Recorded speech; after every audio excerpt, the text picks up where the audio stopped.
It was one of those nights where everything felt off. The kind of night where the wind howls like it's trying to warn you, but you can't figure out what it's warning you from. I was alone in a small cabin in the middle of nowhere, deep in the woods, far away from anyone or anything. The nearest town was miles away, and I had rented the cabin for the weekend, thinking it would be a peaceful escape from the chaos of daily life. What a stupid idea that was. It was late in the evening, and I had just finished a simple dinner. Nothing fancy, just some pasta I had cooked over a small stove. The cabin had no electricity, only a dim lantern hanging from a wooden beam overhead. The air smelled of pine and wet earth, and the sound of the wind outside made the old wood creak like it was alive. It wasn't exactly comforting. I had been hearing strange sounds all night. It started with small noises, like something scratching against the wooden walls, followed by the sound of twigs snapping outside. I tried to convince myself it was just the wind or maybe an animal, but there was something different about the way the sounds came. They were too deliberate, too steady. It felt like something or someone was out there, watching me. The cabin itself was basic, with only the essentials. A single bed in the corner, a wooden table, and a fireplace where I had made a fire earlier to keep warm. There was a small window next to the door, but the heavy curtains were drawn, and I hadn't bothered to open them. It was cold outside, and the thought of peering out into the darkness didn't appeal to me. The shadows in the forest were thick, and the trees seemed to move in unnatural ways, bending with the wind like they were reaching out for something or someone. As I sat in the dim glow of the lantern, my thoughts began to drift. I had been here for 2 days, and there was something about the cabin that just didn't feel right. Maybe it was the isolation. Maybe it was the way the wind seemed to whisper through the trees, or maybe it was just my imagination getting the best of me. Whatever it was starting to get to me. Around midnight, I decided to head to bed. My legs were tired from the hike I had done earlier in the day, and the warmth of the fire had made me drowsy. I blew out the lantern and crawled into bed, pulling the thin blanket up to my chin. The bed creaked beneath me as I shifted, trying to find a comfortable position, but sleep didn't come as easily as it should have. The wind outside picked up again, and with it came that eerie scratching sound against the wood. It wasn't like anything I had heard before. It was rhythmic, almost like something was pacing along the walls, tapping lightly, as if trying to get my attention. My heart began to race, and I felt a sudden wave of unease. I told myself it was just the wind, but deep down, I knew something was wrong. Then I heard it, a soft thud. It was coming from the roof. I froze, my breath catching in my throat. I had no idea what it was. A branch? A raccoon? Or something else? I stayed perfectly still, listening for any other sounds. The thud came again, followed by a scraping noise, as if something was dragging along the roof. I sat up slowly, my hands trembling, my mind racing with possibilities. What the hell was that? I couldn't just lie there and ignore it. My curiosity got the better of me, and I grabbed a flashlight from the bedside table. I crept toward the window, parting the curtains just enough to peer outside. The beam of light flickered across the dark expanse of trees and the surrounding forest. There was nothing. The woods were still, almost unnaturally so. But as I scanned the darkness, I noticed something. A shadow, moving quickly across the ground near the edge of the trees. My heart skipped a beat. I couldn't make out what it was, but I knew it wasn't an animal.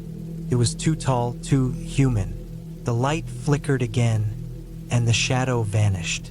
I jerked back from the window, my breath coming in short gasps.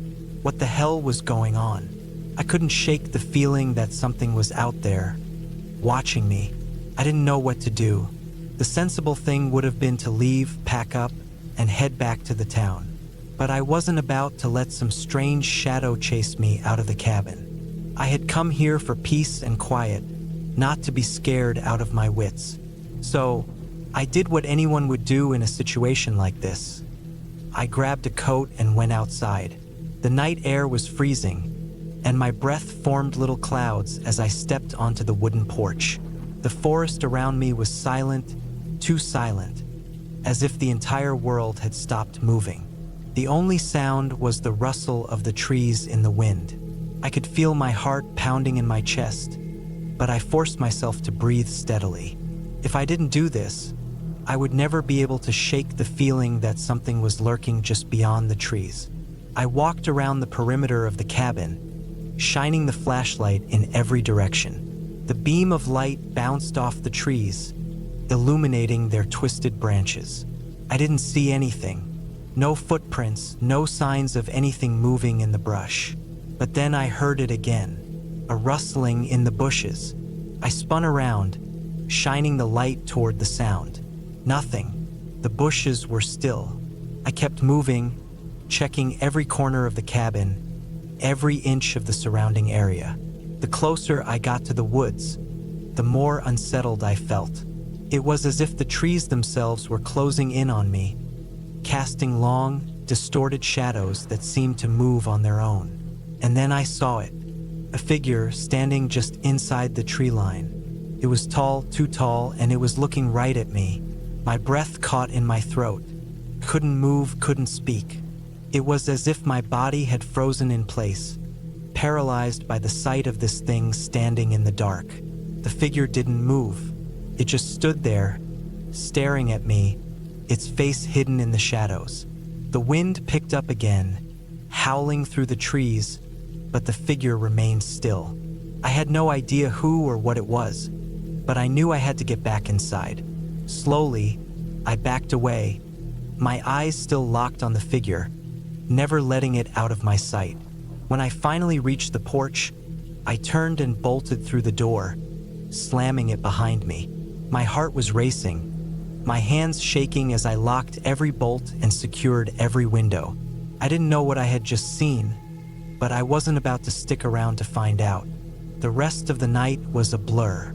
I spent hours lying in bed, wide awake, listening for any sounds outside, but nothing came.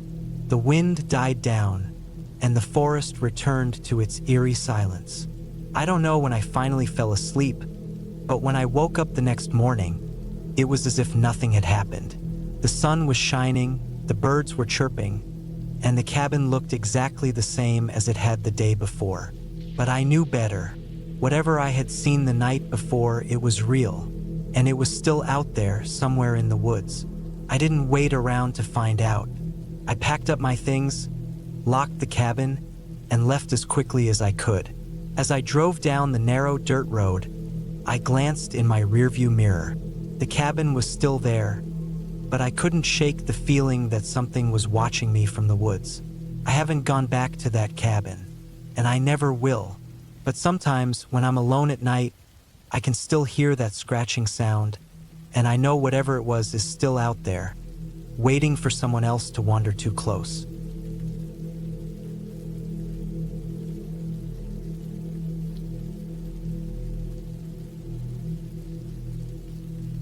It was early October when I decided to take a break from everything and head out to the old cabin I inherited from my grandfather. The small farm cabin sat on the outskirts of a rural area in northern Maine. It was isolated, surrounded by dense woods on all sides, and far enough from civilization that it seemed like the perfect place to escape for a few days. I wasn't expecting anything unusual to happen. I was simply looking for solitude, a chance to clear my head. I had always known the cabin existed, but I hadn't spent much time there since I was a kid. My grandfather had passed away when I was young, and after his death, the cabin was left empty. The estate was never something I thought about until recently when I found out it was left to me in his will. Now, in my late 20s, the idea of spending time at a place I had so many memories of seemed comforting, even though I didn't know much about the property beyond a few trips to the area as a child. The drive there was longer than I expected. My car had trouble navigating the gravel road that led to the cabin. The further I drove, the more the road turned into an uneven path, surrounded by thick woods. The trees seemed to swallow up the light, the canopy overhead growing dense with each passing mile. The air felt colder the deeper I went. I had packed everything I thought I might need: food, a flashlight, blankets, and a sleeping bag, all ready for what I expected to be a peaceful stay. As I finally reached the cabin, the sight of it standing alone in the middle of nowhere struck me. It wasn't much, just a single-story wooden building with a tin roof that had seen better days. The porch creaked under the weight of the years, and the walls were weathered, cracked, and covered with patches of moss. It was, in some ways, exactly how I remembered it, but at the same time, everything felt different. Felt lonely. I stepped out of the car, stretching my legs and taking in the stillness. The only sound was the rustling of the leaves as a cool breeze swept through the trees. My heart beat faster. I couldn't tell if it was excitement or something else, something unsettling, but I brushed it off. I had plenty of work to do cleaning up the cabin, and once I settled in, I would enjoy my time here. The door creaked loudly as I pushed it open, revealing the musty smell of old wood and dust. The interior was simple: old furniture, a few chairs, a wooden table, and a stone fireplace that looked like it hadn't been used in years. I got to work immediately, cleaning out the dust and cobwebs. The small kitchen still had some old, rusted pots and pans, the fridge long gone cold. It didn't matter. I didn't plan on doing much cooking here, just enough to get by. As the sun dipped below the horizon, I decided to explore the woods surrounding the cabin. I had brought a small hunting knife with me just in case, and I thought it would be good to familiarize myself with the area. The forest was dense, the ground soft with fallen leaves and twigs that crunched beneath my boots. I walked deeper, the eerie quiet surrounding me like a blanket. I hadn't seen another soul in hours, not even a bird or squirrel. It wasn't long before I came across something strange. It was a small clearing, surrounded by tall pines, but what struck me was a large, flat rock in the center. It had been placed there deliberately, almost as if it were meant to be a marker of some kind. The stone was weathered and covered in moss, but there was something about it that unsettled me. I crouched down to inspect it closer. It was almost as though the stone had been placed there to hide something. I reached out, brushing my fingers across the surface, and that's when I noticed the faint carving on the rock. Scratches that looked too deliberate to be random. They seemed to form a pattern, but I couldn't make sense of it. It wasn't any kind of symbol I recognized. My stomach tightened. I quickly stood up, brushing off the feeling of unease that was creeping over me. I told myself it was just an old rock, nothing to worry about. I made my way back to the cabin, feeling a little less at ease than before. As the night fell, I built a fire in the hearth and settled in with some canned food I'd brought. The wind picked up outside, howling through the trees, and the fire crackled loudly in the otherwise quiet cabin. It wasn't long before I began to feel the weight of isolation. The silence was thick, and my thoughts started to get the best of me. Every little creak of the cabin seemed louder in the stillness. My mind wandered back to the strange rock I'd found in the woods. What was it doing there? Why was it so out of place? The night dragged on, the fire burning lower, until I finally decided to get some sleep. But as soon as I lay down, I couldn't shake the feeling that I wasn't alone. I pulled the blankets up, trying to ignore the hairs on the back of my neck standing up. I told myself it was just the isolation getting to me. Still, sleep didn't come easy. It was in the middle of the night when I was jolted awake by a sound, a rustling outside, too distinct to be the wind. My heart raced. I grabbed the flashlight from the table beside my bed, my hand shaking as I fumbled to turn it on. I held the light up to the window, peering out into the dark yard. For a moment, I saw nothing. Then, a shadow moved in the distance. It was too far away to make out, but it was there. Something or someone moving in the darkness. I grabbed the hunting knife, more for reassurance than anything else, and cautiously made my way to the front door. My mind raced with possibilities. Could be an animal, I reasoned. A bear or a moose, maybe. But the longer I stared into the woods, the more I began to doubt that explanation. The shadow was too deliberate in its movement. I stood frozen in the doorway, my ears straining to catch any sound. The rustling continued, growing louder. It was as if something was circling the cabin. I moved slowly, cautiously, and positioned myself by the side of the door. My breath quickened, my pulse pounding in my ears. I hadn't even realized I was holding my breath until I exhaled, a sharp, quiet gasp escaping my lips.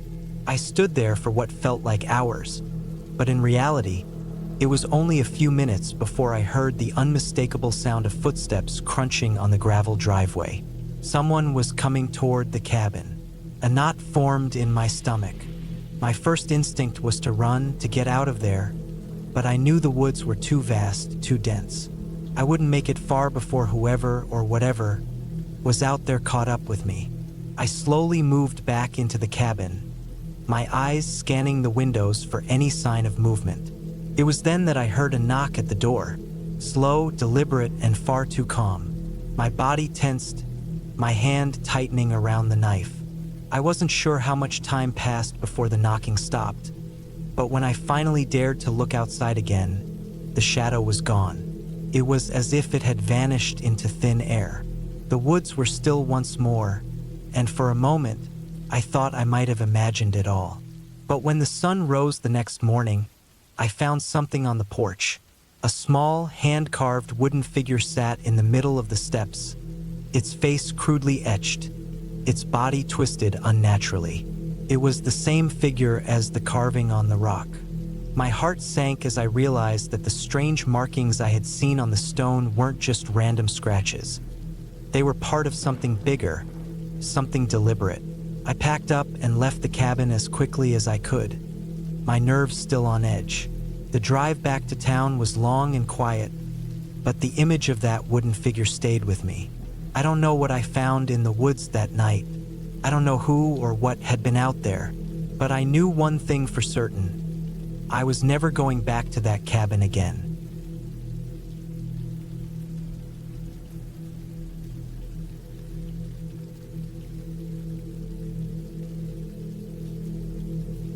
My name is Eric.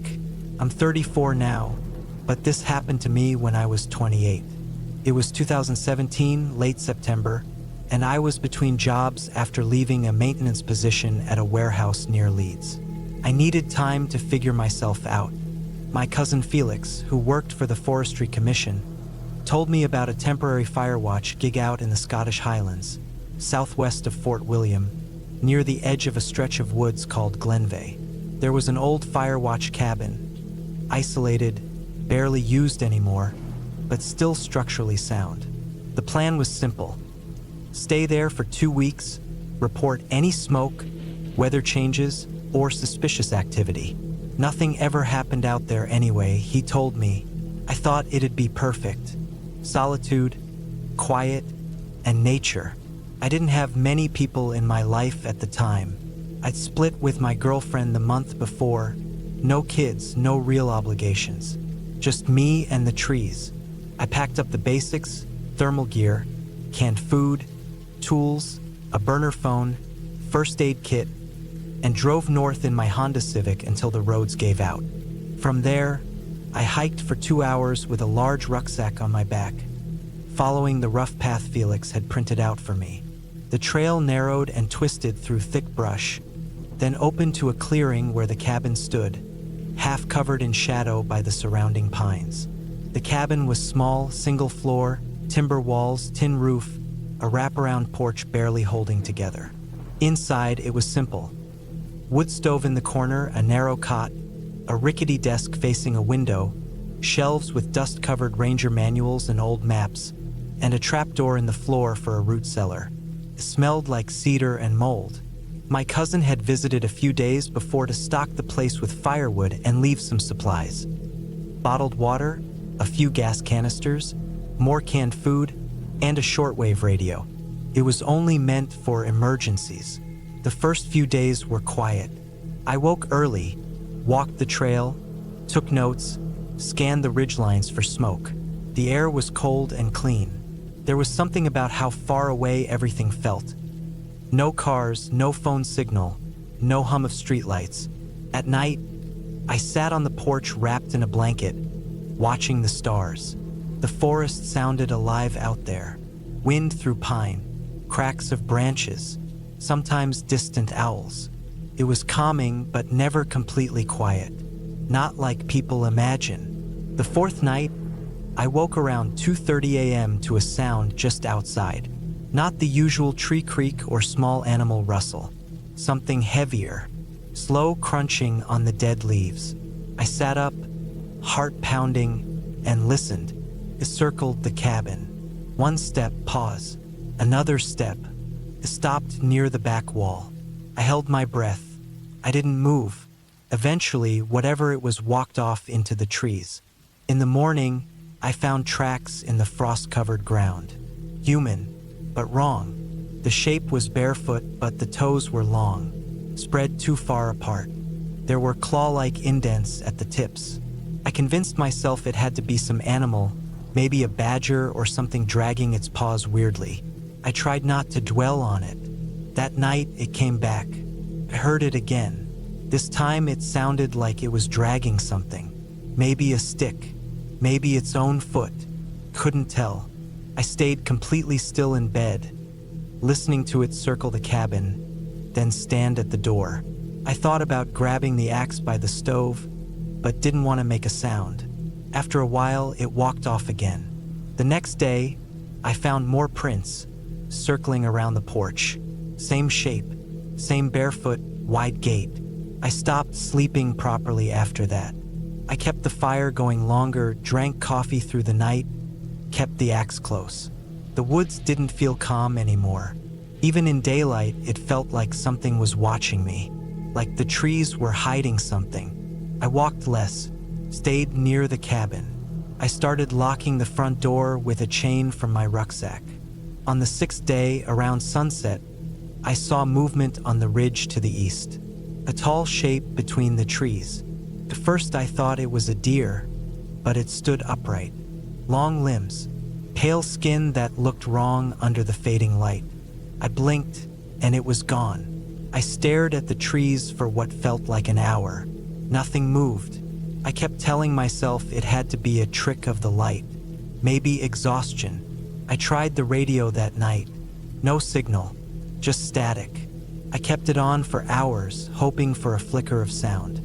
Nothing came through. I didn't sleep. I sat at the window with a blanket and the axe, staring at the tree-line. Around 3 a.m., I saw something again, not far from the porch. It stepped just beyond the edge of the trees, tall, thin, with a strange bend to its posture, like it was leaning too far forward. I couldn't see its face. It didn't move like a person. Twitched, shoulders jolting, head jerking slightly, side to side, like a predator trying to pinpoint sound. It took a few steps closer, stopped, then stepped back into the dark. In the morning, I walked to where it had stood. More tracks, deep ones this time. The same clawed bare feet, but spaced far apart, like it had a huge stride. I found a tuft of dark hair snagged on a branch. It looked almost human. I burned it in the stove. That day, I planned to leave. I packed everything, tried to retrace my trail back to where I'd come from, but I couldn't find it. The trees looked different. Landmarks were wrong. I walked in circles for hours. Every time I thought I found the right direction, something would change. Like a large tree that hadn't been there before or a boulder that felt unfamiliar. Eventually, I gave up and returned to the cabin. I was shaking when I got inside. My breath fogged in the cold air, and I couldn't stop thinking I was being herded, like it didn't want me to leave. That night was the worst. The thing came back. I heard it breathing this time. Not loud, not raspy, but deep, slow inhales like someone trying to steady themselves. I watched from the window, crouched low, barely blinking. It stood just beyond the firelight from the stove, its silhouette flickering against the trees. Then it did something I can't explain. It mimicked my voice. It didn't speak, but I heard a sound, like my own cough, a weird dry rasp, then a shuffle, then the exact way I'd cleared my throat earlier. Same timing, same tone, then the way I dragged the chair that morning, scraping sound, pitch perfect. Then the click of the lighter I'd used to spark the stove. It was copying my habits, my sounds. I stayed completely still until the sun rose. When I looked again, it was gone. By now, I'd stopped pretending it was an animal. I didn't know what it was, but I knew it was playing with me, watching me, learning me. On the 10th day, I found the cellar door open. The padlock was twisted off. I hadn't touched it in days. I knelt by the opening, flashlight in hand, and looked down. Nothing but crates, broken jars, and shadows. I shut it and dragged the dresser over it. That night, I barricaded the front door, hammered the windows with planks from the porch. I didn't sleep. I sat in the corner with the axe, eyes burning. Sometime after midnight, I heard it walking on the roof. It moved slowly, testing each step. Boards creaked overhead. I didn't move. Then something slid down the chimney chute, stopped halfway, then climbed back up. I didn't even know that was possible. Around 4 a.m., it slammed against the wall by my cot. Just once. The whole cabin shook. Then nothing. The 11th day, I found symbols carved into a tree near the outhouse. Crude shapes, maybe made with a claw or rock. Not letters, just strange, spiraled markings. They weren't there before. I stopped going outside after that. The 12th night, I heard my own voice again. This time it wasn't sounds, it was a word. My name, whispered low from just outside the boarded window. Eric, once, then silence, then, let me in. Same tone I'd used once during a voice memo to Felix. It had somehow memorized that. It knew how I sounded. I didn't break. I stayed inside, but I didn't sleep anymore. On the final morning, day 14, I woke to silence. No birds. No wind. Nothing. I opened the door slowly. A path had been cleared, fresh dirt trail through the trees, direct and straight. It hadn't been there before. It led away from the cabin, into the forest. I didn't want to follow it, but I knew if I didn't, I'd die in that cabin. Or worse, whatever was out there would eventually get inside. So I walked. The path was unnatural. No undergrowth, no branches. Just straight, packed dirt. After 2 hours, I found the old trail again. The real one. I followed it until my legs gave out, then stumbled into a ranger station another 4 miles down. They called Felix. He came to get me. I didn't tell them what happened, just said I'd gotten lost. They chalked it up to isolation, bad weather, poor sleep. But I know what I saw. I still see it in dreams sometimes. Tall, wrong shape, long limbs, head tilted too far. And the voice, my voice, echoing outside my window. Felix told me later, over a beer, that they tore the cabin down. Said someone else had gone missing near there a few years back. They thought it was wolves, maybe exposure.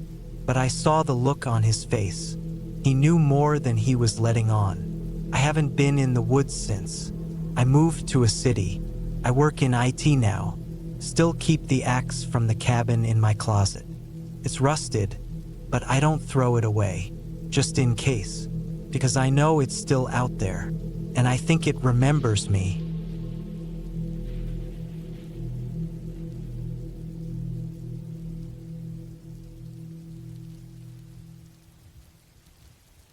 It had been a long time since I'd been out in the woods alone, and the cabin, well, it wasn't exactly a cabin, more of a small shack, had always been a reminder of simpler times.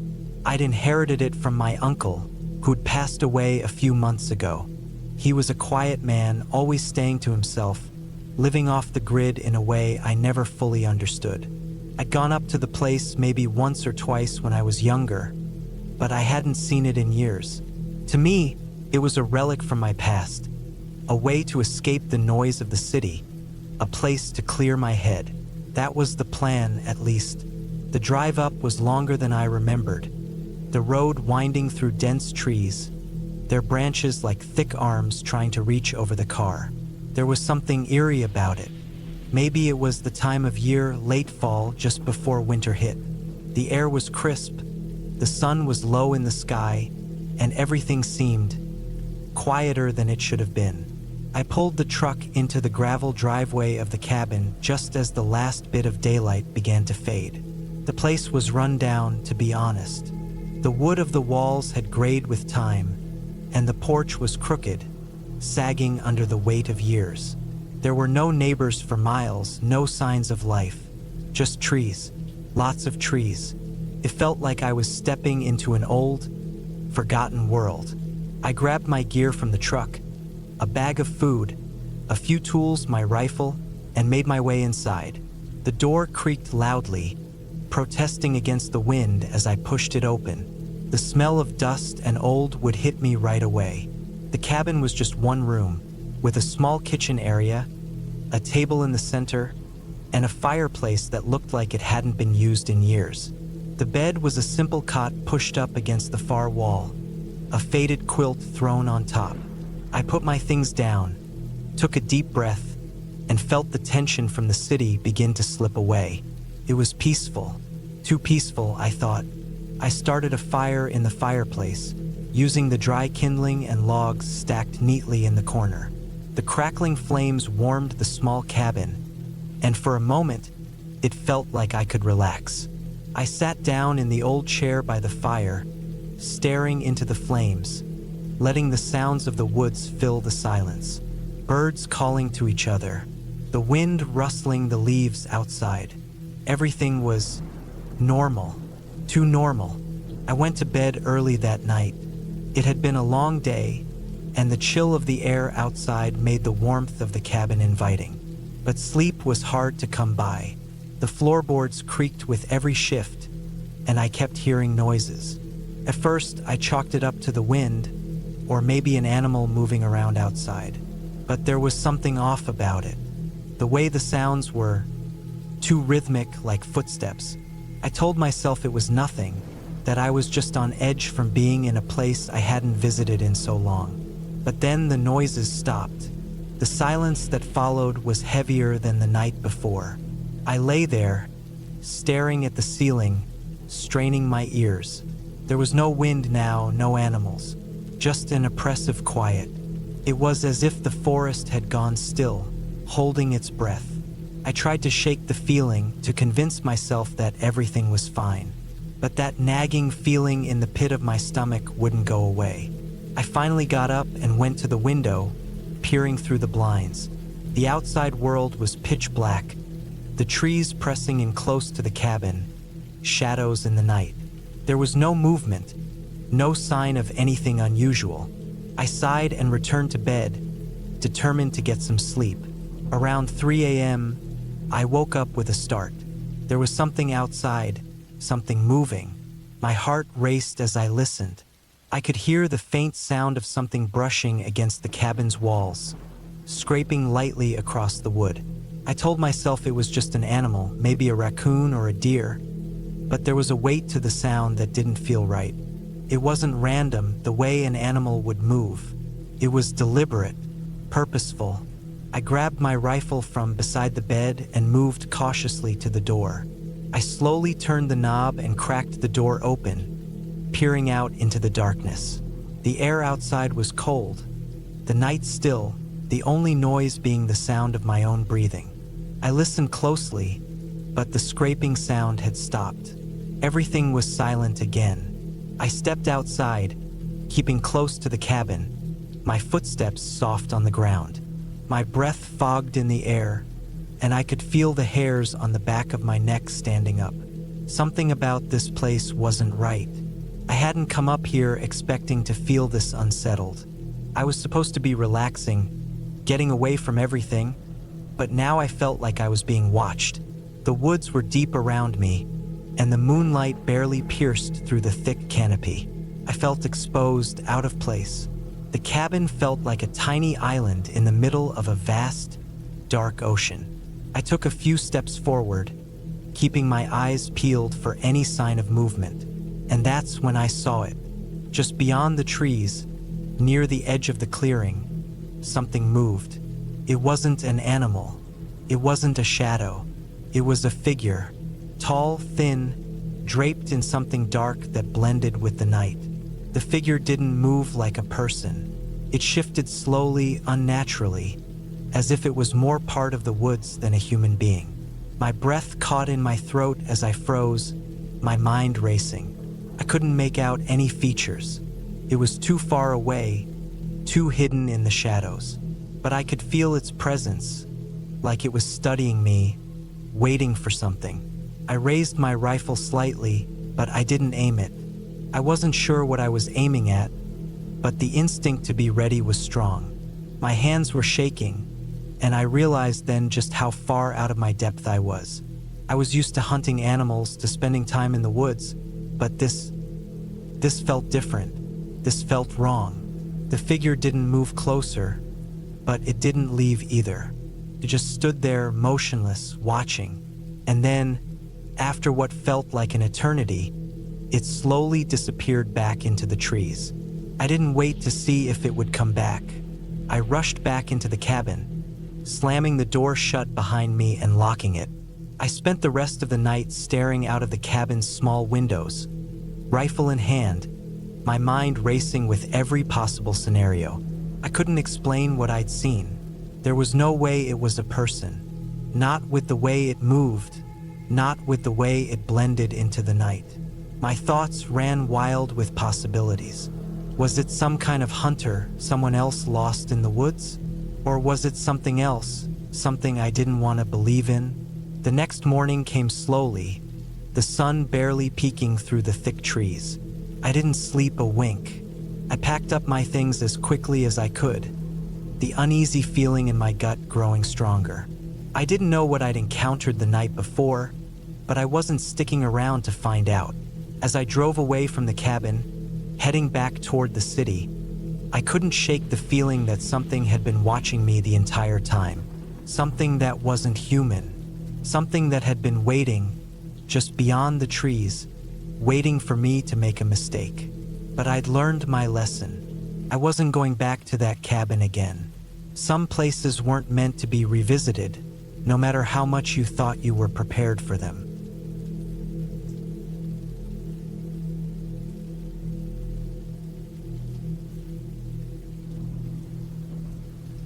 My name is Ryan Cook.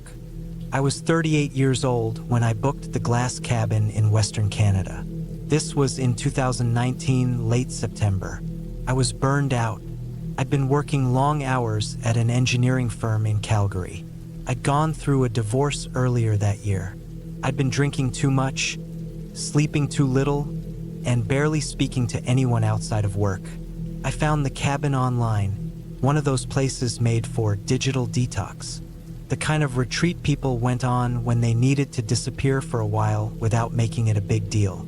It was advertised as a small, off-grid cabin with full glass walls on 3 sides, buried in the forest 3 hours from Kamloops.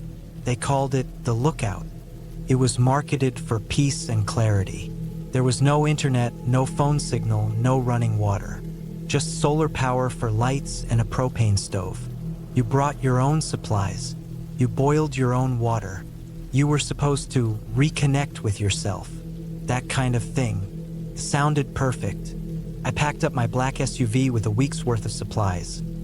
Canned food, bottled water, my old camping gear, a couple notebooks, my sleeping bag, a satellite phone, and my dad's .308 hunting rifle that I hadn't touched in years. I wasn't planning to hunt, but something about being that far from civilization made me feel better with it in the truck. The place was remote, and the ad warned about bears and coyotes. I left Calgary early in the morning and drove all day, past the familiar highways and into the twisting dirt roads that turned into long trails carved through the woods. Eventually, I reached the clearing with the small wooden sign that read, "The Lookout, Cabin 3." I parked my SUV at the edge of the forest and hiked 20 minutes with my gear through dense trees until I saw it. The glass cabin was something out of a magazine. It stood in a clearing with nothing around it for maybe 100 meters. The frame was metal and dark wood, and the 3 walls were full-height glass, with blackout curtains pulled to one side. It looked like a modern sculpture dropped into the forest. You could see straight through it. The view behind it was a steep drop-off into a wooded valley. No other cabins. No people. No noise. I let out a long breath. I hadn't felt that kind of silence in years. Inside, it was small but clean. A bed with a thick duvet, a compact kitchen with a gas burner, and a small bathroom with a compost toilet. A wood stove in the corner. They'd left some chopped wood and matches stacked by the door. There was a journal on the table from other guests. Most of the entries talked about peace, solitude, watching deer, hearing birds. Some people wrote about dreams or meditation.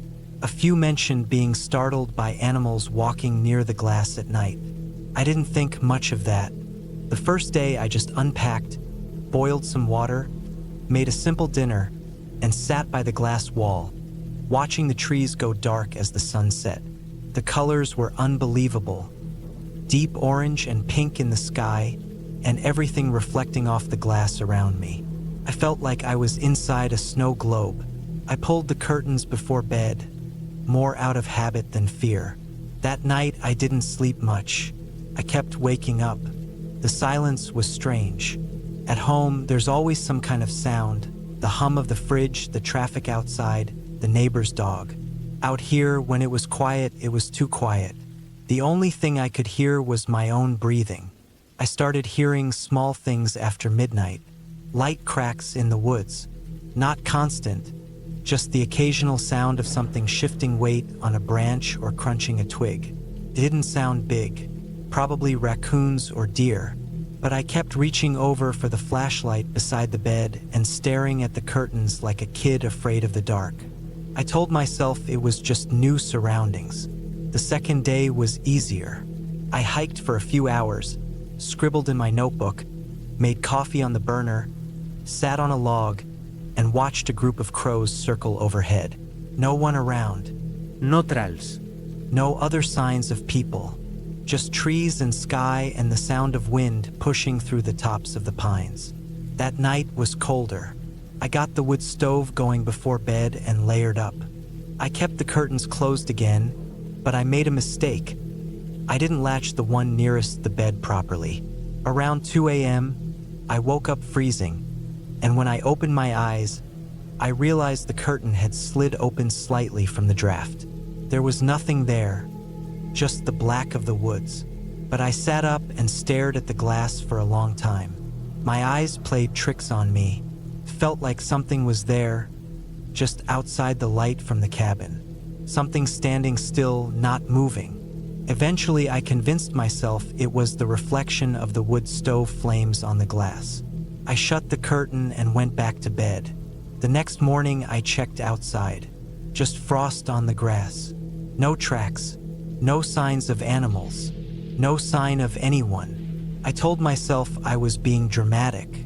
On the fourth day, I found something odd when I came back from my hike. Near the edge of the clearing, about 30 feet from the cabin, I saw a pile of small stones, stacked into a neat little tower, no more than a foot high, balanced perfectly, like a cairn. I hadn't seen it the day before. I stared at it for a while. It didn't look natural, too deliberate, but people did that sort of thing. Hikers marked trails. Maybe someone else had come through. Maybe someone built it weeks ago and I just hadn't noticed it. Still, it set me on edge. There was no trash, no boot prints, nothing around it. Just the stones and the silence. I walked a slow circle around the cabin, looking for anything else. Nothing was disturbed. That night, I latched the curtains tight. I kept the axe beside the bed, just in case. The fifth day was uneventful. I wrote in the notebook, boiled more water, sat in the sun. I was starting to enjoy the rhythm. I stopped checking my watch. The quiet didn't bother me as much. But the sixth night was different. I woke up around 1:30 a.m. My mouth was dry. I sat up to drink water, and that's when I realized 2 curtains were open. One on the north wall and one directly across from the foot of the bed. I was sure I had shut them. I got up slowly. The moon was out, bright and high. The woods were lit just enough to see shapes and movement. I stood still, watching the tree lean through the glass. Then I saw something move. It was far, maybe 60 feet back, just past the slope down into the trees. A figure, tall, thin, unmoving, just standing between 2 trees. I stood there barefoot on the cold floor, staring at it. It didn't move, not for minutes. I backed up, grabbed the rifle from under the bed, and stood by the wall, peering through the side of the curtain. The figure wasn't there anymore. I didn't sleep the rest of the night. I kept the fire going and the rifle across my lap. In the morning, I went outside with shaking hands and circled the entire clearing again. No footprints. No sign of anything or anyone, but the stone pile was gone, just flattened grass where it had been. I wanted to leave that morning, but something stubborn in me said to wait. I told myself it had to be some local kid playing games. Or maybe I had imagined the figure half dream, half shadow. It was a long hike back to the truck, and I'd have to pack everything. I stayed. That evening, I kept the rifle close. I cooked by the stove. I sat with my back to the solid wall, watching the glass. And that night, just after midnight, I heard it again. Footsteps, soft, slow, on the dry leaves outside. I turned off the stove light. I stood by the side wall, hidden by the curtain, rifle in hand. There was someone outside. I could see a shape now just at the edge of the trees. They weren't moving, just standing, watching the cabin. No light, no phone. No flashlight. Just a person watching. I waited. They moved again after maybe 5 minutes, around the clearing, quiet, circling the glass walls. I followed them from inside, careful not to make a sound. I didn't open the door. I didn't say anything. I didn't sleep. They disappeared just before dawn. When the sun rose, I stepped out shaking, ready to confront whoever it was. But there were no footprints, not even mine from the day before. The ground was too dry. No sign they had been there at all. That was the last day I stayed. I packed up fast. I left most of the firewood, some of the canned food, and didn't even fold my sleeping bag. I hiked fast through the woods, checking over my shoulder every few minutes. The trees looked different. The air felt heavier, like it was pressing against my ears. When I reached my SUV, there was something on the windshield, a single smooth stone, balanced upright. I drove straight out of there, 10 hours without stopping, all the way back to Calgary. I didn't sleep for 2 days. It's been 5 years since then. I never went back. I reported it to the company that rented the cabin. They said no one else was booked nearby. They said they'd look into it. The website for the lookout shut down a few months later. I still don't know who it was. Person? Someone living out there? A squatter? A hunter? Someone watching the cabins for fun? I never saw their face. I never heard a voice. Just the shape, the silence, the stones. All I know is this: when I think about going into the woods now, even for a short hike, I still feel it. That silence. That sense that someone is watching you from just past the tree line. That feeling hasn't gone away.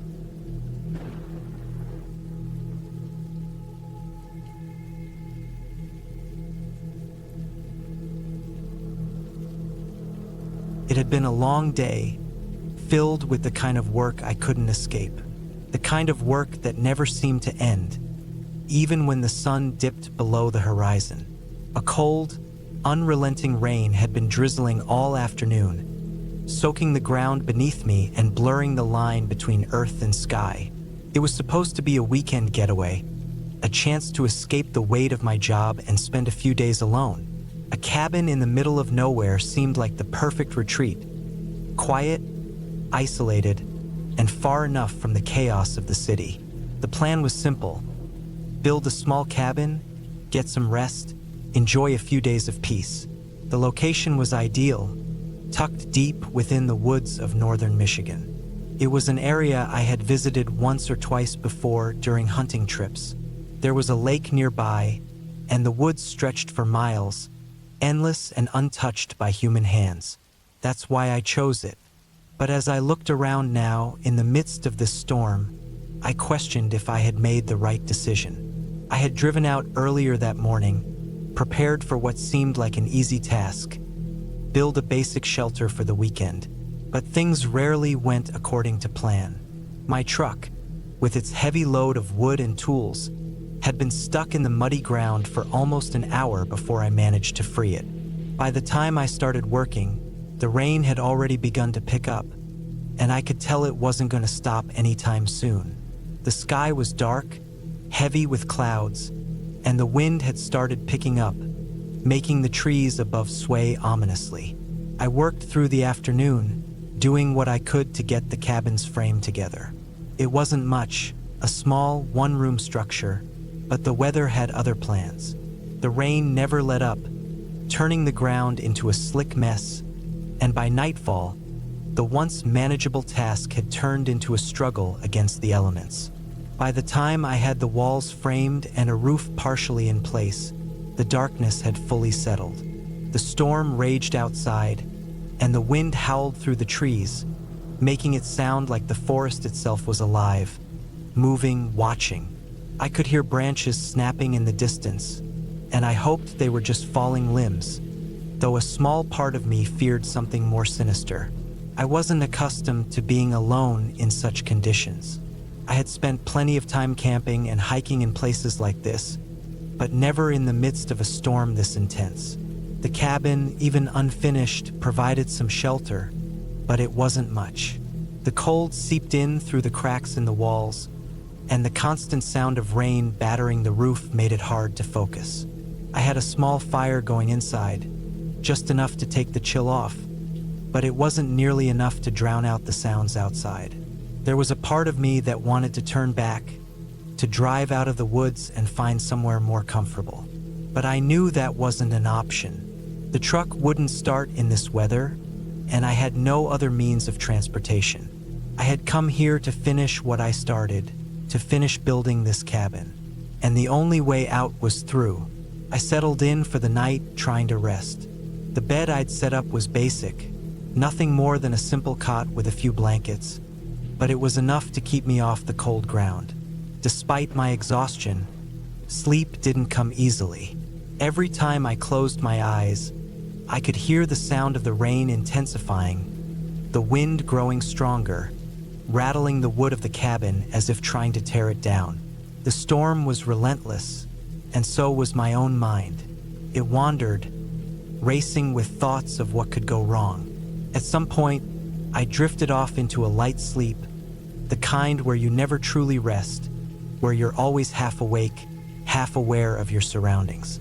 The cabin groaned under the pressure of the wind, and I could hear the occasional rustle outside, like something moving through the underbrush. I tried to brush it off, telling myself it was just the storm, but there was something different about this sound. Something off. It didn't feel like just wind or branches. It was deliberate, too rhythmic, too calculated. I sat up, my heart pounding in my chest, listening. The sound continued, growing nearer. I could feel the hairs on the back of my neck stand up. It was as if someone or something was out there, moving around in the rain. I grabbed the flashlight, shining it through the cracks in the walls, trying to catch a glimpse of whatever it was. But the storm was too heavy, the rain blurring everything. The sound stopped. Silence. I couldn't shake the feeling that I wasn't alone. A cold sweat broke out across my forehead, and my pulse quickened. I tried to rationalize it.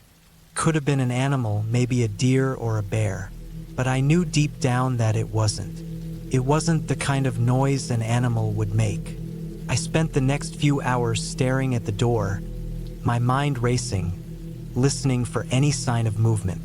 The storm continued, the wind still howling through the trees, but I couldn't shake the feeling that something was out there, watching, waiting. Eventually, exhaustion took over, and I managed to fall into a fitful sleep, but it wasn't peaceful. I awoke to the sound of something scratching against the cabin wall. It was slow at first, methodical, like someone or something was running their fingers along the wood. The noise was faint, but unmistakable. I held my breath, straining to listen. It stopped for a moment, and then started again, this time louder, more forceful. I leapt out of bed, my heart pounding in my chest. I grabbed the flashlight, shining it toward the wall, but all I could see was the shifting shadows from the trees outside. The rain was still coming down in sheets, but the noise outside was different now, more erratic, like someone was pacing back and forth. I stood there, frozen, my breath shallow, wondering if I was just losing my mind. But something deep inside me told me to check, to see what was out there. I crept toward the door, careful not to make a sound, my fingers trembling as I gripped the handle.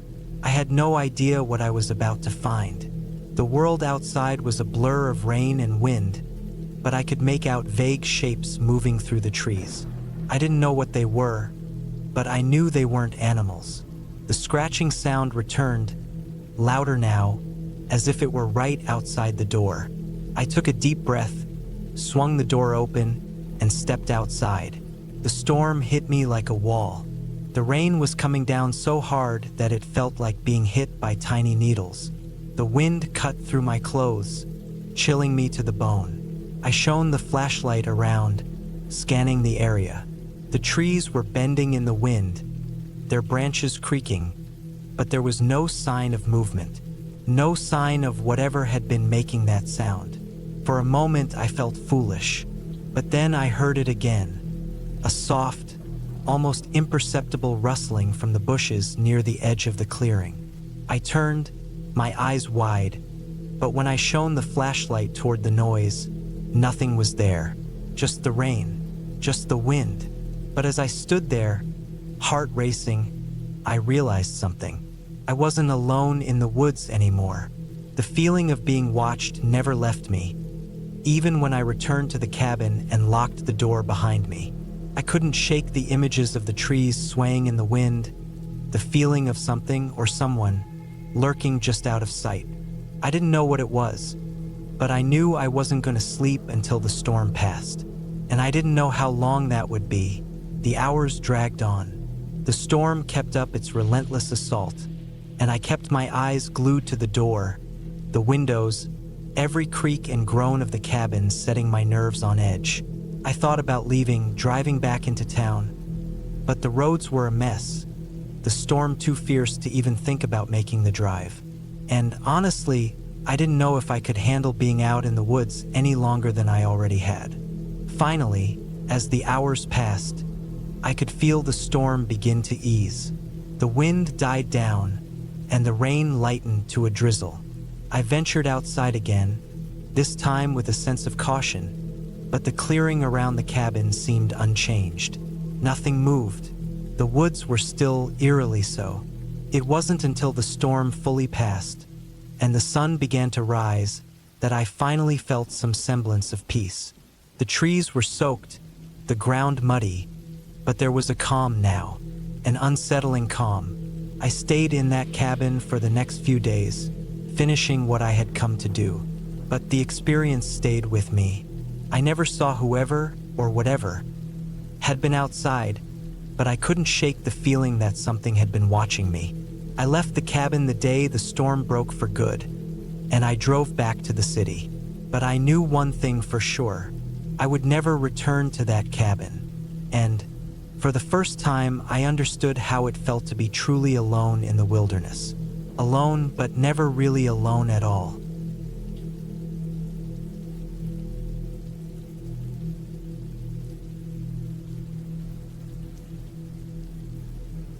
It was late October in 2017 when I took a break from everything and drove up north to a small, rented cabin just outside Rothbury in Northumberland. I had just turned 33 and things weren't going great for me that year. My job at a small engineering firm had been dragging me down, and my girlfriend of 2 years had left me 3 months earlier. I needed a proper reset, away from screens, city noise, and people. I wanted to breathe in cold air, take walks, cook simple food, and sleep deeply. I found the cabin on a small rental site, one of those off-grid ones, tucked away down a single-lane road surrounded by pine and birch. The listing was old-fashioned. No luxury premises. It was called Highfell Lodge, and the photos showed an aging timber structure with moss on the roof and a sagging porch. The ad mentioned there was no Wi-Fi or television, just solar panels for basic electricity, a log burner, and a propane stove. That sounded perfect to me. I arrived on a gray Monday afternoon. The drive had taken longer than planned, some roadworks and a detour through Morpeth. So by the time I parked in the gravel patch off the forest road, the light was already draining from the sky. The place was exactly how I imagined it, maybe even better. It was silent, not quiet, silent. That thick kind of quiet where even the birds don't seem to bother you. The air was cold and carried that damp woodland smell of soil, pine sap, and decay. The trees surrounded the cabin so tightly I could barely see more than 20 feet through them. I unloaded my bags quickly. Mostly books, tinned food, a gas lantern, a couple of jumpers, and a crate of bottled water. I locked the car, threw the keys in my coat pocket, and stepped up onto the porch. The cabin creaked as I walked in. The inside smelled like wood smoke and old books. There was a small sitting area with a wood-burning stove in one corner, a low table with some old magazines, and a couch that looked like it had been there since the 80s. The bedroom was just through an archway, one window, one bed, one cupboard. The bathroom had a compost toilet and a basin with a hand pump for water from a nearby well. No shower, no modern plumbing. I lit the stove and got a fire going using the stack of dry wood from the porch. It took me a few tries, but soon the crackle of burning logs filled the cabin, and the warmth spread slowly.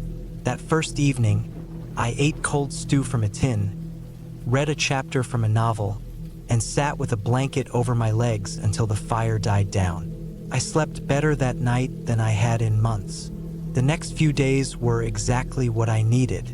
Long walks on the forest trails, cups of tea, quiet mornings with just the sounds of trees swaying or rain on the roof. I saw barely any wildlife beyond a few squirrels and one fox on the second night. I didn't check my phone once. There was no signal anyway, but things started to shift around the fourth day. Thursday, the weather had turned colder, with sleet in the morning and strong wind by late afternoon. I'd been hiking down a muddy track that looped along the side of a hill, and I got back to the cabin just before dark. My boots were soaked, and my jacket was heavy with moisture. I tossed them by the door and lit the stove again. I remember feeling strange that evening. Not scared, just unsettled. I couldn't pin down why. The air inside felt heavier. It wasn't just the weather. I kept glancing at the window, not like I thought someone was out there, more like I was expecting something. By the time I turned in, the wind was howling through the trees, and the walls of the cabin moaned in protest. I didn't sleep well. I woke up sometime after midnight, sweating despite the cold, and I had this feeling like someone was watching me. It wasn't a nightmare, nothing dramatic, just that gut-level feeling of not being alone. I forced myself to check the windows and the door, all locked, then lay back down. I dozed off sometime near dawn. Friday morning, I told myself I was just being paranoid. I went into town for some fresh bread and eggs, just to give myself something to do. Rothbury was quiet, only a few shops open. I stayed maybe 2 hours before heading back. I took the long road back through a different trail, one that curved near the edge of a steep embankment above the cabin. From up there, I could see the roof of Highfell Lodge below. Nothing looked out of place. That night, I didn't light the fire. I kept the lantern on low and sat with a blanket around me. I felt on edge again, like I was waiting for something I couldn't explain. The trees around the cabin creaked louder than before, and I kept glancing at the window, especially the one near the kitchen sink. It faced the rear woods, where the trees stood closer, darker. At around 10:30 that night, I was brushing my teeth with a cup of well water when I saw something move at the kitchen window. Just a flicker, a shape. I froze. My mind told me it was just a trick of the light, but I stood still, toothbrush in hand, and stared. And then I saw her, a woman, just standing there, on the other side of the window, barely a meter from me. Her face was pale and long, her hair thin and wet, clinging to the sides of her face. She looked older, late 50s maybe, but there was something off about her expression. She wasn't shocked. She wasn't trying to scare me. She just stood there watching. My stomach turned cold. I didn't move. She didn't blink. I slowly backed away until the window was out of sight. Then I went straight to the front door and checked the lock again. Still shut. Every part of me wanted to run, but the woods were pitch black, and the idea of sprinting through them in that state felt worse. I stayed up all night, sitting on the couch with the fireplace tools beside me. I didn't hear her knock. I didn't hear her walk away. I just never saw her again that night. By sunrise, I convinced myself I had imagined it. Maybe a dream or sleepwalking. But I didn't believe that. Not really. Saturday, I packed. I didn't even finish breakfast. I didn't call anyone. I just threw everything into the boot of the car and planned to leave by 10 a.m. But when I turned the ignition, the engine wouldn't start. Dead. No click, no turnover. I tried again. Nothing. I popped the hood and stared at it. Not that I knew what I was looking for. I checked the battery terminals, tapped them, tried again. Still nothing. The car was just dead. No reason. I should have walked to town right then. It would have taken me 4 hours, maybe more. But I told myself I could wait one more night and try again in the morning. Maybe the battery was just cold. Maybe I'd left a light on and drained it. I hated that decision almost as soon as I made it. I kept every curtain closed that evening. I didn't go near the kitchen window. I made a small fire, enough to keep warm but not enough to cast light into the woods. I tried to read, but my eyes kept drifting toward the sound of the wind, or what I thought was the wind. Then, at around 11 o'clock, I heard a noise, not from the woods inside the cabin. A faint, slow creak, like weight shifting on a floorboard. My heart stopped. I turned off the lantern and stood still. The fire cast weak light across the room. I could see the archway into the bedroom, the coat hanging by the door. Nothing moved, but the sound came again. Another floorboard. Closer. I picked up the fireplace poker and stepped slowly toward the hallway. Every hair on my neck stood up. I couldn't breathe properly. I reached the bedroom door and pushed it open with the tip of the poker. The room was empty, but the window was open. Just a crack, but it had definitely been shut. I stood there for what felt like 10 minutes. I didn't hear anything outside. No wind, no leaves moving, just silence. I closed and latched the window, shoved a chair under the handle, and went back into the living room. I didn't sleep. I sat with the poker in my hand, listening, waiting. At some point just before dawn, I must have nodded off. I woke up with the pale gray light of morning bleeding in through the curtains. I rushed outside and tried the car again. Still dead. This time I left the cabin. I took only my coat, the poker, and a bottle of water and started walking toward the main road. I didn't lock the door. I didn't look back. It took me 3 hours to reach a small petrol station on the edge of Rothbury. I told the man working there that my car had broken down, and he let me use the phone to call for a tow.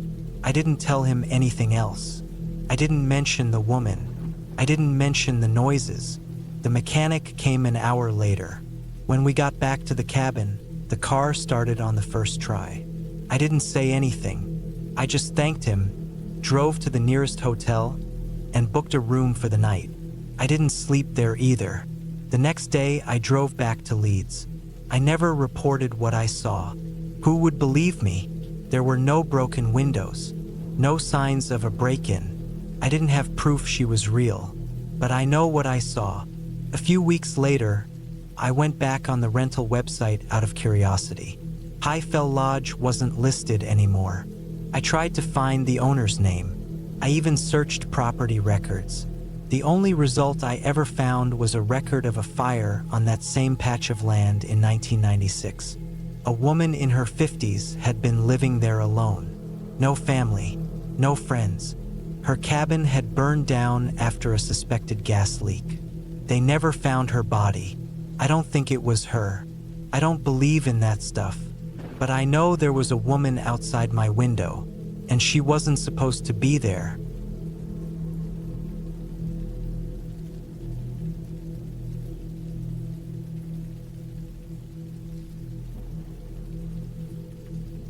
I was 32 when I stayed in that cabin. It was late September 2019, the kind of cold that hits your lungs sharp in the mornings, with the air wet from old rain.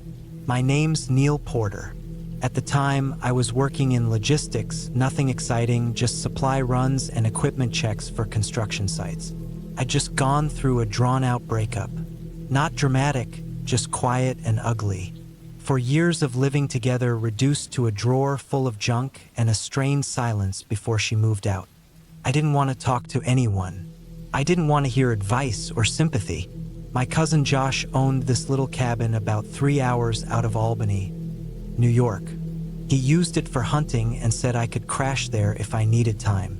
It was buried in woods, isolated. No neighbors. No cell signal.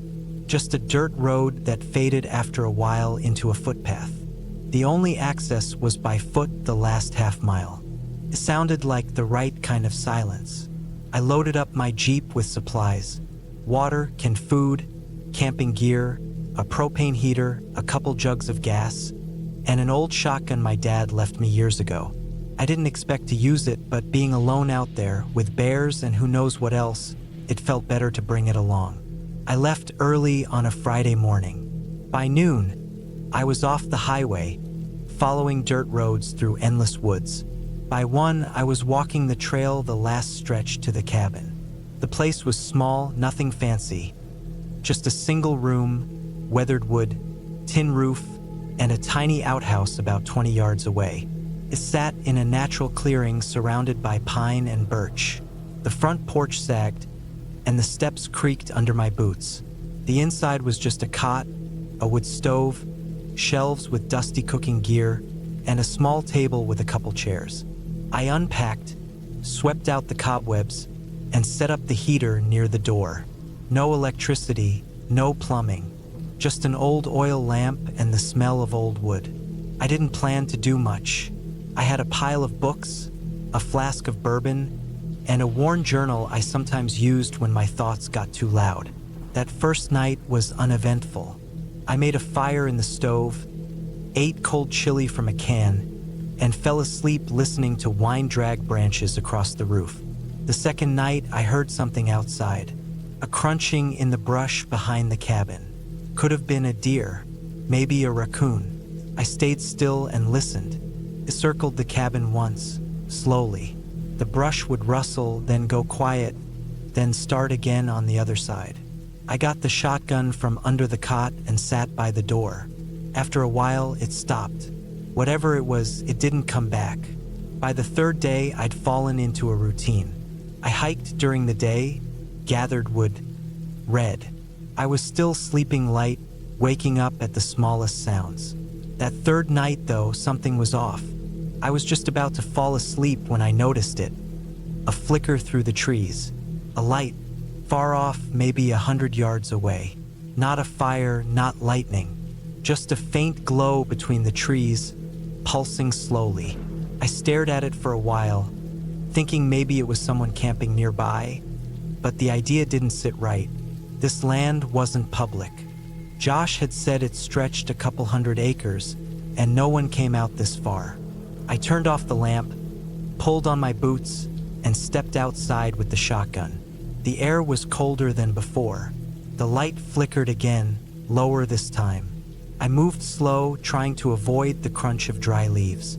I didn't go far, just far enough to try and get a better look. But by the time I reached the edge of the clearing, the light was gone. I stood there a long time, watching, listening. Eventually, I turned back, scanning the trees as I walked. When I got back to the cabin, the door was cracked open. I froze. I knew I'd shut it. I remembered the sound it made when it latched. I walked up with the gun raised. There was no sound inside, but something was wrong. The lamp was out. I'd left it burning. The cot had been moved slightly, and my pack was open, though nothing seemed missing. It felt like the air had changed inside, like someone had breathed in it. I didn't sleep that night. I sat in the corner with the gun across my lap until the sky turned gray. I told myself I was being paranoid. Stress, isolation, whatever, but I started paying more attention. I walked farther during the day, checked the trails, looked for footprints. There was nothing clear, but the woods felt strange now. Still, but alert, like the quiet before something breaks. On the 5th day, I found the tree. I was heading back from a loop trail when I noticed the marks. About 10 minutes from the cabin, a birch tree had deep scratches running down its trunk. Long and deliberate, too far up to be a raccoon or coyote. I counted 6 parallel lines, carved deep into the wood. They weren't fresh, but they weren't old either. I marked the spot with a strip of orange tape from my pack and moved on. That night, the light came back, closer this time, maybe 50 yards out. I didn't go after it. I just watched. It would pulse softly, then fade, then come back. It didn't flicker like fire. It didn't move like a flashlight. It was almost like breathing.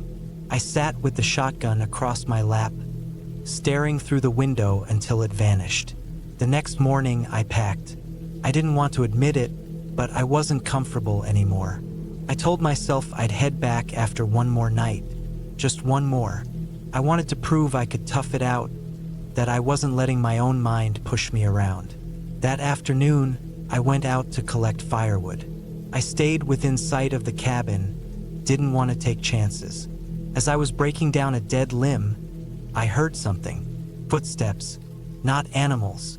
Footsteps, human, slow, deliberate. I crouched down and held still.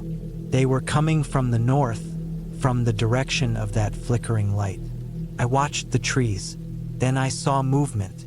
A man. He stepped out from behind a pine about 30 yards away. He didn't look at me. He just stood there, facing the cabin, dressed in dark clothes. Couldn't make out his face. He didn't move, didn't call out. Just stood still for almost a full minute. Then, slowly, he turned and walked back into the woods. I didn't follow. I stayed crouched until I couldn't hear his steps anymore. Then I went straight back to the cabin, locked the door, and didn't leave again. That night, I didn't sleep. No light came, no sounds outside, just the wind and the groan of the old boards. I left at first light, didn't pack everything, left half my gear behind. Just took what I needed and moved fast. The whole way back down the trail, I felt watched. I didn't run, but I didn't stop either.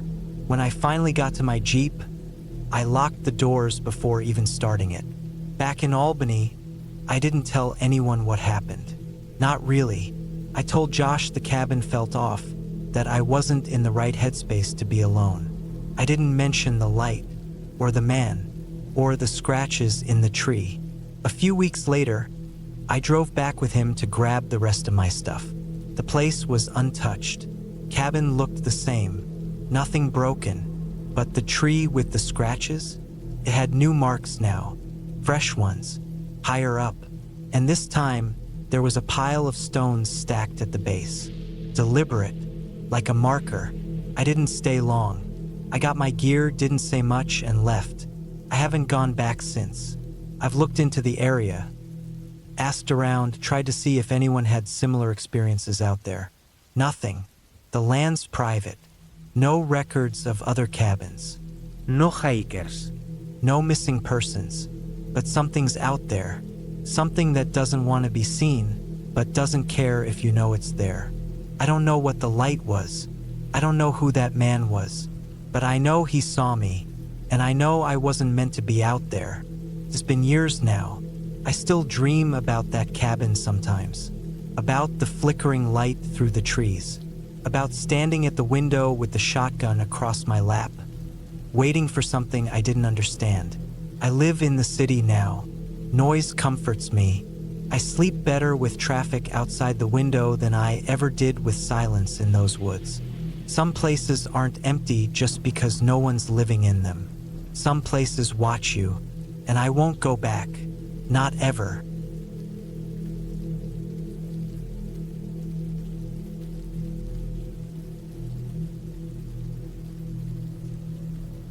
It was early fall when I decided to escape the chaos of the city. The constant noise, the endless traffic, the pressure. It had all gotten too much. I needed a break. The plan was simple. Drive into the French countryside, find a secluded cabin, and spend a few days alone. Just me, the forest, and the quiet. No distractions. No one to bother me. I had found the cabin online. It was located in a small, remote village, a few hours outside of Paris. The pictures looked perfect. An old stone cabin tucked deep into the forest, surrounded by trees, with a small creek running nearby. The kind of place that seemed almost too good to be true. But I didn't care. I needed it. I had already put a deposit down, and the owner, a man named Etienne, assured me that it was everything I was looking for. I packed my car with some essentials, clothes, food, a few books, and a couple of bottles of wine. I made the long drive, the roads growing narrower and less traveled as I went, the landscape changing from urban sprawl to vast stretches of forests and fields. The air was crisp, the trees turning various shades of yellow and orange as autumn began to settle in. The journey was peaceful, just what I needed. When I arrived at the cabin, I couldn't help but feel a sense of relief. It was exactly as described, old, rustic, and tucked away from the world. The stone walls had a worn look to them, but the roof was intact, and the wooden windows looked sturdy.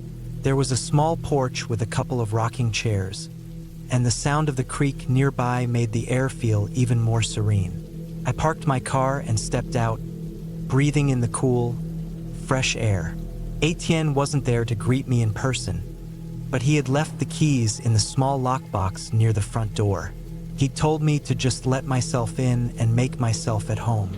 The inside was just as charming as the outside old wooden beams across the ceiling, a stone fireplace in the living room, and a large, cozy-looking sofa facing the fire.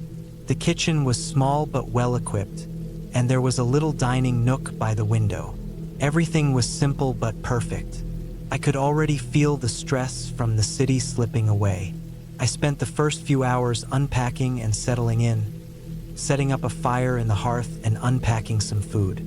It was a peaceful, quiet evening, just as I had hoped.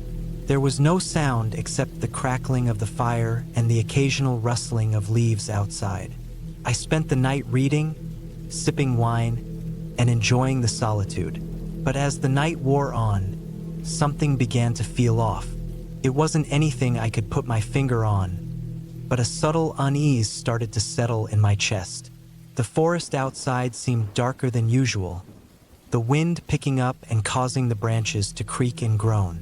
I tried to push it out of my mind, but I couldn't. There was just this nagging feeling that something was wrong. I brushed it off, telling myself it was just the isolation getting to me. It had been a long day, and I was probably just tired. I finished my wine, turned off the lights, and went to bed, hoping that a good night's sleep would calm my nerves. But sleep didn't come easily. Every little sound made me jump.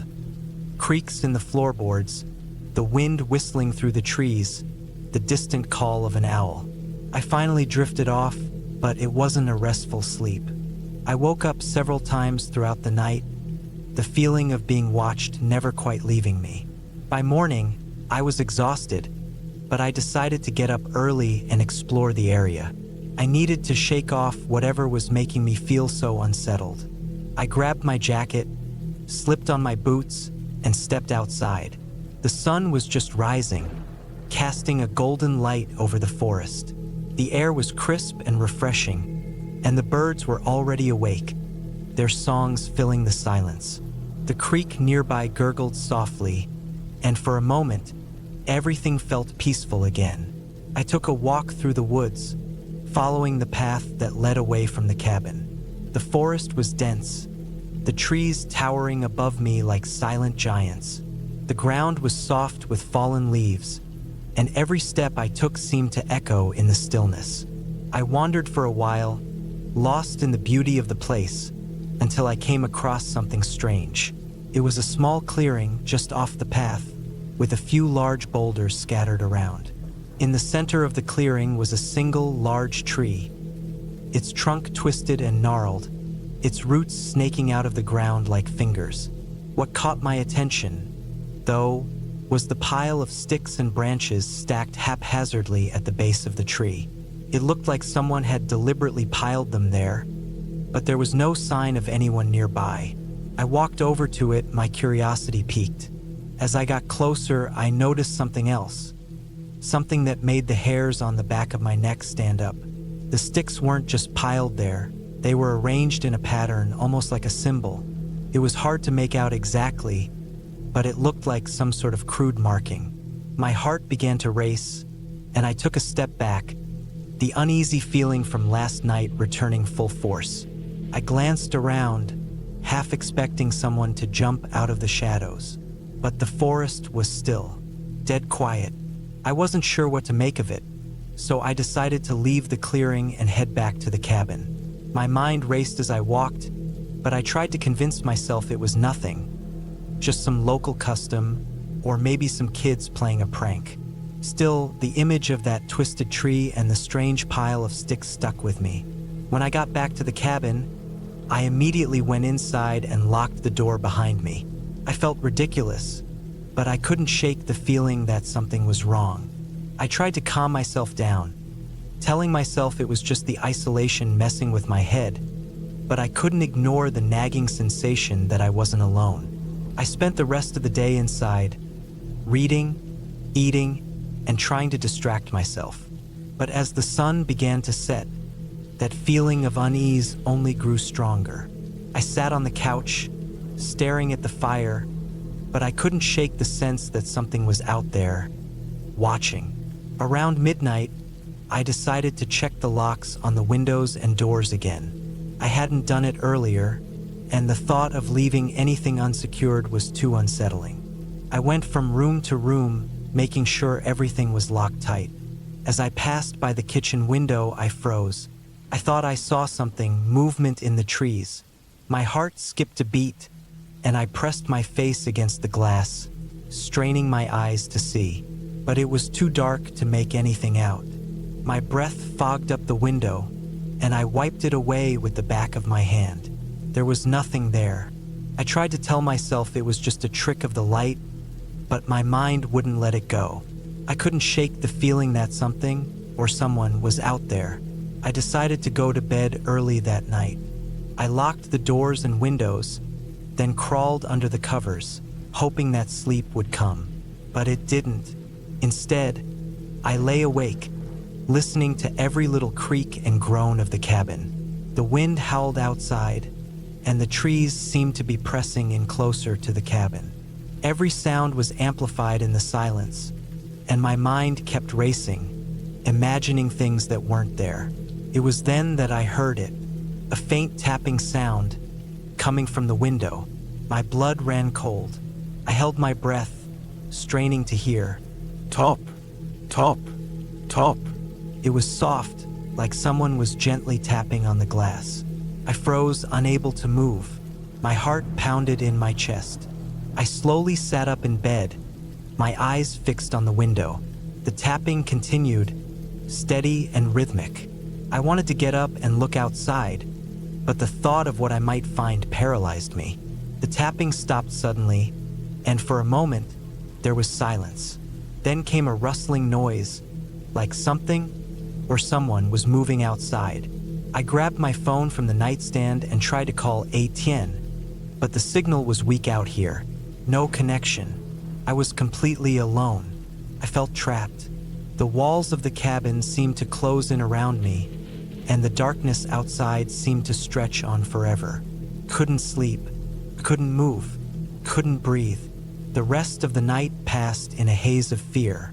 The tapping came and went in intervals, and the sounds outside continued to grow louder and more persistent. I don't know when I finally passed out from exhaustion, but when I woke up, the sun was up, and the world outside looked normal again. The tapping had stopped.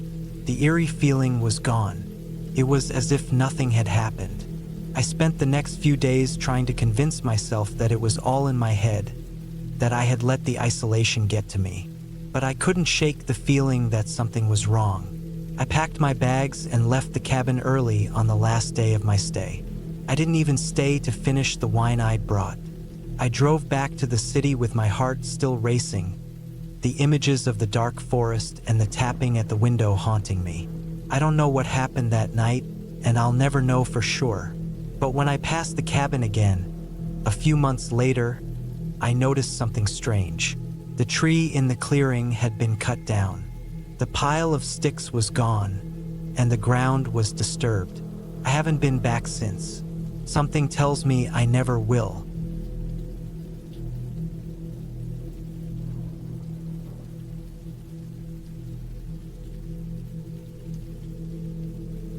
It was late October of 2022 when I drove up to northern Maine again. I hadn't been back in almost 3 years, not since Emily passed. She died in February 2020, right before everything in the world started spinning upside down. She didn't get to see any of that. In a way, I was glad she didn't have to deal with lockdowns, masks, and hospitals filling up. But in another, crueler way, I felt robbed of one last stretch of life with her. Quiet days in the woods, the two of us cooking, hiking, reading, being. We had bought the cabin together in 2017. It was nothing fancy, just a modest wood frame place with a tin roof, a single bedroom upstairs, and a large front porch that faced the trees. No neighbors for at least 2 miles, unless you counted the family of deer that always showed up around dusk.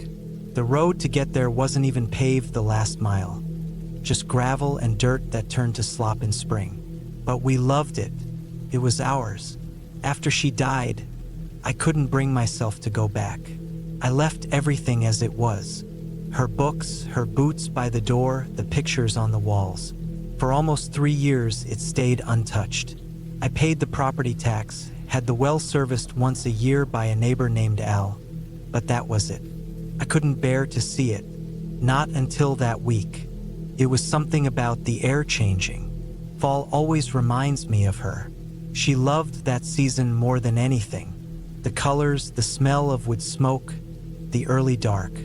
She always said it was the time of year that made her feel alive. So I packed up the truck, mostly out of impulse, and drove up. I told myself it would be just for a couple nights. See the place, clean it up a bit, maybe close it for winter properly, then drive back home. I took Route 201 up through Bingham, crossed into the deeper woods past the forks, then cut off into the logging roads that led east toward Coldstream. The closer I got, the more uneasy I felt. I chalked it up to memories, to seeing her face in every bend of the road, every shadow under the trees. But it wasn't just that. There was something else. A kind of pressure in the back of my head, like the woods were leaning in, just a little too close. When I finally reached the cabin, I almost turned around. Not because something looked wrong. Everything was how I left it. But that first step onto the porch hit me like a truck. I stood there, gripping the railing, looking at the empty rocking chair she used to sit in. I couldn't breathe for a second. I forced myself to go inside. It smelled of old wood, dust, and time. Not bad, just untouched. I walked through slowly, like I was afraid I'd break something. Her coat still hung on the hook by the stairs. A dried-up plant sat on the windowsill. The calendar on the fridge still said February 2020. That first night, I didn't sleep well. I brought in some groceries, made a fire, sat at the kitchen table, and drank a little whiskey. Every sound outside made me twitch. But it wasn't city nerves, it was something different. There was a stillness that felt forced, not natural, like the woods were waiting for something, watching. I kept telling myself I was just unsettled from being back, that it was normal. But around midnight, I heard a noise that didn't fit. It was like something heavy brushing the porch. Not an animal. Too slow. Too intentional. I froze. Waited. But nothing followed. I told myself it could have been a branch falling. I didn't go check. The next morning was cold. Frost had covered the ground, and I noticed footprints near the back of the cabin. Human ones. Barefoot. I crouched down and looked closer. They weren't mine. Too narrow. Too long. The path they made curved around the back steps and disappeared into the trees. I didn't want to panic. There were hikers out here sometimes. Maybe someone got turned around, wandered close. But who walks around barefoot in this cold? I tried to put it out of my head. Chopped a bit of wood. Cleaned out the chimney pipe. I walked down to the lake, which was half covered in fog, and skipped a few stones. That helped. For a while. That night, the sounds came back. Closer this time. I sat in the dark, fire low, ears straining. There was a long, dragging noise. Then a creak, like weight on the porch again. I grabbed the flashlight and stepped to the window. Nothing. Just trees. Dark and still. But I didn't sleep. The next morning, I found more prints. This time, they led from the woods to the shed about 20 yards from the cabin. The door was cracked open. That door had been locked with a latch I'd put on myself years ago. I walked over slowly, boots crunching frost, and pushed it open. Everything looked in place, rakes, old paint cans, the canoe paddles. Except for one thing. The old wool blanket we kept in a plastic bin was missing. I turned the bin over. Empty. No sign of rodents. No sign of anything except a strange smell in the air, like wet iron and pine sap. I closed the door and used an old nail to keep it shut. By the third night, I was thinking about leaving early. I didn't want to admit I was scared. I told myself I was just being jumpy, letting grief mess with my head. But something was wrong. Couldn't shake it. I checked my truck that afternoon. The gas gauge was lower than I remembered, and there were mud prints on the driver's side door. Long, thin ones. I started locking it at night. That evening, I sat out on the porch with a thermos of coffee and watched the woods. Everything was quiet. No birds. No wind. I sat still for over an hour. Then, just as the light began to go, I saw something. Across the clearing, maybe 30 yards off, just at the edge of the trees, I saw movement. A shape, thin, upright, not an animal. It was too far to make out clearly, but it didn't move like anything natural. It was like it was swaying slightly, back and forth, like it didn't know whether to come forward or not. I stood up. It disappeared. I went inside, locked the door, bolted the windows, sat by the fire with the rifle across my lap. I didn't sleep at all. The final night was the worst. I was lying in the upstairs loft, trying to drift off. I'd nailed boards across the bedroom window earlier, just in case. I kept the rifle by the bed and a flashlight on my chest. Around 3 a.m., I heard something moving below. Not outside. Inside. I froze. I heard the floorboards creak in the kitchen. Slow steps. I knew the sound of those boards well. You couldn't cross that room without them groaning. Then a pause. Then another creak. I didn't move. I barely breathed. The steps came closer, toward the bottom of the stairs. Then they stopped. I aimed the rifle at the opening to the loft, but no one appeared. I stayed like that until the first light started to push through the slats of the window boards. When I finally crept down the stairs, nothing was out of place. Nothing taken. Nothing moved. But the front door was wide open. I locked it, sat down at the table, thought hard. That was when I noticed the picture. We had a photo framed by the stairs, one of the last ones taken of Emily at the cabin. She was standing in front of the lake, her flannel shirt half-tucked, hair in a knot, holding a mug of coffee. But now the glass was cracked and the frame was crooked. It hadn't been like that before. I packed before noon, left everything else behind, drove straight back to the city, barely stopping. I didn't tell anyone what happened, not until now. A few weeks later, I called Al, the neighbor, asked if he could check in on the place. He said he'd been by not long after I left, said the door was open again, said there were strange scratches on the shed door, said he'd call me later if he noticed anything else. But he didn't. I haven't heard from him since. I've sold the cabin now, took a loss on it, didn't care. I told the realtor to deal with the paperwork. Didn't go back to empty the place. Left everything behind. Whatever was out there, whoever, I don't want to know. Maybe it was some drifter living rough in the woods. Maybe it was someone mentally ill. Or maybe it was just grief, twisting my brain, making shadows out of trees and memories. But I don't think so. I know the difference between fear and loss. All I know is when I left that place, I didn't just leave a cabin behind. I left her there too, finally. Not out of choice, but necessity. Because there's something worse than loneliness in a place that used to be full of love.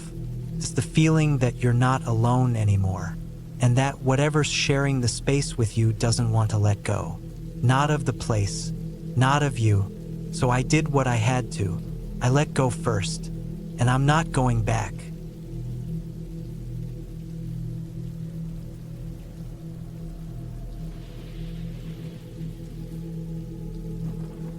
I had always known the forest was full of secrets, but never in a million years did I expect one of those secrets to be so close to home.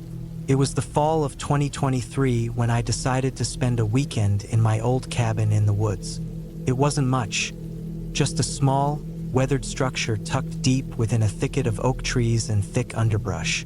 My grandfather had built it years ago, a secluded getaway for himself after he retired from working in the city. It had been a while since I'd visited, but something about the isolation always drew me back.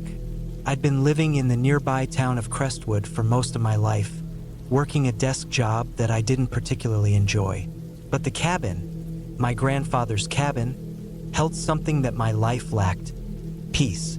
It was quiet out there, peaceful, away from the noise and chaos of the town. The cabin wasn't fancy by any means, but it had a charm to it that I couldn't quite explain. The wood inside was dark and old, the floors creaked underfoot, and the fireplace was big enough to warm the entire cabin with just a few logs. I'd never been scared of the place before. In fact, I'd spent countless nights there as a kid with my family, making memories I still hold dear.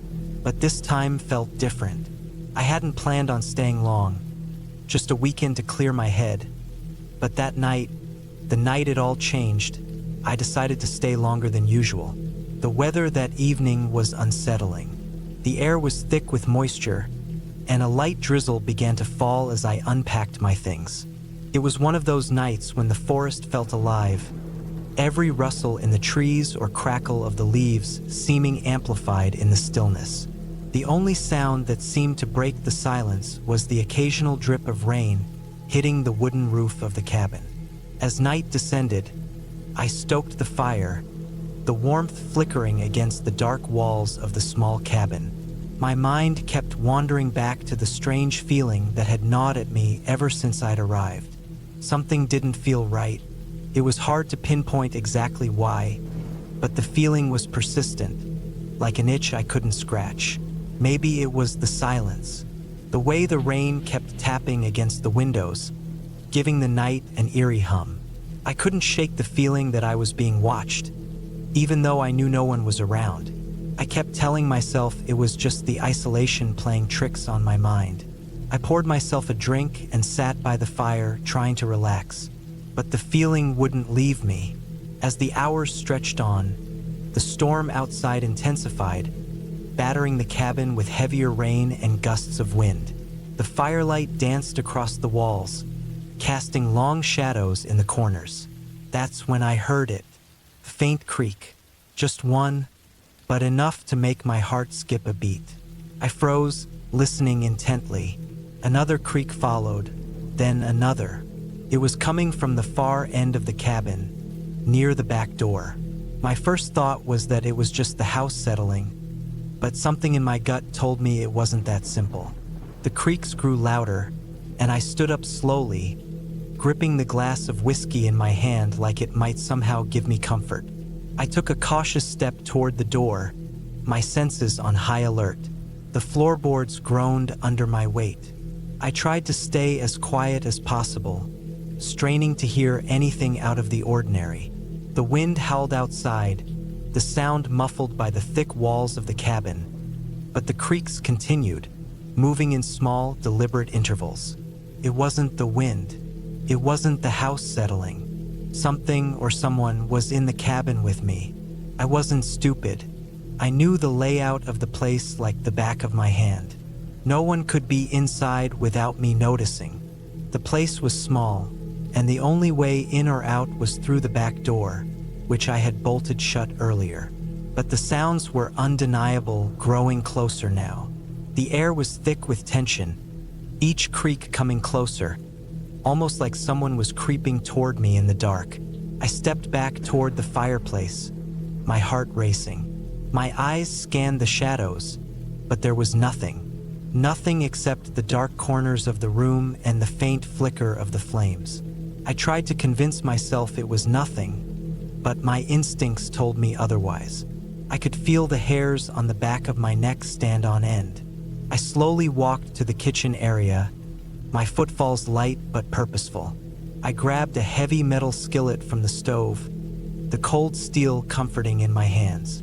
My mind raced as I considered what to do. If there was someone in the cabin, I wasn't sure I could take them on by myself, but I couldn't just wait around to find out. Another creak sounded, and this time it came from directly behind me. I spun around, skillet raised, but there was nothing there. The cabin was still eerily so. The fire crackled softly. The rain beat against the windows, but no one was there. I exhaled, my breath shaky, but there was no denying the fear that had taken hold of me. I checked the back door, bolted shut. No one could have gotten in without me hearing them. And yet, those creaks, they couldn't have come from nowhere. I walked over to the front window, peering out into the dark night, but the forest was just as silent and still as the cabin. I couldn't shake the feeling that I was being watched. I went back to the kitchen and took another sip of whiskey, trying to calm myself. Maybe I was just overreacting. The isolation, the rain, the storm, it was all messing with my head. But then, a noise broke the silence again. Not a creak, but a faint thud, came from outside. I jumped, heart pounding in my chest. This was no longer just some random noise.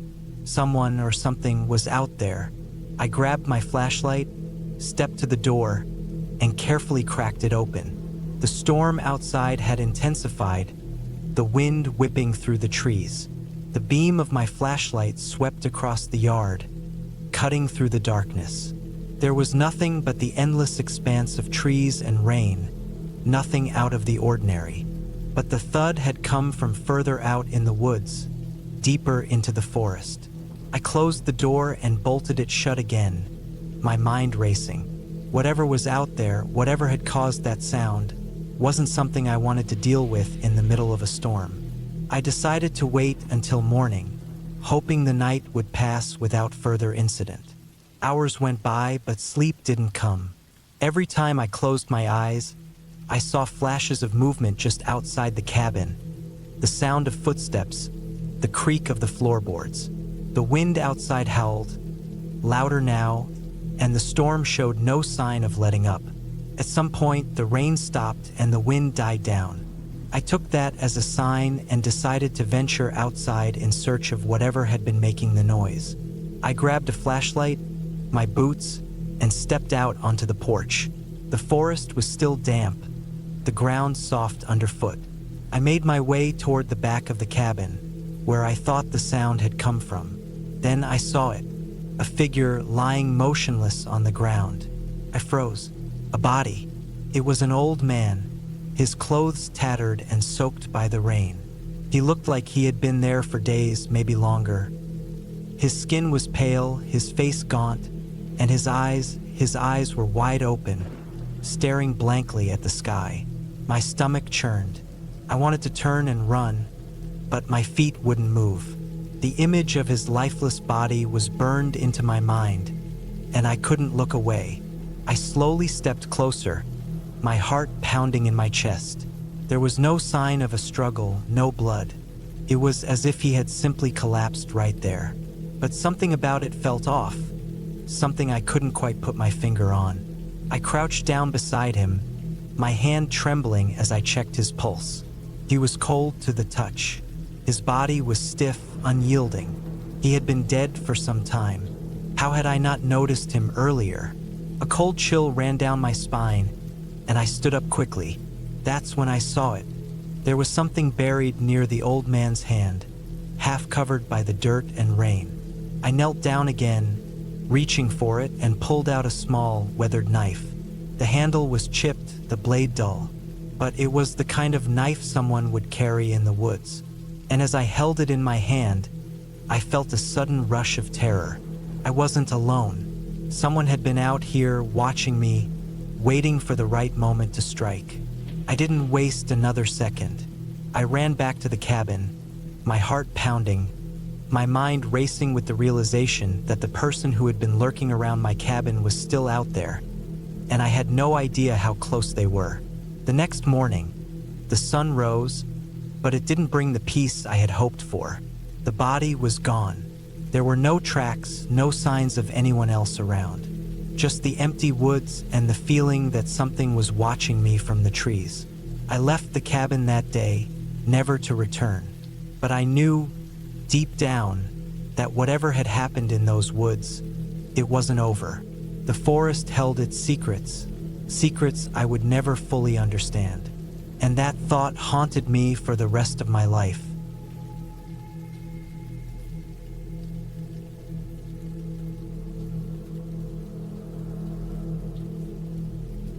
It was early November when I first arrived at the cabin in the woods. The drive had taken longer than expected, mostly due to the weather, which had been unseasonably cold for the time of year.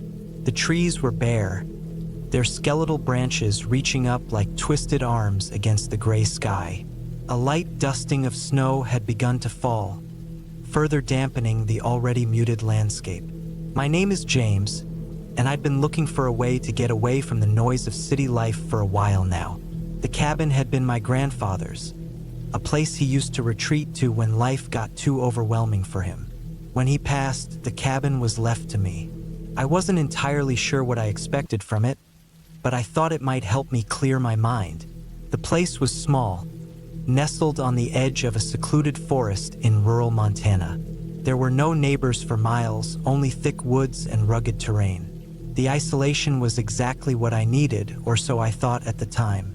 The cabin itself looked worn, but it had character. The exterior was made of dark logs that had weathered countless winters, and the roof sagged slightly under the weight of the snow.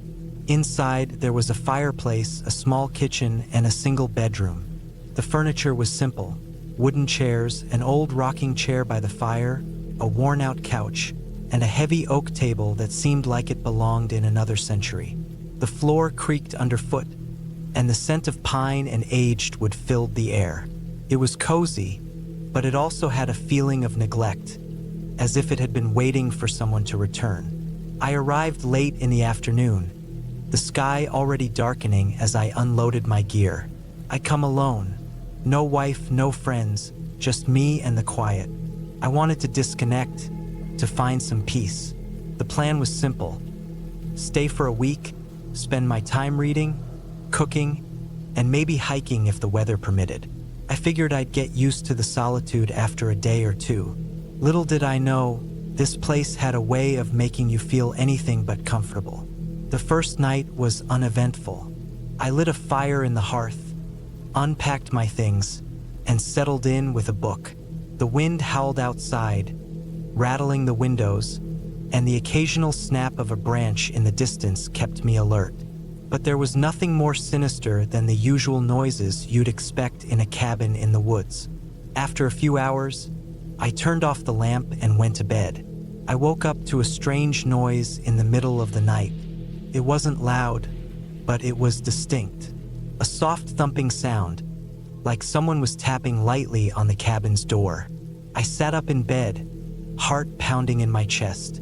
The sound came again, followed by a low creak, like the weight of something pressing against the door. My first thought was that it was an animal, maybe a raccoon or a bear, curious about the cabin. But then I heard something that made my blood run cold. Footsteps, slow, deliberate, as if someone was pacing outside the door. I grabbed the flashlight on the nightstand, my hand trembling. I didn't want to go outside, but I needed to know if someone, or something, was out there. I moved cautiously to the door, shining the light through the small window beside it. There was nothing in sight, just the dark, snow-covered ground and the trees that seemed to stretch on forever. I opened the door slowly, the hinges groaning in protest. The cold hit me like a slap, but there was still no sign of anything outside, just the eerie quiet of the night. I stepped out onto the porch, scanning the area, but saw only the shifting shadows of the trees. My mind raced. Who would be out here in the middle of nowhere at this hour? I didn't know what to think, so I locked the door behind me and went back inside, trying to shake off the unease that had settled in my chest. Maybe it was just my imagination playing tricks on me. The wind, the snow, the isolation. It was all making me more on edge than usual. I convinced myself that nothing was wrong, though a small part of me wondered if there was something out there in the dark. The next day, I tried to put the incident behind me. I went for a long walk in the woods, hoping the exercise would clear my head. The snow had accumulated more overnight, and the world looked even more desolate, like something out of a painting. The air was sharp, and every step I took seemed to echo in the vast emptiness. But there was something unsettling about the quiet, as if the forest itself was holding its breath. As I walked, I noticed something strange: fresh footprints in the snow. They were large and deep, as if a heavy person had been walking around the cabin. But I hadn't seen anyone since I arrived. I followed the trail, which led away from the cabin, deeper into the woods. The tracks seemed to go on forever, but I couldn't help feeling like they were leading me somewhere. I hesitated for a moment, considering turning back, but curiosity won out, and I continued following the trail. Eventually, the tracks disappeared, and I found myself in a part of the woods I didn't recognize. The trees here were thicker, their trunks twisted and gnarled. The air was colder, and the light barely filtered through the canopy. It felt like a different world, one that was far removed from the warmth of the cabin. That's when I heard it again, the soft thumping sound. It was faint, but unmistakable. My heart began to race, and I turned in every direction, trying to locate the source. There was no one in sight. I started to walk back toward the cabin, quickening my pace. The feeling of being watched grew stronger with each step. The quiet, the strange footprints, the mysterious sounds. They were all starting to add up to something I couldn't quite explain. I couldn't shake the feeling that someone, or something, was out there, following me. The cabin, once a refuge, now felt like a trap. That night, I kept the lights off and sat by the fire, listening to every creak and crack in the cabin. The wind howled again, rattling the windows, but this time, the noises outside seemed more deliberate. The sound of footsteps in the snow, the thumping. I tried to ignore it, but the feeling of dread was too strong. Every nerve in my body was screaming at me to leave, to get out of the cabin and drive back to town. But I didn't. I stayed. The following morning, I woke up to find fresh tracks right outside the door. The snow had covered the ground again, but there they were, large, deep prints, as if someone had been standing right at the threshold. My heart sank. Whoever or whatever had been out there was still watching me. The fear I'd felt the night before was now a tangible weight, pressing down on me. I packed my things quickly, not wanting to stay another night. But just as I was about to leave, I heard a voice. It was distant, barely audible, but it sounded like it was coming from the woods. It was a man's voice calling my name. At least I thought it was calling my name. The voice was muffled by the wind, but it had a strange, echoing quality to it, as if it was coming from somewhere deep in the trees. I didn't wait to find out what it was. I grabbed my bag and ran for the truck, my mind racing. My heart was pounding in my chest as I slammed the door shut, threw the truck into gear, and sped down the dirt road, not looking back. As I left the cabin behind, the snow began to fall more heavily, the world outside growing darker by the minute. The further I drove, the more I realized that whatever had happened at the cabin, whatever had been out there in the woods, was something I would never fully understand. But one thing was clear: I wasn't meant to stay.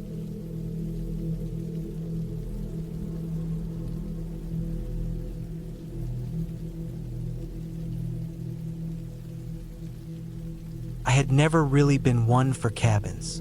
Something about the isolation, the quiet, the constant feeling that someone might be watching. But I didn't have much of a choice. It was 2018, and I had just turned 28. I was in a rough patch, both emotionally and financially. So when my uncle offered me the keys to his cabin in the woods, I didn't hesitate to take him up on it. I thought it would be the perfect getaway, a chance to clear my head, escape the city, and start fresh. I figured I could spend a few days in the middle of nowhere and maybe find some peace. My uncle had always said that the cabin was a sanctuary, a place for him to relax and get away from it all. He had mentioned it a few times, but I had never taken him seriously, assuming he was just trying to impress me with his idea of a retreat. The cabin was located in the mountains, somewhere in rural North Carolina. I wasn't exactly sure where, but it was secluded, deep in the woods. The kind of place where you couldn't hear a thing except for the rustling of leaves and the occasional chirp of a bird. I figured that was just what I needed: a place to think, a place to breathe. The drive there was longer than I expected. The winding road seemed endless, and I could feel the weight of the world lifting with each passing mile. I kept my music low, just the hum of the car's engine keeping me company. The further I went, the more the trees grew thick, casting shadows over the road. It was beautiful in a way, but also unsettling. The kind of beauty that made you feel like you were being watched, even when there was no one around. Finally, after what seemed like hours, I reached the cabin. It was exactly how my uncle described it: simple, wooden, with a rusted metal roof and a porch that looked like it hadn't been touched in years. It had a worn-down charm to it, though, the kind of place you'd expect to see in a postcard for rustic retreats. The kind of place that promised solitude, peace, and quiet. I parked my car and grabbed my things. The air smelled fresh, crisp, even, and I breathed it in as I walked toward the front door. It wasn't until I was standing on the porch that I noticed something odd. The door was slightly ajar. Not much, just a crack, but enough for me to feel uneasy. I stepped forward and gave it a push, expecting it to creak in protest, but it swung open easily, like it had been used recently. I paused for a moment, wondering if I should check the lock, but then I shrugged it off. Maybe my uncle had left it like that by mistake. After all, it had been a while since I had seen him. I stepped inside, and the smell of old wood and dust hit me immediately. The cabin felt cold, as if it hadn't been lived in for a while. The floors creaked under my weight, and I found myself taking slow, deliberate steps. The living room was sparsely furnished. A few chairs, an old wooden coffee table, and a fireplace that looked like it hadn't been used in years. I set my bag down on the floor and took a look around. Everything was just as I expected, untouched by time. My uncle wasn't much of a decorator, but I figured that was part of the charm of the place. I made my way to the kitchen, checking the cabinets and the refrigerator. There wasn't much in there. Some cans of food, a bottle of water, a few eggs. I decided to cook something simple for dinner and made a mental note to head into town tomorrow for supplies. As I was cooking, I heard something outside, a noise. At first, I thought it was just the wind, but it sounded too deliberate, too controlled. I stopped what I was doing and listened, trying to figure out if I was just being paranoid. The sound came again, a twig snapping underfoot. My heart skipped a beat. I wasn't alone. I quickly turned off the stove and grabbed the nearest thing I could find, an old broom that had been left leaning against the wall. I wasn't sure what I was planning to do with it, but my instincts told me I needed to be prepared. The wind howled outside, and the trees groaned under its force. It was hard to hear anything beyond that, but I couldn't shake the feeling that someone was out there, watching me. I crept to the window and peered out, but the darkness outside was impenetrable. The cabin sat at the edge of a dense forest, and the shadows swallowed everything whole. I stood there for what felt like an eternity, waiting for some sign, some clue that I wasn't just imagining things. But there was nothing, no movement, no sound, only the silence. I felt stupid for being so jumpy. It was probably just an animal, I told myself. A raccoon, maybe, or a deer. I decided to let it go and finish making my dinner. But even as I sat down to eat, I couldn't shake the feeling that I wasn't alone.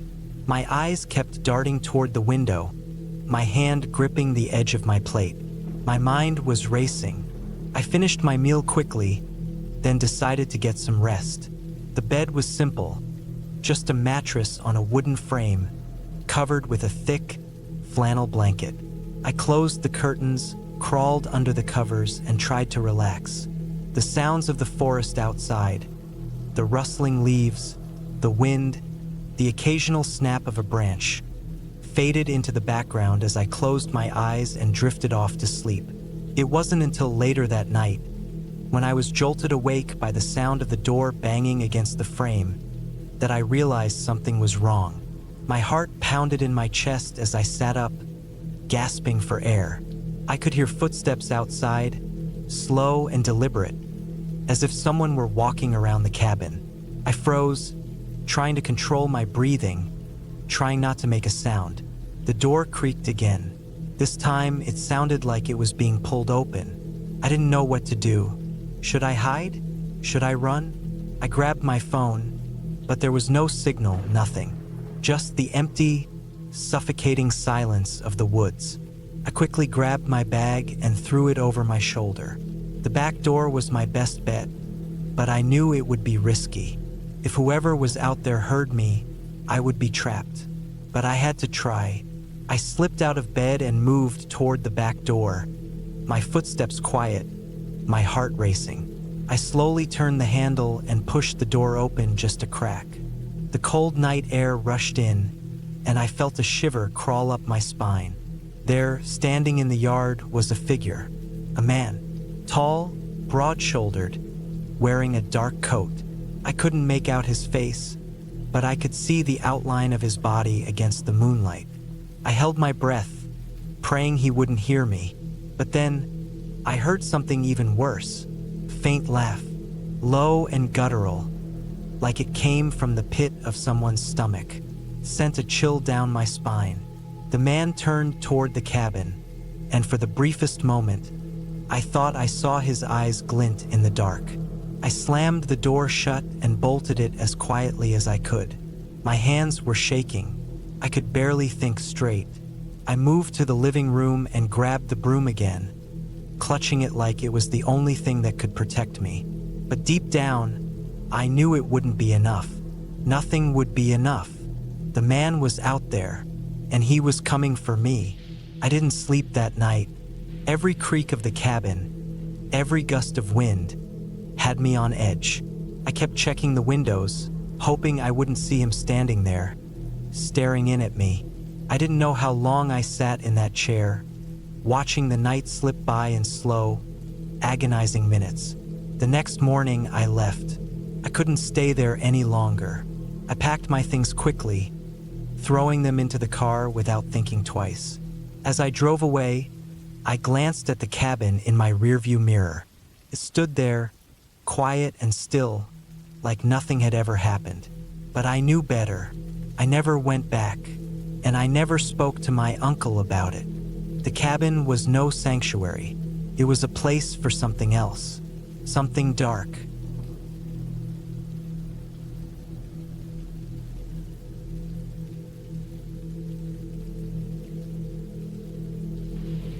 It had been a quiet shift for the most part, the kind of quiet that can either make a person feel at ease or on edge.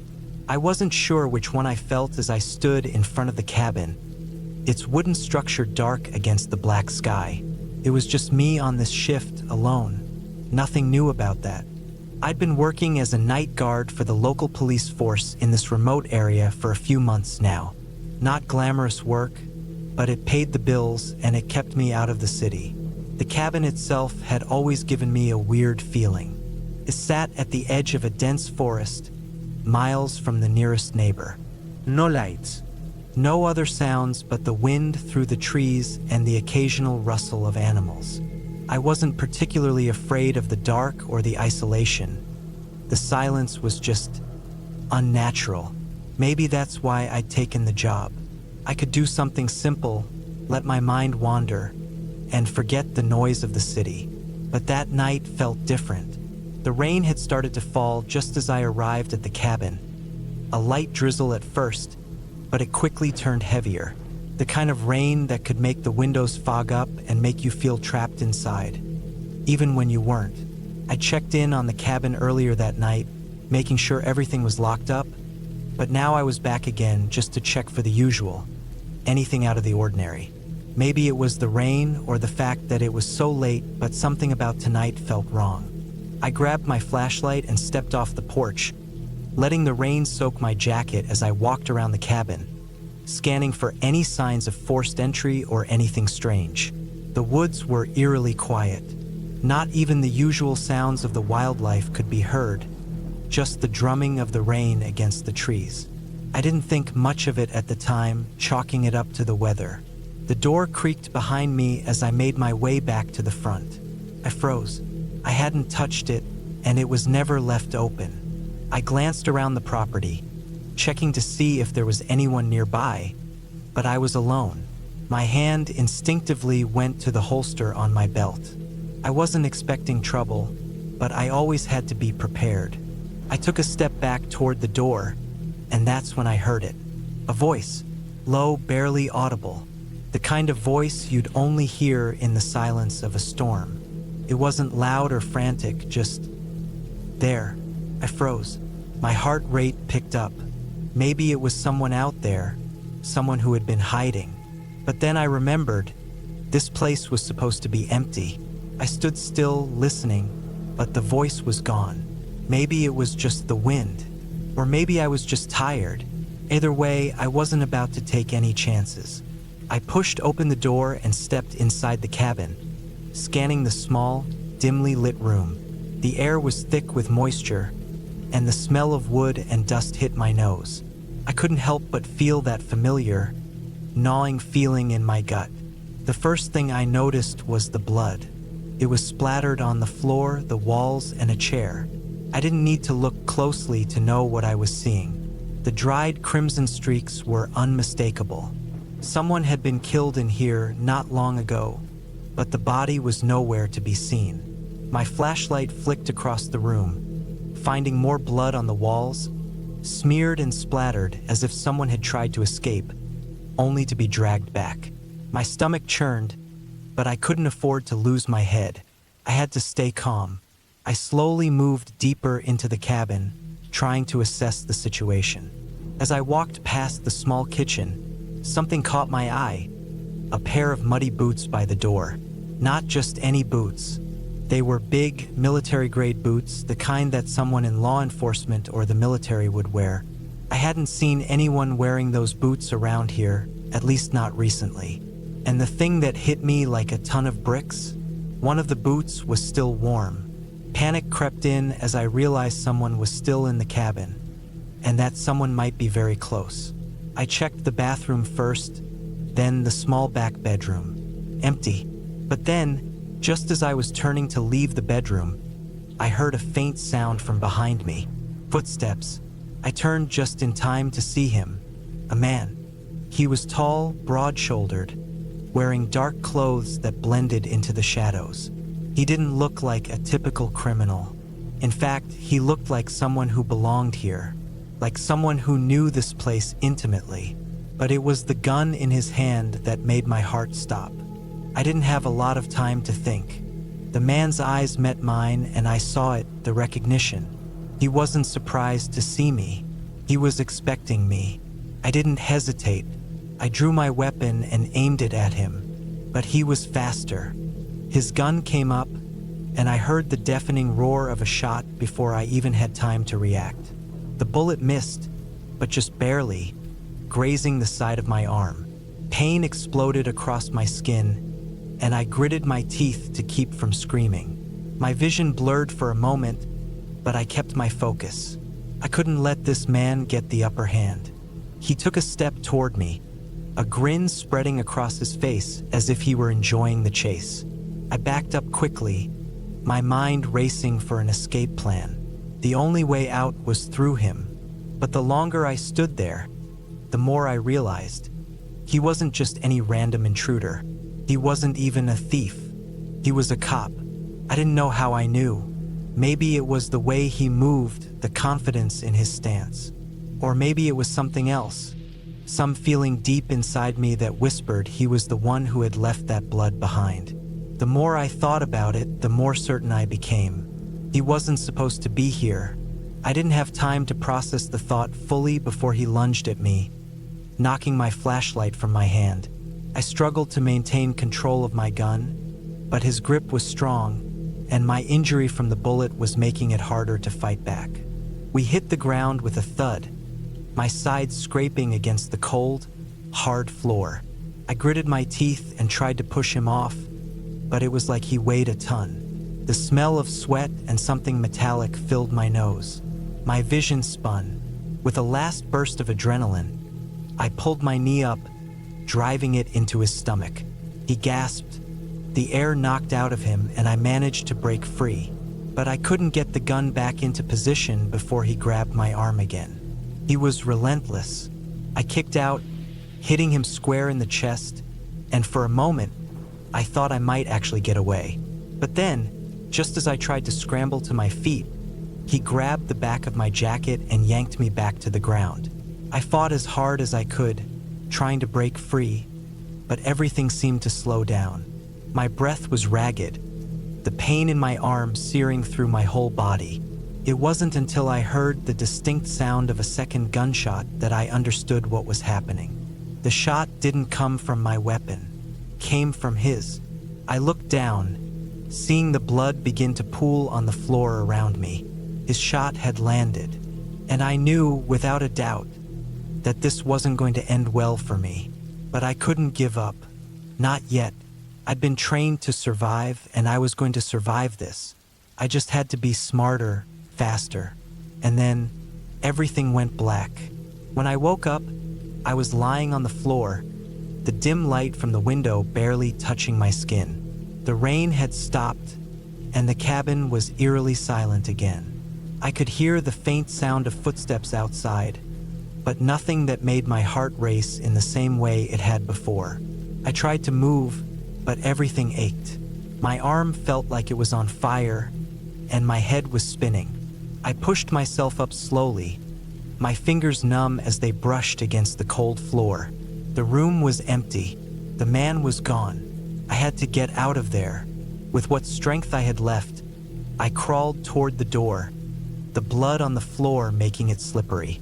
The outside air hit my face when I managed to force the door open, and I could feel the weight of the night lift off my shoulders just a little bit. But I knew I couldn't stay here. I had to find help. By the time I made it to my car, the adrenaline had started to wear off, and the pain was unbearable. I looked at the cabin one last time, the dark silhouette of the structure looming in the distance. But I wasn't going back inside. Couldn't. And that's when it hit me, the man wasn't just a cop. He was someone I knew. Someone who had always been close. Someone who knew the ropes. Someone who could have done all this and made it look like nothing had ever happened. I wasn't safe, not yet. But I was alive. And for now, that was enough. But this wasn't over. Not by a long shot.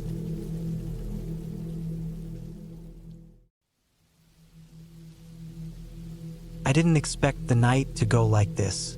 I thought it would be the usual trip. A few days alone with my dog, Sam, in the woods. No cell service, no distractions.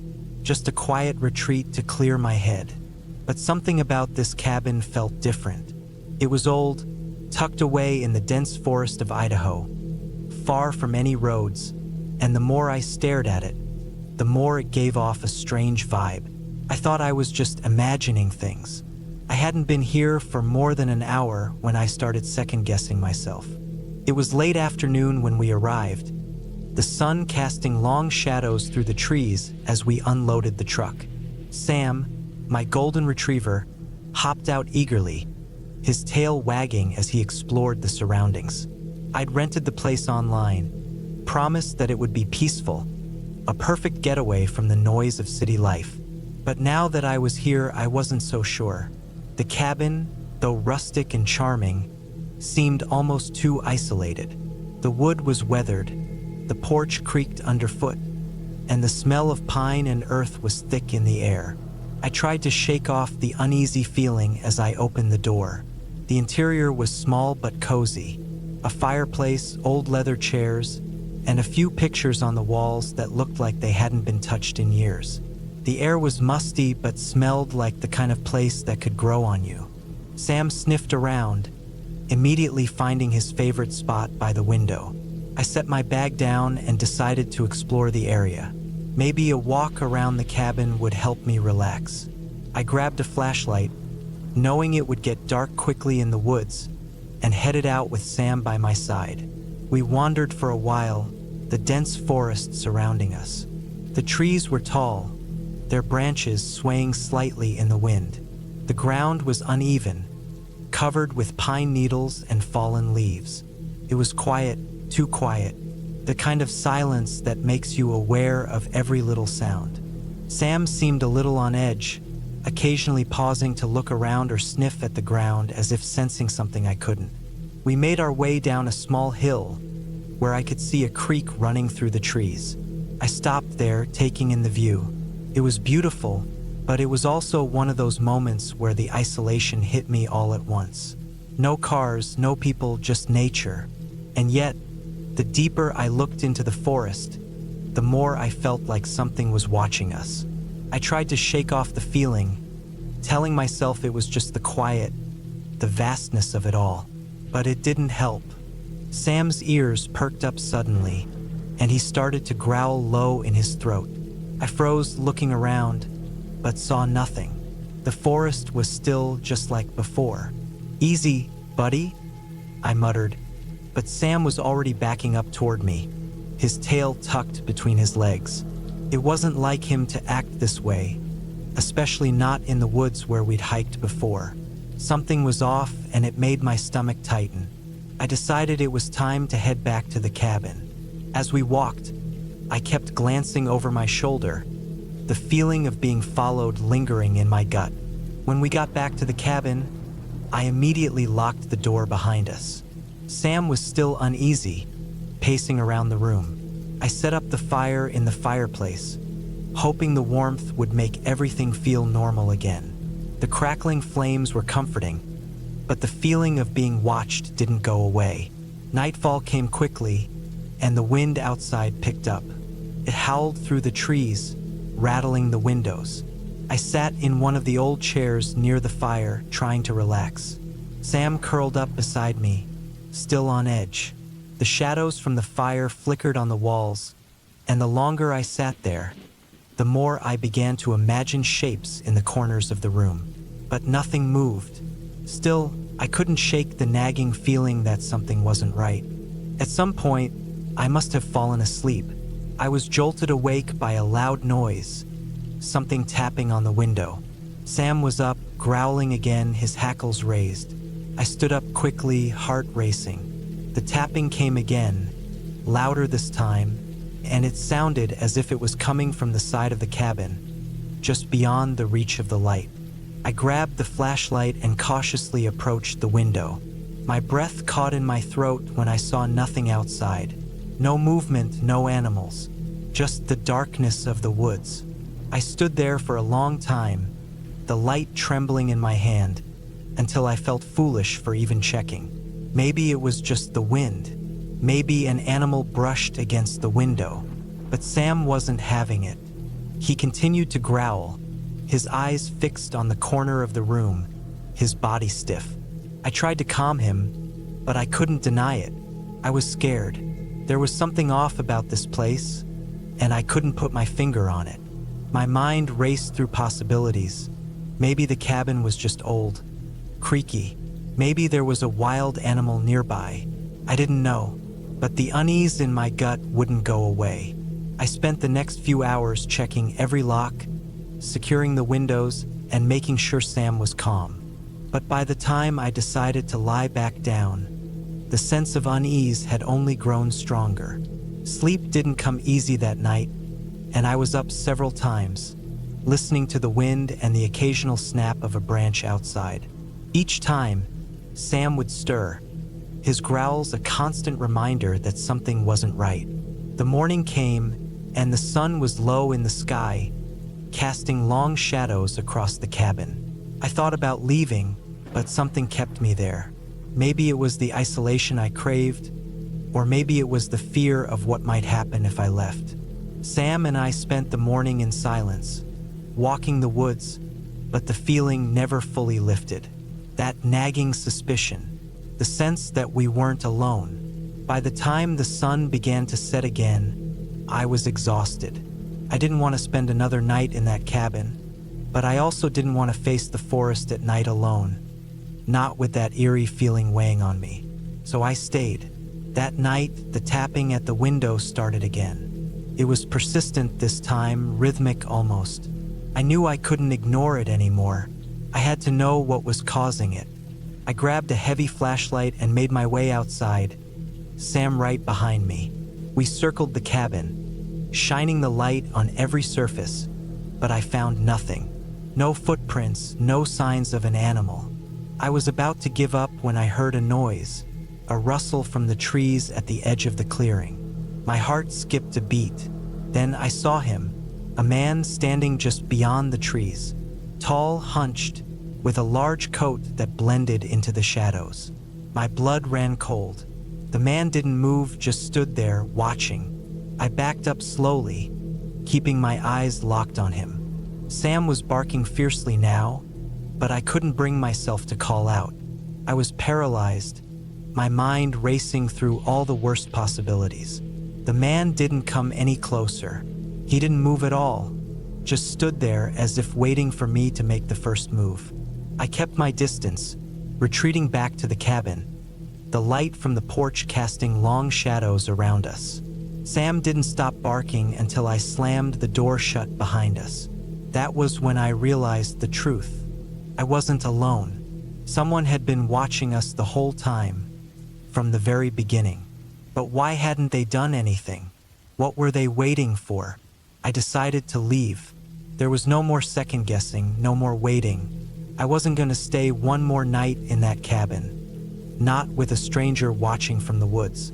I packed quickly, and as soon as the truck was loaded, I drove out of there, not looking back. Sam sat beside me, still tense, still on alert. I don't know what that man wanted or why he was there. I never saw him again. All I know is I got out. and I don't think I'll ever return to that cabin. The road ahead seemed brighter somehow, the trees less menacing. I just knew I was glad to be away from that place.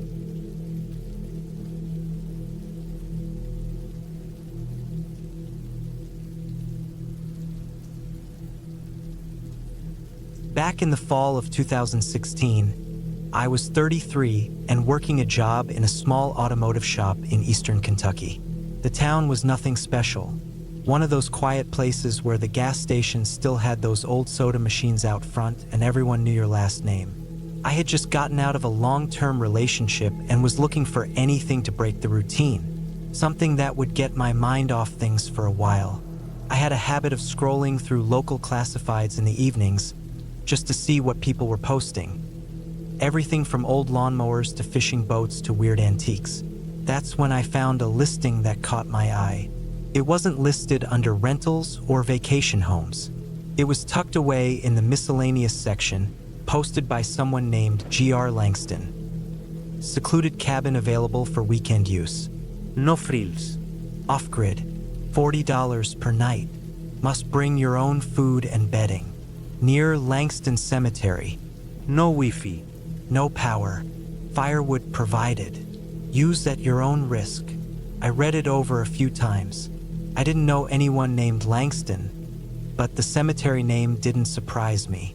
A lot of things in that region were named after families that had been there for over a century. I Googled it and found the cemetery easily. Small, fenced in, about 20 miles out of town along an old county road near the base of a ridge. Couldn't find much else. No reviews, no photos, just the listing and a phone number. I didn't call. I texted. The person responded with a long message. Cash only. Leave it in the red tin inside the door. If you break anything, fix it. If you take anything, leave something of equal value. Gates unlocked. Cabins just past the cemetery. Stay on the gravel path. I don't know what got into me. Maybe I was just sick of being around people. Maybe I liked the idea of doing something different. I had 3 days off coming up and figured, what the hell? I left early Friday morning. Threw a bunch of basic stuff in the back of my truck. Sleeping bag, a few cans of soup, my camp stove, water jugs, headlamp, extra batteries, a book, my .38 revolver, and my hunting knife. I also packed a cooler with some sandwich meat, cheese, and a six-pack. I figured I'd sleep in, hike a bit, and maybe do some writing. I had a notebook full of half-started stories and thought the quiet would help me focus. The drive was uneventful. The turnoff was easy to miss. Just a rusty gate set back from the road with a small wooden sign that said Langston. I pushed the gate open and drove in. The gravel path was narrow and rough. Tall grass brushed against the sides of the truck as I crept forward. After maybe half a mile, the trees opened up and I saw it. The cemetery was off to the left, maybe 40 or 50 headstones behind an old iron fence. Some of the markers looked new, others were so worn down you could barely read them. It was quiet, real quiet, not the peaceful kind either, more like the kind of quiet that gets under your skin. The cabin sat a short walk past the cemetery, right at the edge of a tree line. It was a single-room structure with a tin roof, old wood siding, and a narrow porch with one rocking chair. There was no lock on the door. When I stepped inside, it smelled like dry wood and dust. No furniture except for a cot against one wall, a small table with a kerosene lantern, and a shelf stacked with firewood and old books. The red tin mentioned in the text was right inside the door. I put 2 20s in it and shut the lid. I set up my sleeping bag on the cot and unpacked a few things. There was a small fireplace and a few rusted pans hanging from nails. The windows had thick shutters that looked like they hadn't been opened in years. I spent most of that first afternoon wandering around the property. There wasn't much, just woods in every direction and the cemetery down the path. I didn't go into the cemetery. I figured I'd take a look the next day when the light was better. That night was cold. The temperature dropped fast after sunset, and I had to light a fire in the fireplace just to keep warm. I sat on the floor reading until the fire burned low. I thought about the silence again. No distant cars, no barking dogs, not even crickets. Just the occasional pop from the fire and the groan of old wood shifting in the walls. I woke up around 2 a.m., not from a noise, but from the kind of stillness that feels off. I laid there for a while, staring at the ceiling. Something didn't feel right. My first thought was animals, raccoons, maybe deer, but the cabin was sealed up tight, and I hadn't left any food out. I got up and checked around with my flashlight. Nothing was out of place, but I still couldn't shake the feeling. I stood on the porch for a few minutes and scanned the woods. The beam from the flashlight bounced off the trees but didn't catch anything. It was freezing, so I went back in and tried to sleep, but I kept hearing these dull, rhythmic sounds in the distance, like someone slowly knocking on wood.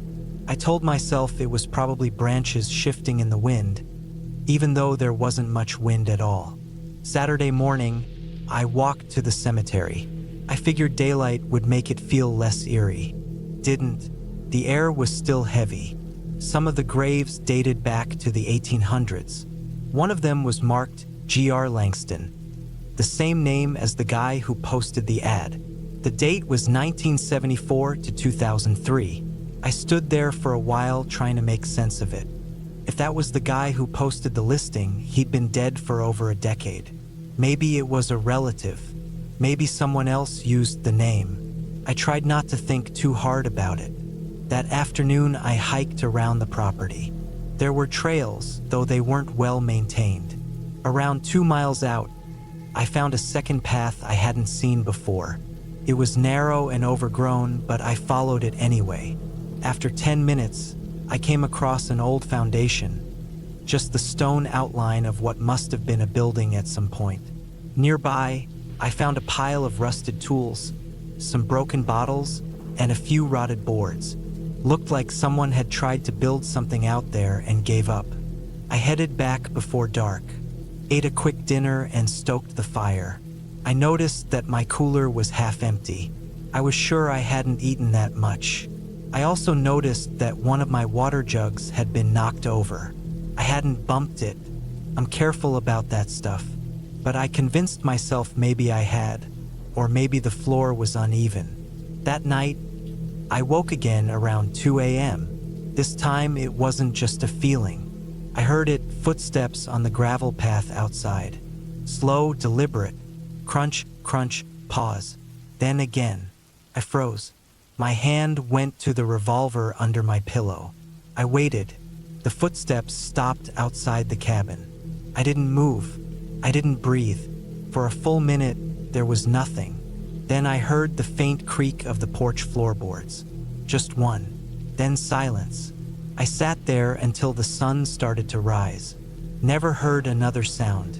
When I finally stepped outside, there were no tracks. The gravel looked untouched. But I know what I heard. Sunday morning, I was ready to go. I packed fast and didn't eat breakfast. I walked to the cemetery one last time just to make sure I wasn't losing it. That's when I noticed something that stopped me cold. There was a grave near the fence that hadn't been there before. The dirt was fresh. No headstone. Just a rectangle of turned earth. It looked like it had been dug the day before. I took a picture of it. I don't know why.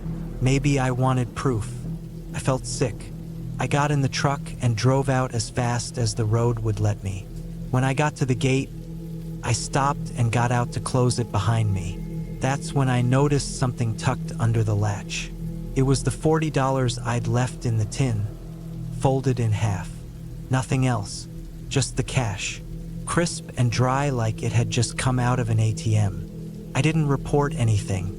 Who would I tell? That I stayed in a cabin near a cemetery and someone walked around outside at night? That someone returned my money and maybe dug a grave while I slept? I went back to the online listing a few days later. It was gone. The number didn't work anymore either. I drove out to the road again about a month later. The gate was still there, but locked with a thick chain. No sign, no tire tracks, just weeds. I haven't gone back. I still think about it sometimes. Not because I want answers. I don't. I think about it because something about that place felt like it was waiting. Not haunted, not cursed, just patient. And I still wonder, who or what did I hear that night? And who was the new grave for?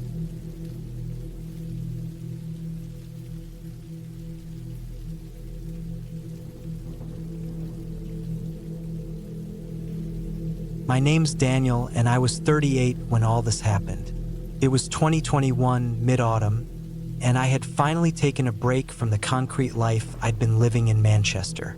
I had always wanted to get away, just vanish into some quiet place, build something of my own, and breathe without car horns or sirens in the background.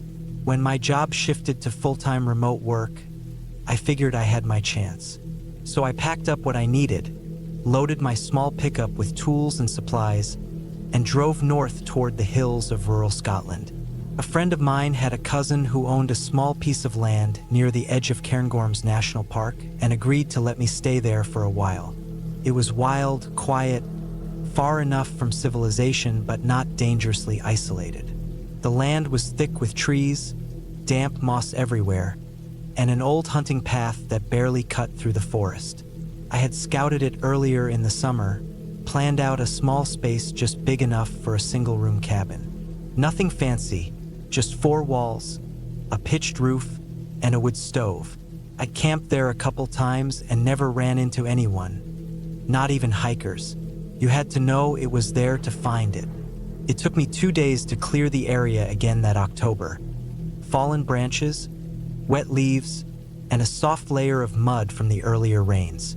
I had driven my truck in as far as I could, then walked in the rest of the way with supplies. I brought only what I needed: wooden beams, tools, nails, tarp, a compact chainsaw, and food enough for a couple weeks. I had a tent set up while I worked, and I stayed out there alone. The rain started on the 5th night. Not a storm, just a steady, cold drizzle that made everything slick and slowed down the build. I had finished laying the base and was halfway through the frame. The forest around me turned darker than I'd expected. The kind of pitch black you only get when clouds cover the moon and trees surround you on all sides. Even with a lantern hung on a nearby post, it felt like I was working inside a tunnel. But I kept at it. I'd worked construction in my 20s. I knew how to frame walls and raise a roof. What I didn't expect was how eerie the woods would feel at night, especially in the rain. There was a silence I'd never known before. No cars. No voices. Just the steady patter of water on leaves and the occasional groan of tree limbs under their own weight. I wasn't scared exactly, but something was different. It didn't feel like the kind of silence that came from peace. It felt like the silence that follows noise, as if the forest was waiting for something. I kept working through it, mostly in the early mornings and late afternoons when the light was best. At night, I tried to stay dry under the tarp, eating canned soup and listening to the rain tap against the nylon. I had a small radio but couldn't get much signal. Sometimes I'd just sit there in my sleeping bag with a flashlight and read old camping manuals or scribble notes about the build. By the 2nd week, the rain hadn't let up for more than a day. The ground had turned into mush. I dug trenches around the perimeter to redirect the water, but it wasn't enough. My boots were soaked through every day, and I started to feel the wear in my back and knees. Still, the cabin was starting to take shape, walls up, roof halfway done, and windows framed. I could almost feel the shelter becoming real. Then something strange started happening. One morning, I found a small pile of rocks stacked neatly about 10 feet from the cabin. I hadn't put them there. They weren't just random stones either. They were placed carefully, in a kind of short spiral that curved inward like a snail shell. I figured maybe some hiker had passed through without me noticing, or maybe it was just some forest thing. Animals sometimes do weird stuff. I kicked them over and didn't think much of it. The next morning, they were back. Same spot, same pattern, wetter this time. I didn't feel threatened, but I was confused. I walked a half mile in every direction, calling out just to see if anyone was nearby. Nothing. No footprints, no signs of people. Just the endless sound of dripping water and the creaking of damp trees. The nights got colder. I hadn't built a proper door yet, just leaned a sheet of plywood against the frame. I stayed inside the cabin shell sometimes, lying on a foam mat with my sleeping bag, keeping a small fire in a metal barrel for warmth. That's when I started hearing the noises. Not animals. I know what foxes, deer, and even badgers sound like. This was different. It sounded like wood moving, snapping, not cracking naturally, but being stepped on. But always just far enough away that I couldn't see anything in the darkness. Sometimes it was behind the cabin, sometimes along the treeline. I'd step outside with my flashlight, scan the woods, and there would be nothing but rain, fog, and the smell of wet pine. I started sleeping with my axe next to me. A few days later, I woke up around 3 a.m. The fire had died out. My flashlight battery was low, flickering, so I lit the lantern. I went outside to relieve myself and almost slipped in the mud. When I looked to the side of the cabin, I froze. There were footprints. Not boots, bare feet. Human, long and thin, and deep enough in the mud to be recent. They circled the cabin, passed close to my supplies, then led off toward the trees. No drag marks, no shoes, just 2 bare feet walking calmly around where I'd been sleeping. I followed them a little, but they disappeared into the wet moss beyond the slope. I didn't sleep that night. I sat inside the shell of the cabin with the axe across my lap and the lantern hissing beside me. Every sound outside made me flinch. At some point I dozed off, and when I woke up the rain had stopped. That day I tried to finish the roof. I told myself I was just tired, imagining things. Maybe the prints had been mine, even though I knew they weren't. Still, I kept glancing over my shoulder. I hammered faster. I tried to drown everything out with work. That night, I slept in the tent again, zipped in tight. Just before I drifted off, I thought I heard something rustle just outside. I held my breath, heart pounding. Nothing happened. I forced myself to sleep. When I stepped outside in the morning, everything looked normal, until I got to the cabin. One of the wall panels was gone. Just gone. Pulled clean off. The nails scattered like someone had carefully pried it loose. I found it lying about 20 feet away, leaning against a tree. There were more footprints around the cabin now. Dozens. All border. Some smaller, some wider.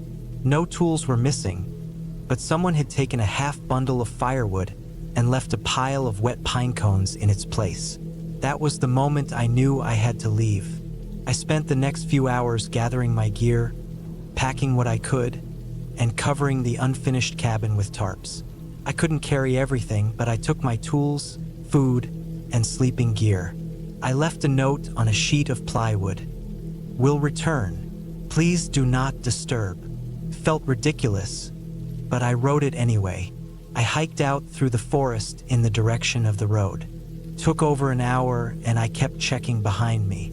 Nothing followed me, but I couldn't shake the feeling that someone was watching from the trees. Back at my truck, I drove straight to the nearest town, soaked and shaking. I rented a cheap room above a pub and spent the night drying out and trying to make sense of what had happened. No one at the bar had seen anything strange, though one older guy mentioned a rumor about quiet walkers who lived off-grid deep in the forests. He laughed when he said it, but I didn't go back for weeks. I couldn't sleep right, couldn't stop thinking about those footprints, the wall, the pine cones.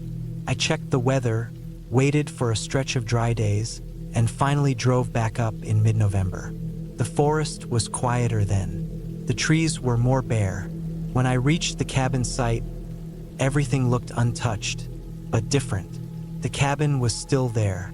The tarps had been adjusted, tied down tighter than I'd left them. My note was gone. Inside, someone had finished part of the roof. Not all of it, just a section nailed in cleanly. My tools had been moved but were still there. The firewood stack was twice the size now, with more pine cones nearby. I stood there for a long time, then I left again. I never went back to build the cabin, but I did return one last time in the spring, just to see. The cabin was complete. Someone had finished it. Door, roof, even a small porch made from spare beams. Inside was empty, clean, dry, and still. I don't know who did it or why. I don't want to know. I never saw another footprint. No more rocks. No more pine cones. I just turned around, walked back to my truck, and drove home. Sometimes I think about that cabin. I still get the urge to disappear, to live in the quiet, to build something with my hands. But I don't go north anymore. I stay south, near people, near noise. Whoever finished that cabin, they didn't want me there, but they didn't destroy it. They just completed it. And that's enough of a message for me.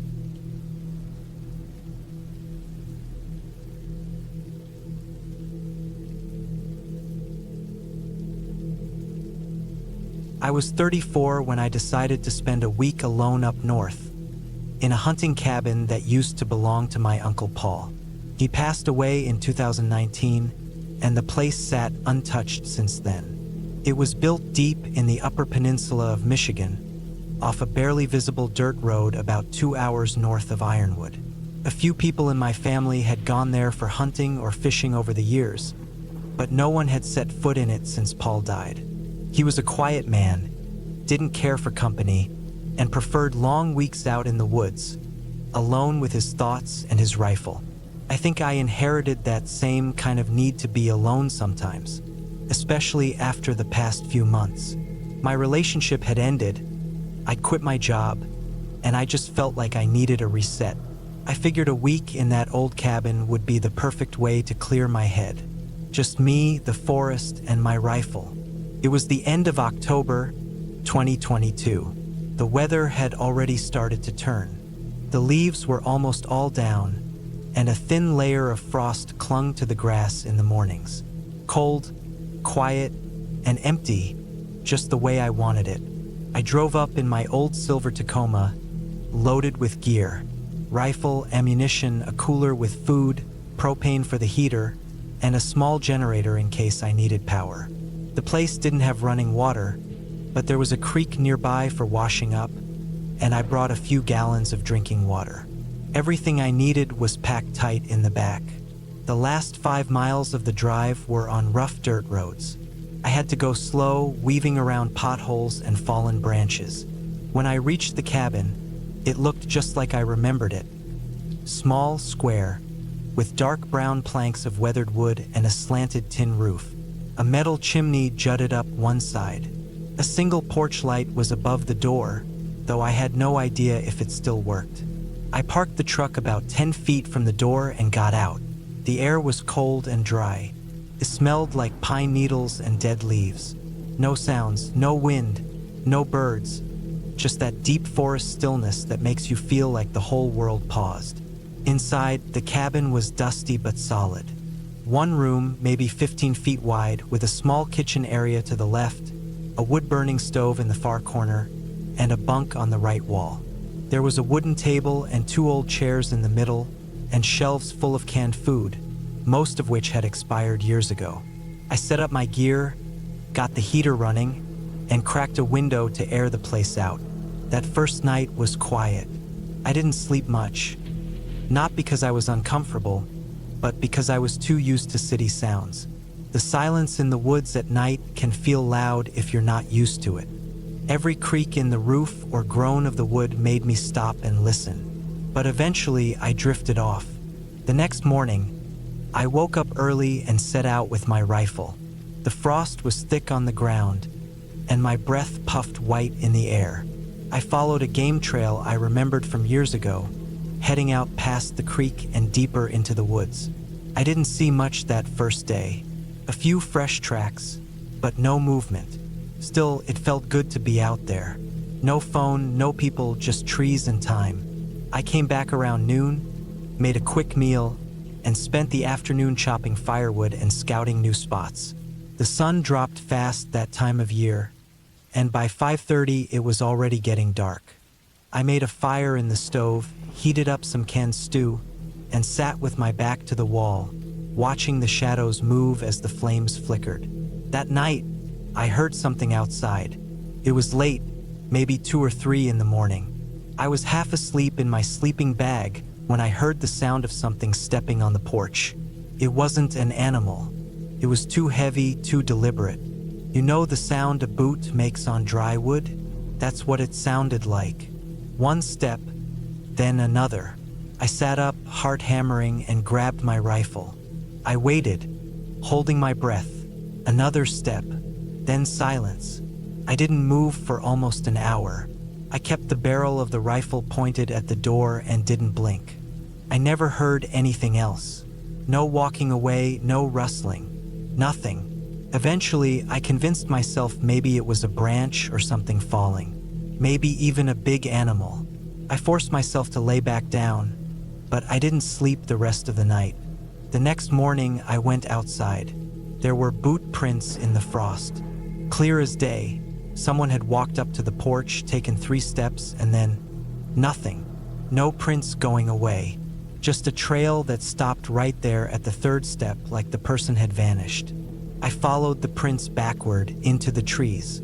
They went on for maybe 20 yards, then curved off toward the creek. I kept going, moving slow, eyes scanning the brush. That's when I found the first cigarette. A still burning cigarette, but just barely smoldering in the grass. Fresh. No snow or frost on it. Someone had been there that morning, maybe just an hour or 2 before. I turned around, slowly, looking into the woods. Nothing. Just trees and silence. I went back to the cabin, locked the door, and kept my rifle close. I told myself it was probably just a hiker. Maybe someone who knew the cabin was here and wanted to check it out. But something felt wrong. This place was miles from the nearest road, and there were no trailheads nearby. No one just stumbles across it. I stayed inside the rest of the day. Didn't hunt, didn't leave. Just watched through the windows, listening. Nothing happened. That night, I barely slept. Every sound made me jump. Every creak felt like footsteps.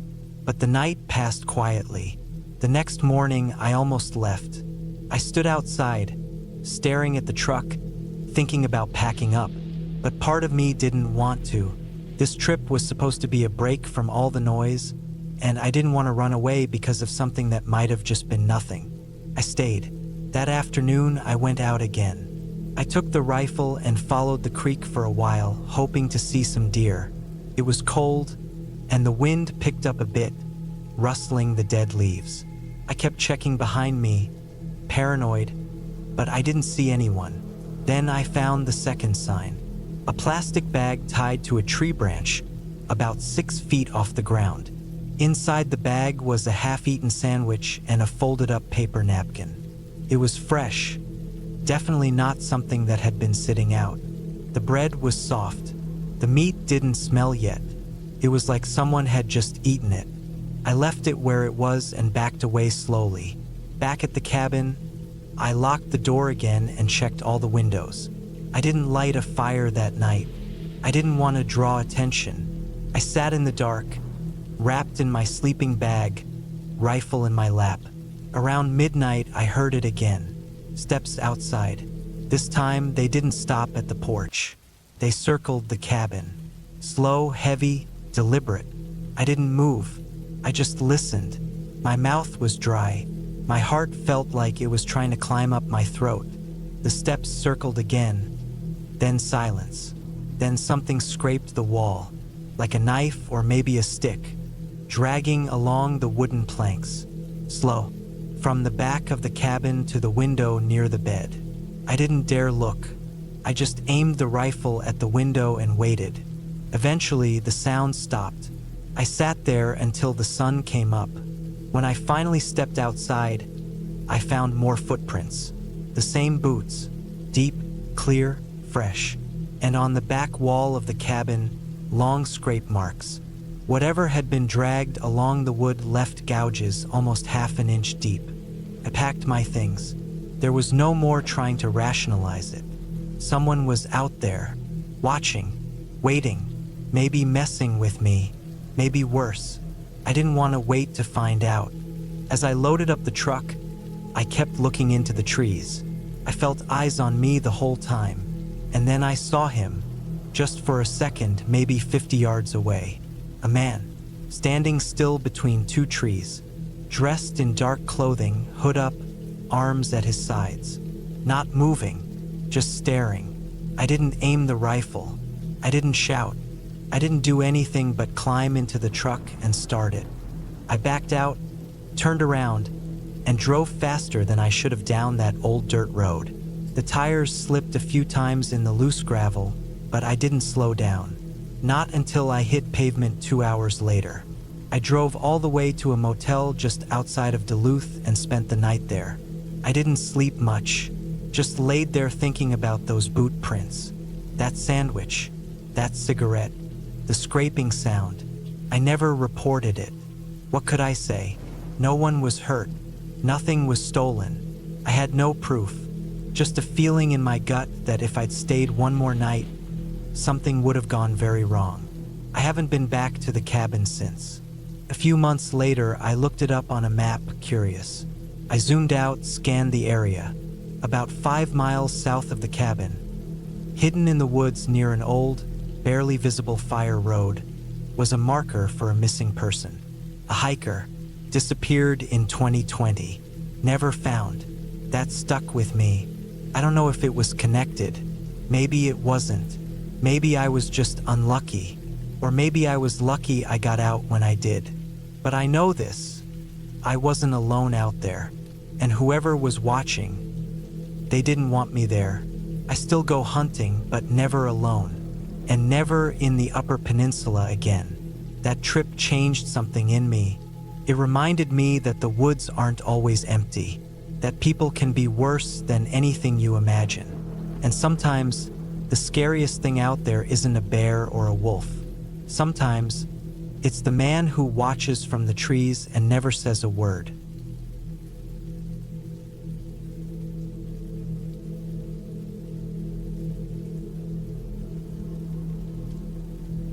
I was 53 the year Claire died. We had been divorced almost 6 years by then, but her passing still hit something in me. Not in a romantic way. I don't want to pretend we were still close or that her death shattered my world. But there was a strange weight to it, like a piece of my past that had just been sealed off forever. And now I was the only one left holding the memories. She had died in a car crash somewhere in northern Utah.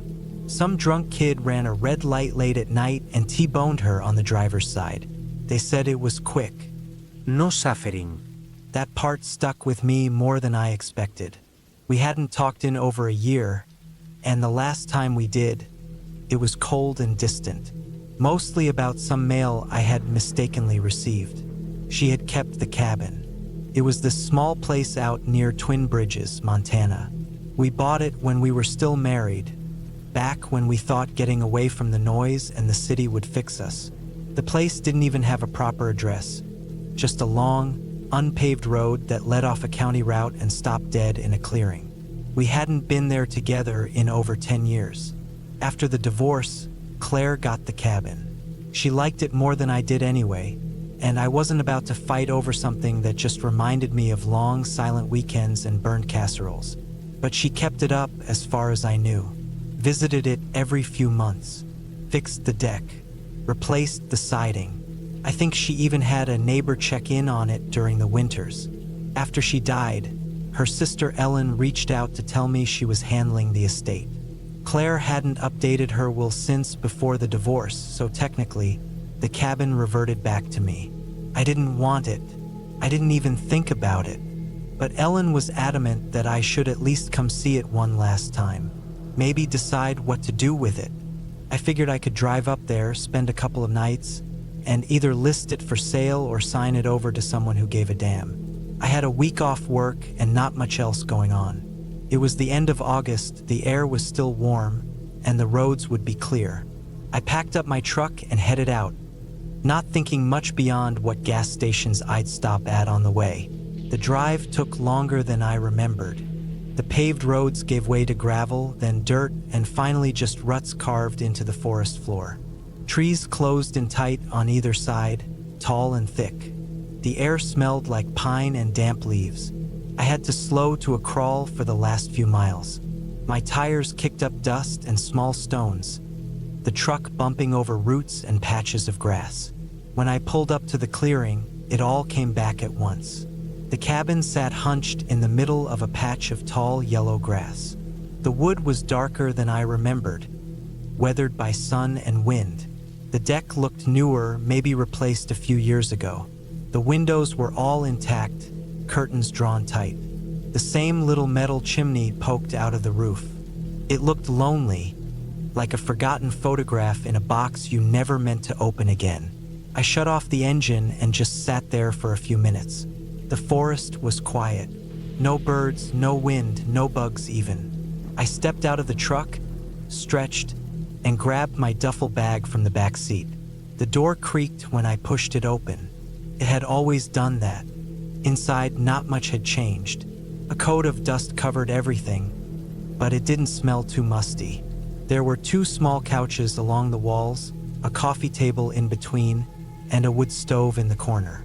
The kitchen was still cramped and ugly, with a yellowed fridge and stained counters. A hallway led to the single bedroom and bathroom in the back. I found myself checking for something of hers, but there wasn't much. A few books on the shelf, some old mugs, a worn-out throw blanket. The fridge was empty, unplugged. The place was cold and still, but not uncomfortable. Just untouched. I spent the first night on the couch, too lazy to make the bed. I drank a few beers I had brought and read through an old journal she had left behind. Nothing juicy, mostly lists and thoughts and reminders. Grocery stuff, maintenance tasks. There was an entry from 3 months ago about a raccoon tearing up the porch. She had tried to trap it, but it kept outsmarting her. It was around midnight when I thought I heard a sound outside, a soft thud, maybe an animal. I stood by the window for a while, peeking through the curtains. Nothing, just darkness and trees. The next morning, I walked around the property. The grass was taller than I liked, so I found an old rusted blade in the shed and tried to chop it down a bit. I cleared the porch steps, checked the gutters, and made a list of what needed fixing. The railing on the back deck was loose. The screen door stuck. A couple of the planks on the roof overhang were starting to rot. I found a trail behind the cabin that I had completely forgotten about. It led down a slight slope into a thicker part of the woods, toward a dried-up creek bed. Claire and I used to hike there. I followed it for a bit just to stretch my legs. At the bend, I saw something odd. There were tire tracks, faint but definitely there. Not fresh, but not old either. I crouched and touched the dirt. No rain lately, so they could have been a few weeks old. Maybe a neighbor had come by. But the thing was, this trail wasn't connected to any road. It was a hiking path. You couldn't drive a car down here unless you had something small, like a quad. I didn't think much more of it, just logged it in my head. Maybe the neighbor had an ATV. That night, I went to bed early, but couldn't sleep. Around 2:30 a.m., I woke up to what sounded like movement outside. Not an animal this time, more deliberate. Footsteps on dry leaves. I stayed still. My heartbeat was loud in my ears. I didn't want to move, didn't want to breathe too loudly. The noise stopped. I got up eventually, crept to the window and looked out. Nothing. The next day, I searched the perimeter. No prints. No trash disturb. Nothing knocked over. It was like I had imagined it. But I know I didn't. I stayed a third night. That was a mistake. I woke up again in the middle of the night, but this time to a scraping sound. Metal against wood. I shot up from the bed, heart pounding, and grabbed the flashlight from the nightstand. I clicked it on and moved to the living room. The sound had stopped. I pointed the light at the front door. It was closed. Locked. Then I noticed something through the side window. A faint shape, someone walking away through the trees.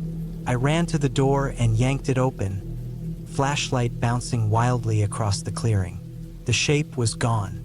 I stepped off the porch, shining the beam side to side. Then I saw it. On the ground, near the porch steps. An old wire trap, the kind used to snare raccoons. The same kind Claire had written about. Only now it was empty. The door had been bent slightly, and beside it, a torn piece of fabric. A dark blue sleeve, canvas material, maybe from a jacket. I didn't sleep that night. At first light, I packed my bag, locked the cabin, and drove into town. I found a hardware store and bought a trail cam, one of those small, motion-activated ones used by hunters. I drove back, found a tree near the cabin facing the clearing, and strapped it up. I wanted proof, either of an animal or of someone. That night, I kept a hatchet beside my bed. Nothing happened. The next morning, I checked the camera. One picture, time-stamped at 3:12 a.m. It was a man, thin, tall, in a hooded jacket, standing near the porch, just standing, staring at the door. I didn't even finish my coffee. I packed everything again, threw it in the truck, and left. Drove straight to the sheriff's office in Dillon. I told them what happened. They took the SD card and asked me a few questions. Said they'd check with nearby properties, maybe increase patrols. But here's the part that stuck with me. They recognized him. Apparently, the guy had been squatting out in the woods for over a year. No ID, no permanent address. Lived in an old trailer someone abandoned deep in the forest. Not violent, but paranoid. Kept to himself. They tried to catch him a few times, but he always vanished before they got there. They said Claire had filed a report about him last spring. Said someone had broken into the shed and stolen some tools. They never caught him. I stayed in a motel that night. The next day, I signed the papers and transferred the cabin to Ellen. She said she'd have it torn down eventually, maybe sell the land to someone local. I haven't been back since, but sometimes I still think about her, and that man, and how maybe, just maybe, she had more trouble with him than she let on. Maybe she didn't want to burden anyone. Maybe that was why she kept going back. To scare him off, to reclaim her space, and maybe she lost that fight long before the crash. The cabin's gone now. I checked, bulldozed a few months later. The land's empty, and no one's built anything on it. But that trail is still there, and so are the trees. And if you ever walk that way and see tire tracks or hear a noise in the night, just remember, not everything lost in the woods is looking to be found. Some of it's just hiding, watching, waiting.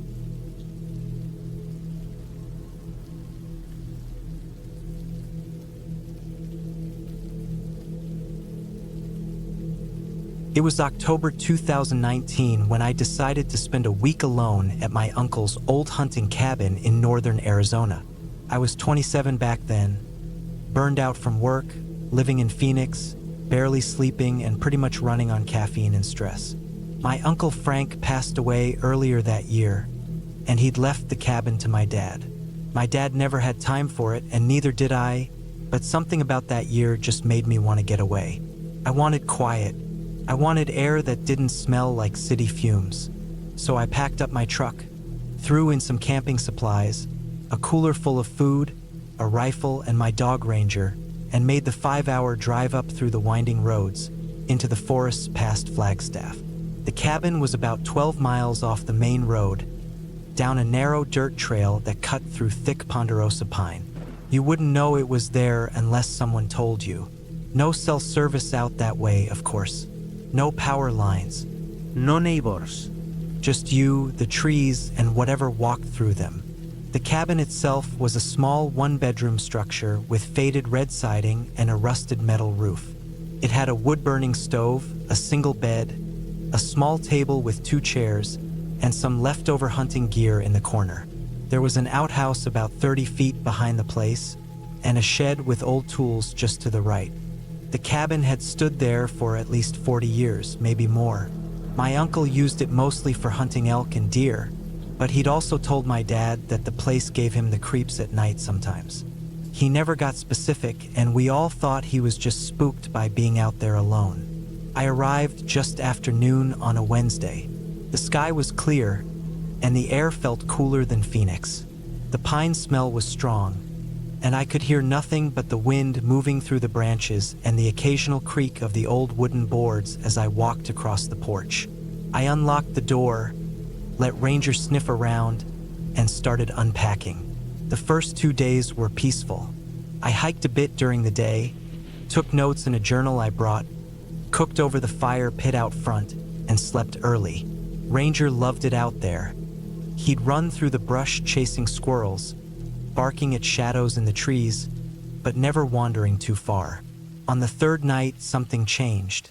It was a little after 9, and I was inside reading by lantern light. Ranger had been lying near the door, half asleep. The stove was going, and the air inside was warm and dry.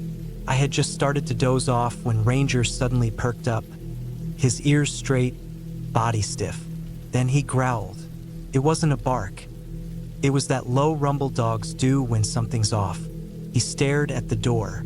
I turned off the lantern, sat up quietly, and listened. The fire in the stove crackled softly. Outside, I couldn't hear anything at first, but then I did. Footsteps, not animal footsteps, not the scamper of a raccoon or the crunch of a deer moving through the brush. These were slow, deliberate steps, 2 feet heavy, the kind of walk you only hear from a person. I grabbed my rifle, stood near the window, and peeked out. The moon was bright enough to light up the trees, but I didn't see anyone. Ranger stayed dead silent, growling under his breath, his eyes locked on the door. I waited for a long time. The footsteps stopped. I didn't sleep much that night. The next morning, I went out and looked around the cabin. No footprints. The ground was dry, covered in pine needles, and I couldn't tell if anything had been disturbed. I figured maybe I'd imagined it. Maybe I was on edge from being alone. Still, I kept my rifle close the rest of the day.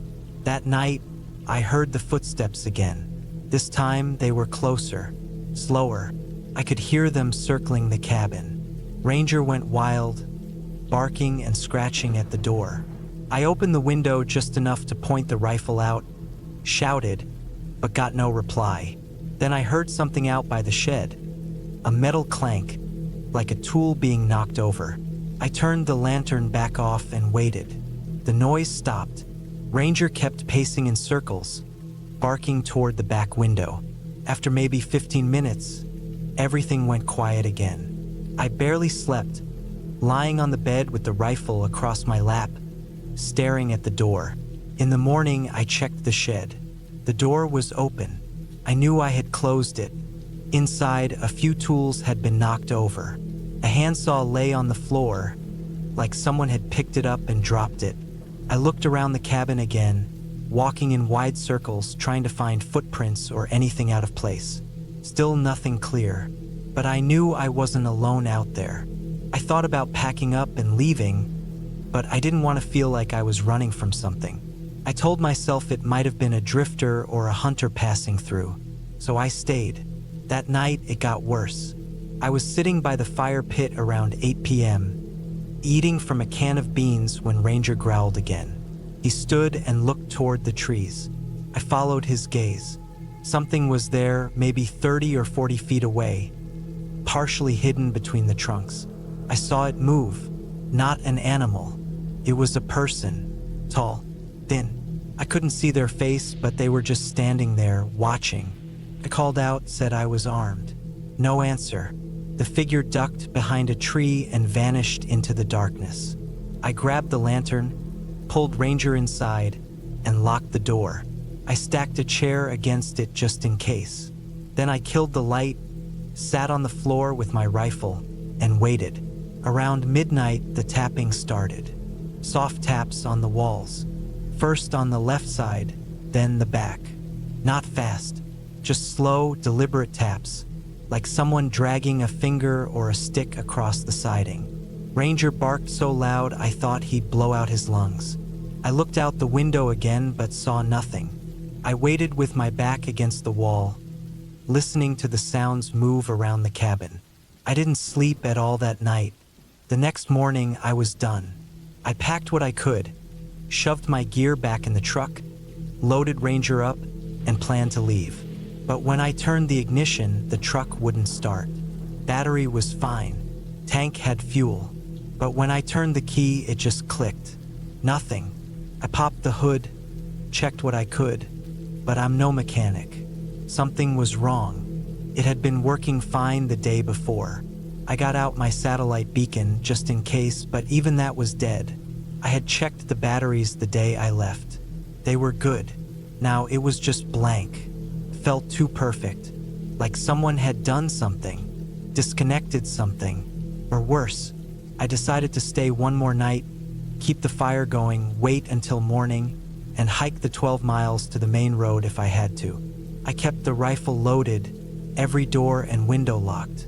At dusk, I heard something new, a whistle, 3 sharp notes coming from the trees. Not a bird call, not wind. It sounded like someone trying to get my attention. Then again, from a different direction. It was like they were surrounding me. Ranger was going insane. He paced the cabin, barking toward every wall. I closed the shutters, pulled a blanket over the window, and waited with my back to the stove. I didn't hear footsteps that night. I didn't hear tapping, but I knew someone was out there, watching, waiting. The whistling continued every hour or so, like a signal. At one point, around 3 a.m., I swear I heard a voice. Not words, just a sound. A broken, almost human sound, like someone trying to mimic speech without actually knowing how. I didn't move. I just kept the rifle pointed at the door and prayed for the sun. When daylight finally came, I didn't waste time. I grabbed Ranger, threw on my pack, and we started walking. 12 miles through the forest, rifle slung over my shoulder, checking behind me every few minutes. I never saw them, never heard them, but I knew they were there, watching. I could feel it. When I got back to the main road, I flagged down a trucker who let me use his phone. We called for a tow and got the truck back to Flagstaff. The mechanic said someone had pulled out 2 ignition wires and damaged the starter. Said it looked intentional.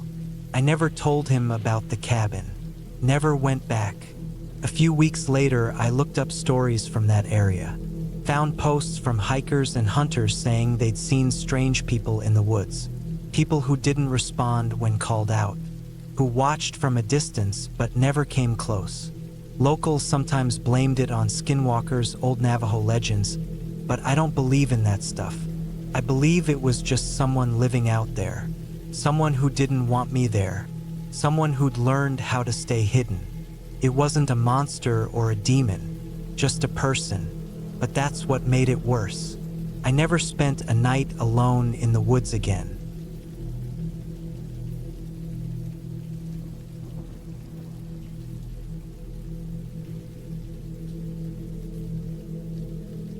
It was September 2019 when I decided to take some time off and spend a few days alone in the woods. I was 32 back then, still working security for a warehouse in northern Indiana, the kind of job that paid okay but wore you down slowly. That month had been rough. A couple coworkers had gotten fired, we were short-staffed, and I'd been pulling graveyard shifts 5 nights a week. I felt like I hadn't seen the sun in weeks. I'd rented a small cabin near a place called Brown Hollow, not far from Bloomington. The place wasn't anything fancy, just a square wood structure tucked into a quiet patch of forest, with 1 small bedroom, a narrow kitchen, and a front porch that overlooked the tree line. There was no Wi-Fi, no TV, barely any signal. That's exactly why I chose it. I brought my own food, a cooler full of beer, and a few paperbacks I hadn't gotten around to reading. I even brought my old camera. I figured I'd hike around during the day and just sit by the fire at night. Nothing complicated. No schedule. No people. The first 2 days were exactly what I needed. I barely heard a car, didn't see a single soul, just squirrels hopping across the porch and the occasional deer out by the trees. The air smelled clean, and the nights were dead quiet, except for crickets and owls. I slept better than I had in months. It was on the third morning that things started to feel off. I was out back, cutting some kindling near the fire pit, when I heard an engine in the distance. It wasn't unusual to hear a truck pass down the gravel access road, but this one stopped. I walked around to the front and saw a dark green SUV parked just off the driveway. Government plates. I didn't think much of it at first, maybe park rangers or something. But then I saw the man who stepped out. He looked like a cop or maybe a sheriff, tall, built like a linebacker, wearing tan tactical pants and a dark brown button-up with a badge clipped near the chest. No name tag I could see. He had a sidearm and a radio, and he moved slow, like someone who didn't worry about being watched. I stayed back near the porch steps, waiting to see if he needed something. He just looked around for a while like he was surveying the place. Then he nodded to himself and walked back toward the SUV. I figured maybe he was checking properties for vandalism or something. It made sense, I guess. But something about the way he looked at the cabin stayed with me. Later that afternoon, I went for a hike through the woods behind the cabin. There were a couple of old trails, mostly overgrown but walkable. I was maybe 2 miles out when I saw fresh tire tracks near a clearing. I hadn't noticed them the day before. I didn't think much of it until I saw boot prints, the kind that matched what the guy earlier had been wearing. I figured he'd maybe driven out here too, though I wasn't sure why he'd park so deep in the woods. I decided to turn back early. The rest of the day was uneventful. But when night came, I couldn't shake the feeling that someone had been nearby. It was quiet, too quiet. I slept with a flashlight on the nightstand. The next morning, I went to grab firewood off the pile I stacked near the shed out back. That's when I noticed something else. A footprint, fresh, right next to the shed door. The dirt was soft from the rain the night before, and the tread was clear, same kind of boot. I didn't like that. I hadn't told anyone where I was going, hadn't posted anything online. I'd paid for the cabin in cash through a listing I found on a local bulletin board at a gas station. No one should have known I was here. I didn't have cell service, and the nearest ranger station was probably 20 minutes away if you drove fast. I considered leaving that day, but I talked myself out of it. I still had food, and maybe I was just being paranoid. Maybe it was just a hiker or someone checking the property lines. That night, I heard the crunch of footsteps outside. It was sometime after midnight. I was in bed, half asleep, when I heard leaves moving outside the window. I turned off the lantern and sat still. The steps were slow, careful. Whoever it was didn't want to be heard. They circled around the cabin. I heard a soft creak near the porch.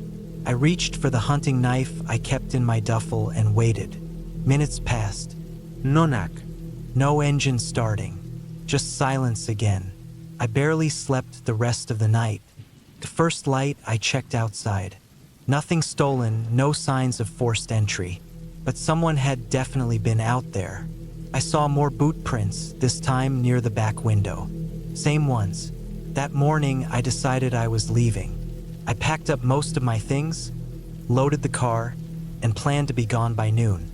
But when I turned the key in the ignition, nothing happened. The car didn't start. Battery was fine. Lights came on. But the engine wouldn't turn over. I checked under the hood. Everything looked normal until I saw the fuel line, cleanly cut. I knew right then someone didn't want me leaving. I went back inside, locked the doors, and started planning. There was an old map in one of the drawers. I figured I'd hike out to a nearby ranger tower marked about 4 miles southeast. It would take a couple hours, but I'd make it before dark. I packed water, some jerky, and a flashlight just in case. I never made it a mile. I'd only been walking for about 20 minutes when I heard the snap of a branch up ahead. I froze, crouched low, and waited. I saw movement between the trees, just a shape at first, then clearer. It was him, the same man from the SUV. He was walking slow, scanning the trees like he was looking for something or someone. He hadn't seen me yet.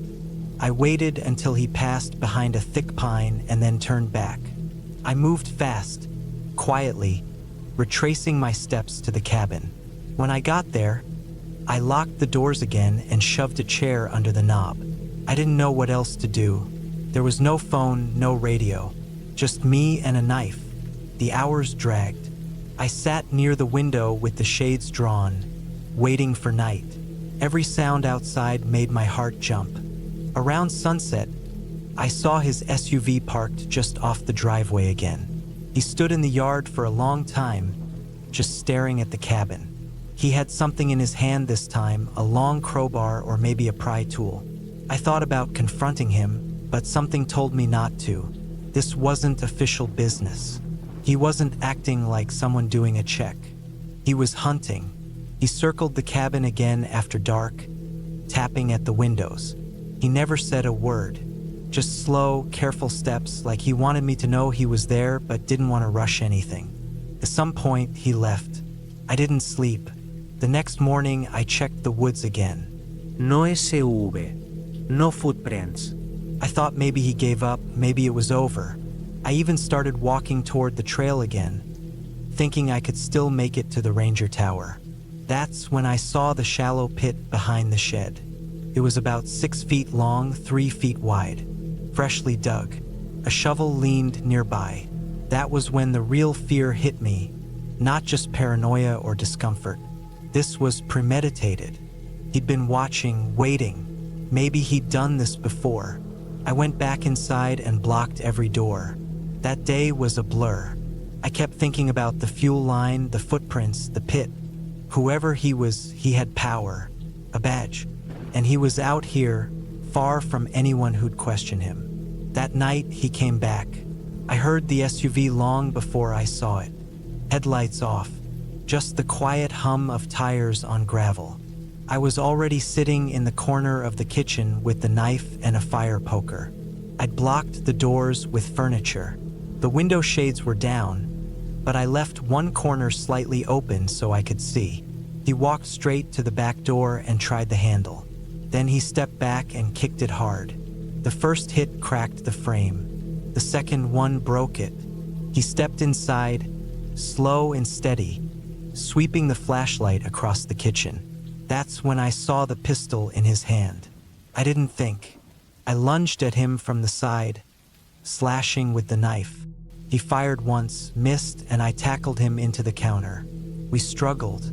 I grabbed the pistol, yanked it down, and we both hit the floor. He tried to roll on top of me, but I smashed the fire poker across his head.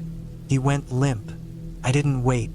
I grabbed his pistol, ran to the SUV, and drove until I hit pavement. I made it to a fire station about an hour away. I told them everything. I showed them the cabin, the pit, the broken door, the cut fuel line. The man's name was Deputy Gerald Klein. He'd been with the Monroe County Sheriff's Department for 16 years. No major complaints. No investigations. But when they searched his house, they found a drawer full of IDs, driver's licenses, camping permits, car keys. None of them were his. They found a notebook, too. Lists of remote properties, cabins, and dates. Pattern. He hadn't been working in any official capacity. He was doing this on his own, using his badge as a shield. I never went back to that cabin. I moved 2 months later, left Indiana altogether. I still work security, but I stay in the city now. Cameras, people, lights. I still see him sometimes, his face, in dreams or when I close my eyes too long. He wasn't a monster or a ghost, just a man with power and no fear of consequences. That's what makes it worse. He wore a badge and he buried graves before he had victims. And he almost got away with it.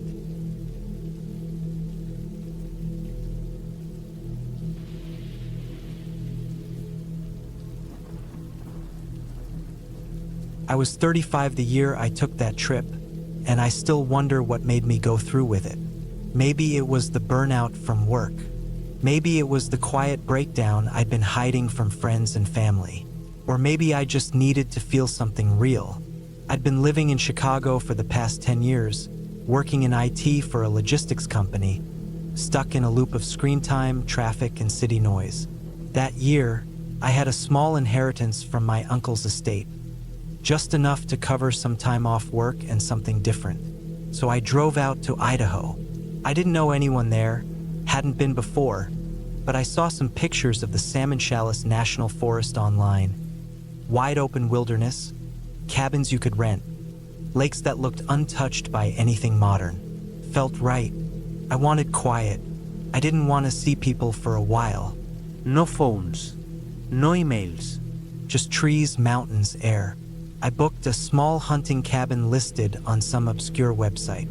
It wasn't on Airbnb or any well-known rental site, just a listing on a forum, posted by a guy who went by the name RC82. He said he maintained a few cabins up in the northern part of Lemhi County, not far from a ghost town called Gilmore. It was off-grid, no electricity or running water, but had a wood stove, rain barrel, and solar light strips. It was cheap. The drive up from Boise took nearly 7 hours. The last 2 were rough, winding dirt roads that kept getting thinner and rockier as I climbed. I had an old Subaru, and it handled the terrain okay, but there were a few times I had to stop and clear fallen branches or rocks out of the path. I saw maybe 1 or 2 other trucks the whole time. The cabin was better than I expected, nothing fancy, but sturdy. It sat in a small clearing backed by tall pines, with a small creek about 50 feet downhill. The front porch faced west, giving me a clear view of the tree line and the rolling hills beyond it. Inside was a cot with some old wool blankets, a rusted-out wood stove, a folding table, and a couple of chairs. There were some canned goods and dry staples in the cupboards: rice, beans, powdered milk, sardines. I brought my own supplies too, just in case. I got there in early September. The days were still warm, but the nights dipped low. It was quiet, dead quiet. No anginas, no uming actini units, no buisas. Just wind in the trees, bird calls, and sometimes the snap of a branch far off. I set up a routine, waking early, boiling water on the stove, going for long hikes through the woods, reading old paperbacks I brought, then cooking in the evening and sitting on the porch until it got too cold. I didn't see anyone that first week. No signs of people either. I left my phone turned off and only used my small satellite radio once to send a check-in ping. It was perfect, until it wasn't. The first weird thing was the noise. It happened on the 9th night, just after midnight. I was in the cot, wrapped in 2 blankets and half asleep when I heard something outside. A snap, then another. Not branches falling, footsteps. Slow, heavy steps. At first, I figured it was an elk or maybe a bear, but the pattern was wrong. Bears move heavy, sure, but not in that slow, pacing way. This was rhythmic. Someone walking. I sat up and didn't move, listening hard. It went quiet for a few minutes. Then I heard something bump against the porch steps. Just one tap. I had a knife under my cot. I didn't have a gun. Should have brought one, but I hadn't planned on needing it. My heartbeat was loud in my ears. I waited maybe 10 minutes before I got up and peeked through the boarded window. Nothing. Just trees and moonlight. I didn't sleep much after that. The next day, I walked the perimeter. I found a few broken branches, but no prints. The ground was too dry and hard for tracks. I chalked it up to my imagination or maybe some animal curiosity. But I started locking the door at night and kept the knife closer. Then, 2 days later, something else happened. I had gone out hiking around noon and made it back just before dusk. When I opened the cabin door, I knew right away something was wrong. My food bin had been moved. I always kept it under the table, strapped shut. Now it was sitting on top of the table, unlatched. A few of the canned goods were stacked neatly on the shelf. My pack was unzipped. Not ransacked, almost carefully handled. Nothing taken, just touched. I didn't see any footprints. No handprints on the windows or doors. But I felt it. Someone had been inside. That night, I couldn't sleep. I sat at the window, knife on my lap, straining my ears. Around 3 a.m., I heard it again. This time, closer. Someone walked right up to the porch. I heard a soft creak as the boards flexed. Then a pause. Then the sound of something lightly scraping along the outside wall, like nails or metal. I didn't move. I didn't breathe. Then it stopped. No retreating footsteps, just silence. The next morning, I checked outside. There were no fresh prints, no marks on the door, but on the side of the cabin, just below the window, I saw them. 5 long, parallel scratches running down the wood, maybe 4 inches deep, like someone dragged a rake or claws down the wall. But the spacing was off, too close for bear claws. It looked a human. That was the day I decided to leave early. I packed my gear fast, ignoring the food. I didn't care. I just wanted to get out of there. But when I got to the car, my stomach dropped. The front tires had been slashed. Deep, clean cuts straight across the sidewalls. I looked around the clearing, heart racing, but saw no one. It was broad daylight, but I felt exposed, like someone was watching. I backed up against the car, knife out, scanning the trees. Nothing moved. The nearest town was over 15 miles away, and the first 7 were just forest road. No signal. I knew I had to hike out. I loaded my pack with water, food, a flashlight, and the knife, and I started moving fast down the trail. I didn't look back. I made it 5 miles before I found the tarp. It was strung up between 2 trees, low to the ground, like a makeshift lean-to. Underneath it were bones. Small animal bones, maybe rabbit or squirrel, scattered around a rusted camp stove and some old pots. Nearby was a plastic jug filled with yellow water, a moldy backpack, and a pile of tattered clothing. Men's jeans torn up and stained, some boots, a shredded hoodie, and a rope. Thick, coiled rope with knots tied every foot or so. My mouth went dry. I didn't touch anything. I just kept going. Around dusk, I stopped to rest on a ridge that overlooked the valley below. I thought I was alone. I was wrong. Across the gap, maybe 100 yards away, I saw movement in the trees. A figure, dressed in dark clothes, standing completely still between 2 pines, just watching. I didn't move. The wind pushed branches around, but the figure didn't budge. Then it stepped back into the woods and disappeared. I ran. I don't know how long or how far, but by the time I stopped, it was fully dark. I had no idea where I was, just somewhere deep in the forest, probably off the trail. I tried to calm down, drank water, then kept walking through the night. I reached a gravel road around 4 a.m. I followed it until sunrise, and around 9, I found a ranger station. I told them my car had broken down and that I needed help. I didn't mention the cabin or the man or the bones. I didn't want to deal with questions or paperwork. I just wanted to be gone. They gave me a ride to town. I booked a motel room, slept for 16 hours, and caught a bus the next day. When I got back to Chicago, I quit my job a week later. I didn't tell anyone why, just said I needed a break. For a long time, I couldn't sleep. Every little creak or sound outside would jolt me awake.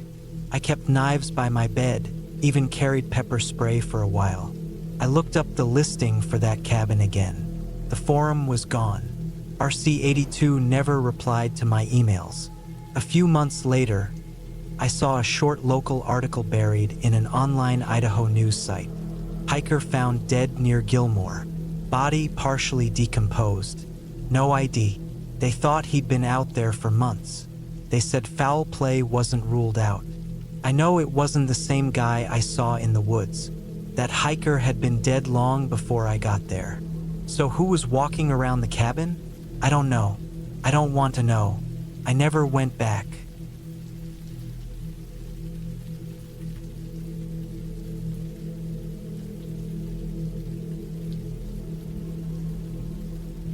It was early October 2018 when I decided to take a break from the usual rhythm of my life.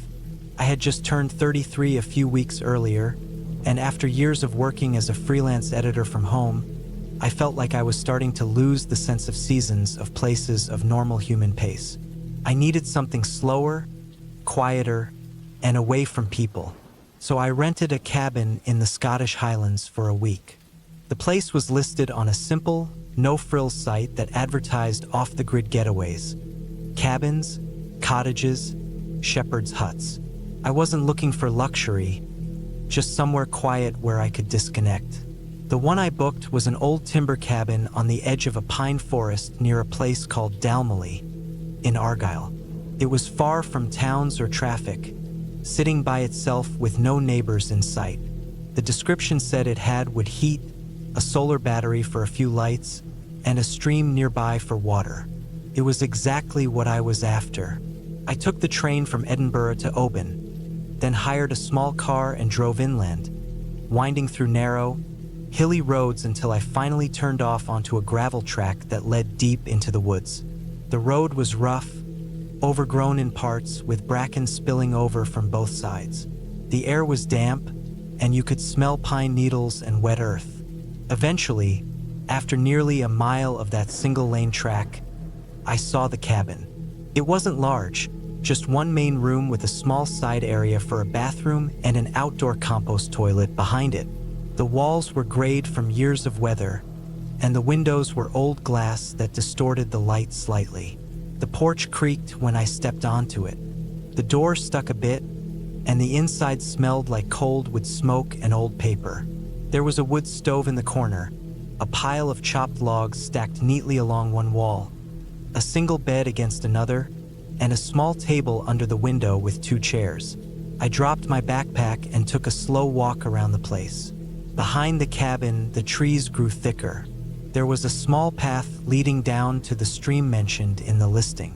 I didn't see any signs of recent visitors, and no tire tracks aside from my own. It felt good to be out there.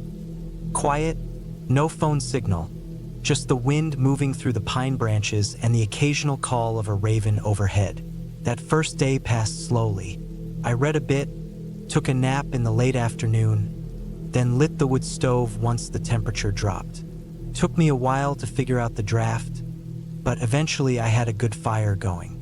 I cooked some food over the flame, cans of stew, tea boiled on the metal top, and then sat outside for a while in the dark with a blanket over my shoulders. The stars were out in force, no light pollution anywhere, just the quiet of the forest and the crack of branches now and then. Normal forest noises. The second day, I took a longer walk. There was a footpath not far from the stream that seemed to wind up into the hills behind the cabin. I followed it for an hour or so. At one point, I passed an old stone wall mostly swallowed by moss and undergrowth, and further along, the remains of what looked like a sheep pen. No one around, just miles of woods and open ground. I didn't bring a map, but I made sure to keep track of the path behind me. By the time I got back to the cabin, I was sweating and a little sore, but it felt good. I hadn't done that much walking in ages.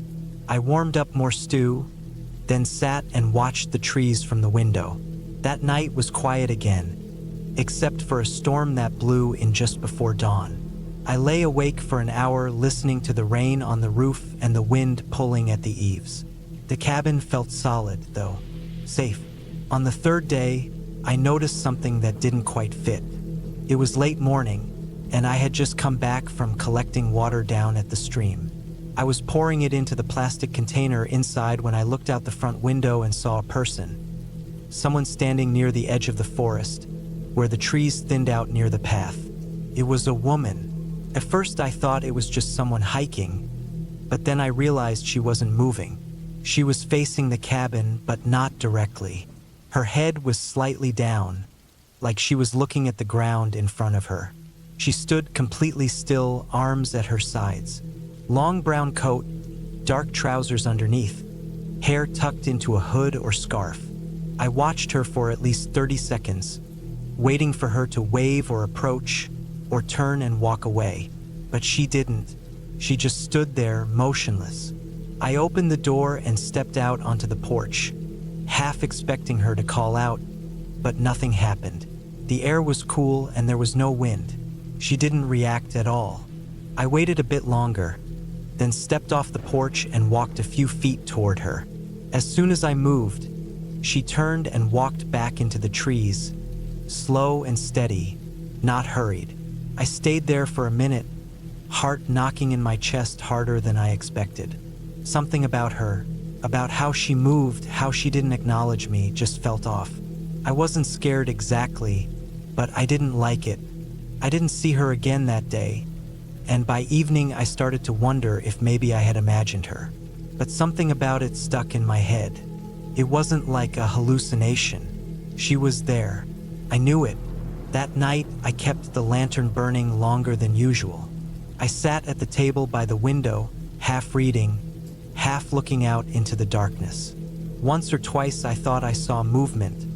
Branches swaying, maybe an animal, but nothing definite. Still, I didn't sleep well. The fourth day, I woke early. The air felt colder, and there was a layer of mist hanging over the ground. I made tea, walked around the cabin, checked for any footprints, but the ground was still too damp and covered in pine needles. Nothing stood out. I tried to relax, to get back to the reason I was there, but the tension had taken hold. I kept glancing out the windows, listening for footsteps that didn't come. It was late afternoon when I saw her again. I had just come back from the stream and was inside, wiping down the counter with a cloth. When I looked up, she was standing at almost the same spot as before, just past the edge of the trees. Same posture, same coat, still as stone. This time I didn't go outside. I stayed at the window and watched. After a long minute, she moved. She didn't turn and walk away like before. This time she walked slowly along the tree line, parallel to the cabin, until she was out of sight. Her head was still angled down, and she never looked up once. Something about her movements bothered me. Too smooth, like she was walking a path she'd walked 1,000 times. I didn't like it. I didn't know who she was, or why she was there, or why she kept showing up and doing nothing. I didn't sleep that night. I lay on the bed fully clothed, a flashlight and the hatchet from the woodpile beside me. I wasn't scared in the ghost story sense. I just felt unsettled, alert in a way I hadn't been in years. I told myself I'd leave in the morning, cut the trip short. I'd had enough peace and quiet. But the next morning, the car wouldn't start. I don't know what happened. It had been fine when I parked it, and I hadn't used it since. But when I turned the key, nothing happened. The lights were dead. The engine didn't even try. I checked the battery connections, which looked fine. I'm not great with cars, but it didn't feel like something I could fix out there with no tools or signal. I considered walking out, following the gravel road back to the main road, but it would have been a long hike and I didn't know how far the nearest house or town was. So I stayed one more night, planning to walk out early the next morning. That evening, she came closer. I saw her just after sunset. She was standing at the edge of the clearing again, but closer than before, maybe 40 feet from the front of the cabin. I froze when I noticed her. This time, her head was tilted slightly to one side, and I could see her face more clearly. Pale skin, sunken cheeks, lips that barely moved. Her eyes looked almost closed. She didn't blink, just stared. I didn't go outside. I locked the door and pulled the curtains, then sat at the table, staring at the door. My heart was pounding again, but now it wasn't just nerves. I was genuinely afraid. This wasn't a hiker. She wasn't lost. She had no backpack, no dog, no sign of purpose. Just that expression and the way she moved, like she was drifting, half asleep. Around midnight, I heard something move outside. Light footsteps on the porch. The wood creaked once. I didn't breathe. Then silence. I didn't sleep. I sat in the chair until sunrise. When daylight came, I gathered my things and left. I walked the road, following the gravel track until I reached the main road hours later. A farmer picked me up in his truck and drove me into Delmaly. I didn't tell him about the woman. I arranged for a recovery service to get the car, and I never went back to the cabin. I sent an email to the rental site, telling them the battery had died and I'd left early. That was it. 2 weeks later, I got a message from someone at the site. They said a couple had booked the same cabin after me and had found a coat hanging on the porch. A long brown coat, damp and mildewed, with no ID in the pockets. They asked if it was mine. I told them no. I don't know who she was or what she was doing there. Maybe she lived in the woods nearby. Maybe she had mental health problems. Maybe she thought the cabin was hers. I'll never know, but I still think about her sometimes. The way she stood, the way she watched without really watching. The way she moved like she belonged there and I didn't. I haven't gone back to the Highlands since.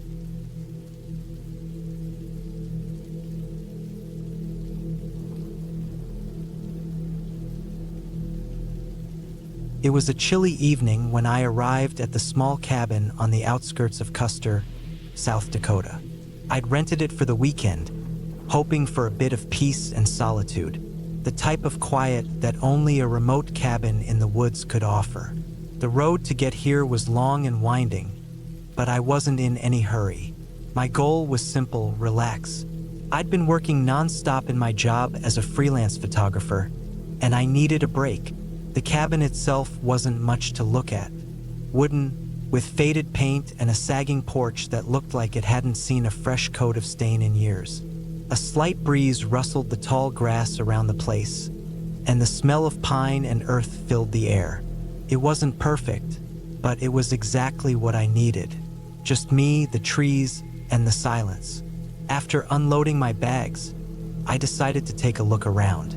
The cabin sat on a small plot of land surrounded by thick trees, the kind of dense forest you could easily get lost in if you weren't careful. The only sounds were the distant call of birds and the occasional rustling of animals in the underbrush. I set up my camera gear by the porch, testing the light and the landscape.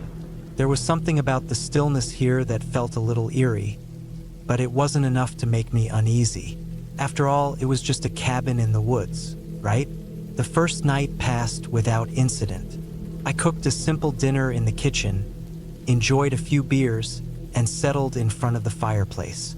The crackling of the fire and the occasional gust of wind were the only noises that kept me company.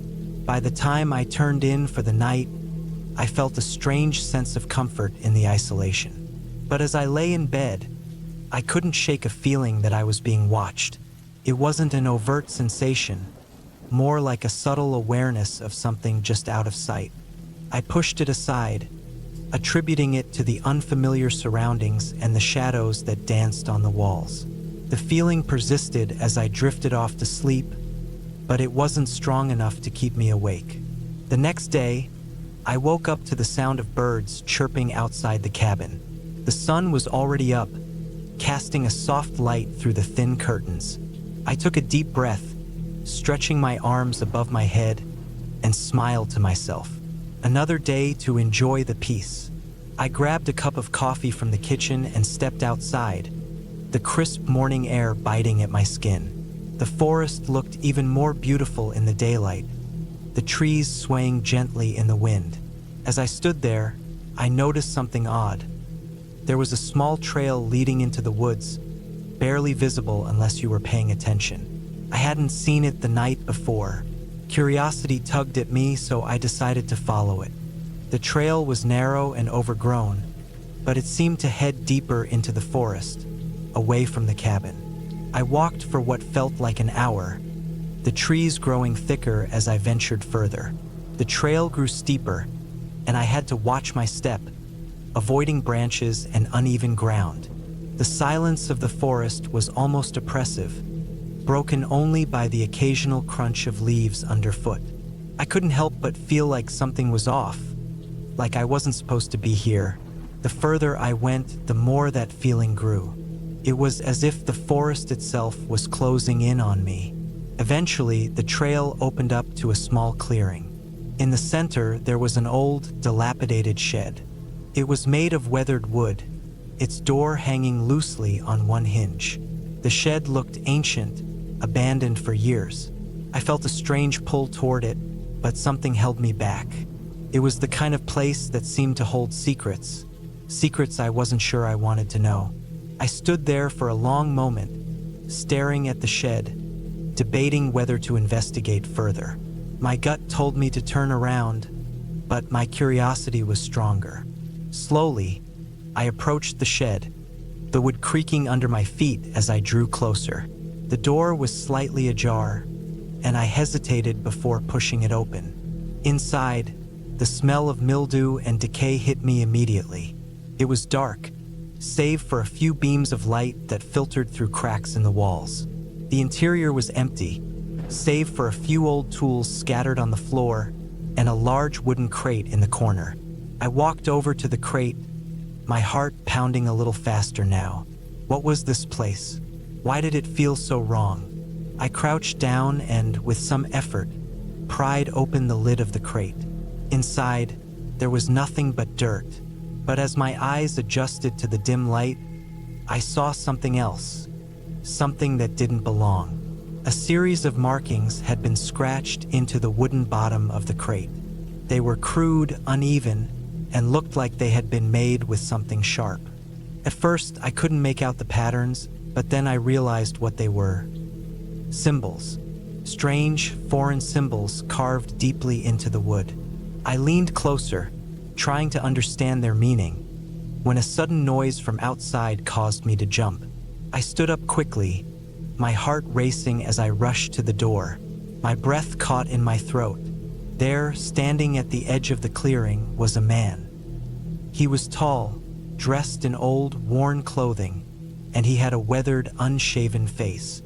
His eyes locked onto mine with an intensity that sent a chill down my spine. I didn't know how long he'd been standing there, but the moment I saw him, I knew something wasn't right. He didn't move, didn't speak, just stared at me like he was waiting for something. I felt the hairs on the back of my neck stand up. My instincts screamed at me to run, but my legs felt frozen, as if they couldn't move. Without breaking his gaze, the man turned slowly and walked back into the forest, disappearing into the trees. I stood there, my heart pounding in my chest, unsure of what to do. Should I follow him? Should I go back to the cabin? The decision seemed impossible, but my feet moved before I could think, taking me back along the trail toward the cabin. The rest of the day passed without incident.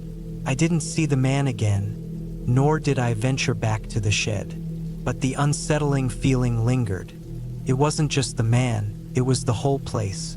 The cabin, the woods, the symbols in the shed. It all felt wrong. The night was quiet, too quiet, as if the forest itself was holding its breath. I tried to ignore it. I went to bed early, hoping that a good night's sleep would ease my mind. But sleep wouldn't come. My mind kept drifting back to that man, to the shed, to the strange feeling that I wasn't alone, even when I was. Around midnight, I heard something outside. At first, I thought it was just the wind, but then it came again, slow, deliberate footsteps on the porch. My heart skipped a beat. Someone was out there. I didn't move. I didn't dare make a sound, listening intently for any further noises. There was a soft tap on the window, then a pause, and then the sound of footsteps moving away from the cabin. I stayed still for what felt like an eternity, too scared to check outside. But when I finally mustered the courage to get up and look through the window, there was nothing. The porch was empty. No sign of the man, no sign of anyone at all. The next morning, I decided to leave. There was no way I was staying another night in that cabin. I packed my things quickly, my mind racing as I tried to make sense of everything. Who was the man? What had I seen in that shed? And why had it all felt so wrong? As I drove away, leaving the cabin behind, I couldn't help but look back at the thick forest that surrounded it. For a moment, I thought I saw a figure standing just at the edge of the trees, but when I blinked, it was gone. I didn't stop to investigate. I just kept driving, grateful to be leaving that place behind. It was weeks before I could shake the unease that had settled into my bones. But I knew one thing for sure. I wasn't going back. That cabin, the shed, and whatever happened out there were best left forgotten.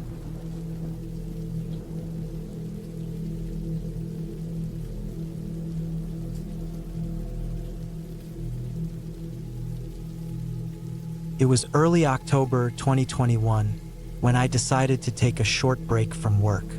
I was 33, living in Springfield, Missouri, and had been working from home full-time for over a year. The stress of non-stop Zoom meetings and deadlines was starting to get to me. I hadn't taken a proper break since the start of the pandemic, and I needed time away from screens, noise, and people. I booked a small, off-grid cabin in northern Arkansas, tucked deep in the Ozark Mountains, about 3 hours south of where I lived. It was listed as a hunter's cabin, remote and basic, no internet, no cell service, no electricity, just a wood stove, an outhouse, and a hand pump for water. That's exactly what I wanted. I didn't even tell anyone exactly where I was going, just said I'd be off the grid for a few days and left it at that. I packed enough food for 5 days, mostly canned stuff, pasta, rice, a few basic vegetables, and snacks. I brought a portable gas stove, a good flashlight, extra batteries, and a battery-powered lantern. I brought a thick sleeping bag, a hatchet, my old .38 revolver I kept for emergencies, and a box of shells. The drive out was peaceful. The leaves had just started turning, and the winding roads through the hills were beautiful. I reached the cabin in the late afternoon on a Wednesday. It was even more remote than I expected. After leaving the main road, I had to take a gravel track for nearly 30 minutes, winding through dense woods with no signs of other people, no houses, not even a mailbox. The cabin itself was small, just one room with a tiny table, a cot, and a wood stove in the corner. It looked old but sturdy. There was a small shed out back that stored firewood, a rusty wheelbarrow, and some tools. The outhouse was a short walk downhill, near the edge of a small creek. The air smelled clean. No hum of traffic, no distant dogs barking, no people, just birds and wind and the creak of trees. That first night was peaceful. I made a small fire in the stove to warm the place, heated a can of chili on the gas stove, and read a book by lantern light. It got cold after dark, but I was layered up and had a good sleeping bag. I slept better than I had in weeks. The second day, I hiked around a bit, nothing too far. I found a game trail heading northwest behind the cabin and followed it for about a mile before it started climbing steeply. I didn't go farther, wasn't trying to get lost. I marked a tree where I turned back with a small notch from my hatchet just in case. Later, I sat out behind the cabin for a few hours, just listening. Squirrels chased each other through the leaves. Birds called out in the branches. I saw a couple of deer cross through the trees maybe 200 feet away. That night, I made pasta with canned tomatoes and green beans and fell asleep early. It was the third night when things started to feel off. It was around midnight when I woke up, needing to pee. I bundled up, grabbed my flashlight, and stepped outside. It was colder than the night before, and the sky was clouded over, no moon. The flashlight beam was narrow and didn't reach far. I walked to the outhouse, did my business, and started heading back. That's when I heard something in the trees. Not a loud noise, just a branch breaking. Then silence. Then another small crunch. I froze. I scanned the trees with the flashlight but couldn't see anything. Maybe a deer or a raccoon. Still, something didn't feel right. The noises had stopped, but I kept sweeping the trees with the light, hand on the revolver in my jacket pocket. I didn't want to panic over nothing, but I waited a few extra seconds before heading back inside. Inside the cabin, I bolted the door, added a few pieces of wood to the stove, and laid back down. Took a while to fall asleep. The next morning was cloudy and colder. I made instant coffee and ate a granola bar, then decided to take another walk. This time I stayed closer. I walked the perimeter of the small clearing where the cabin sat, just getting a feel for the space. That's when I noticed the footprints. They weren't mine. I could tell because they were from boots, larger than my own, and went around the back of the cabin toward the woods. I followed them a few feet before they veered off sharply into the trees and disappeared into fallen leaves. I checked my own boots against them. Different tread pattern. Not mine. It rattled me. I hadn't seen another vehicle on the gravel road coming in. I hadn't seen anyone since I left the highway 2 days ago. And yet, someone had been walking near the cabin. I decided to stay put the rest of the day. I kept the revolver on my hip and stayed mostly inside, just peeking out now and then. Nothing else happened that day or night, but I didn't sleep well. I kept waking up at every sound outside. Wind, sticks cracking. Once I thought I heard breathing near the window, but it might have just been the stove hissing. On the 5th morning, I planned to leave early.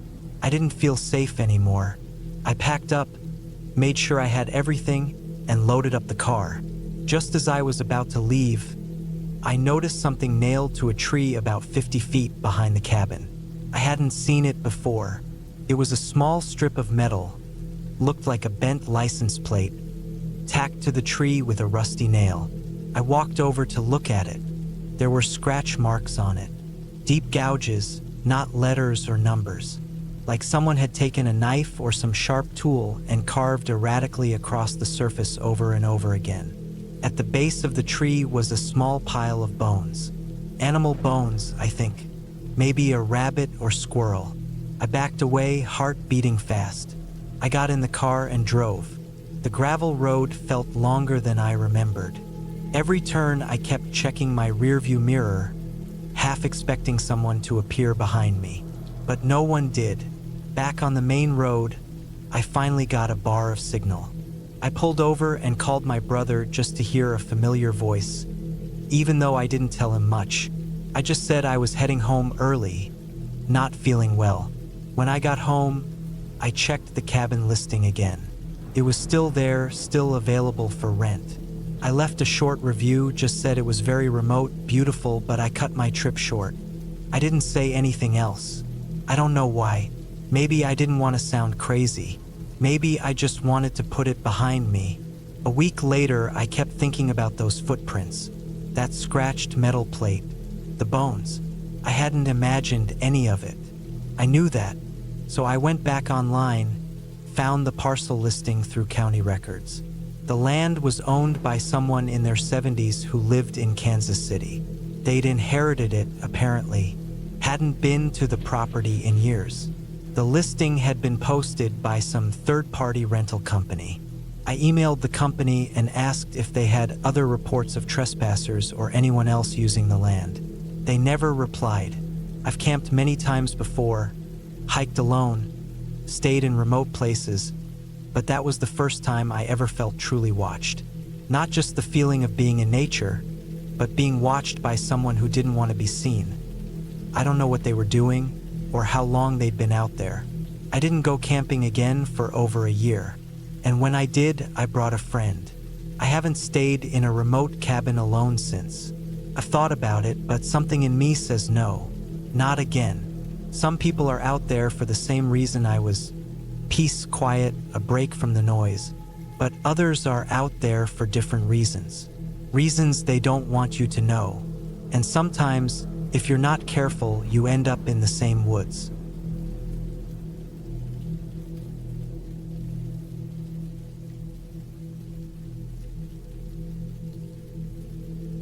It was early November when I decided to take a break from the city. I'd been working non-stop for months, and the pressure of deadlines and constant emails had worn me thin.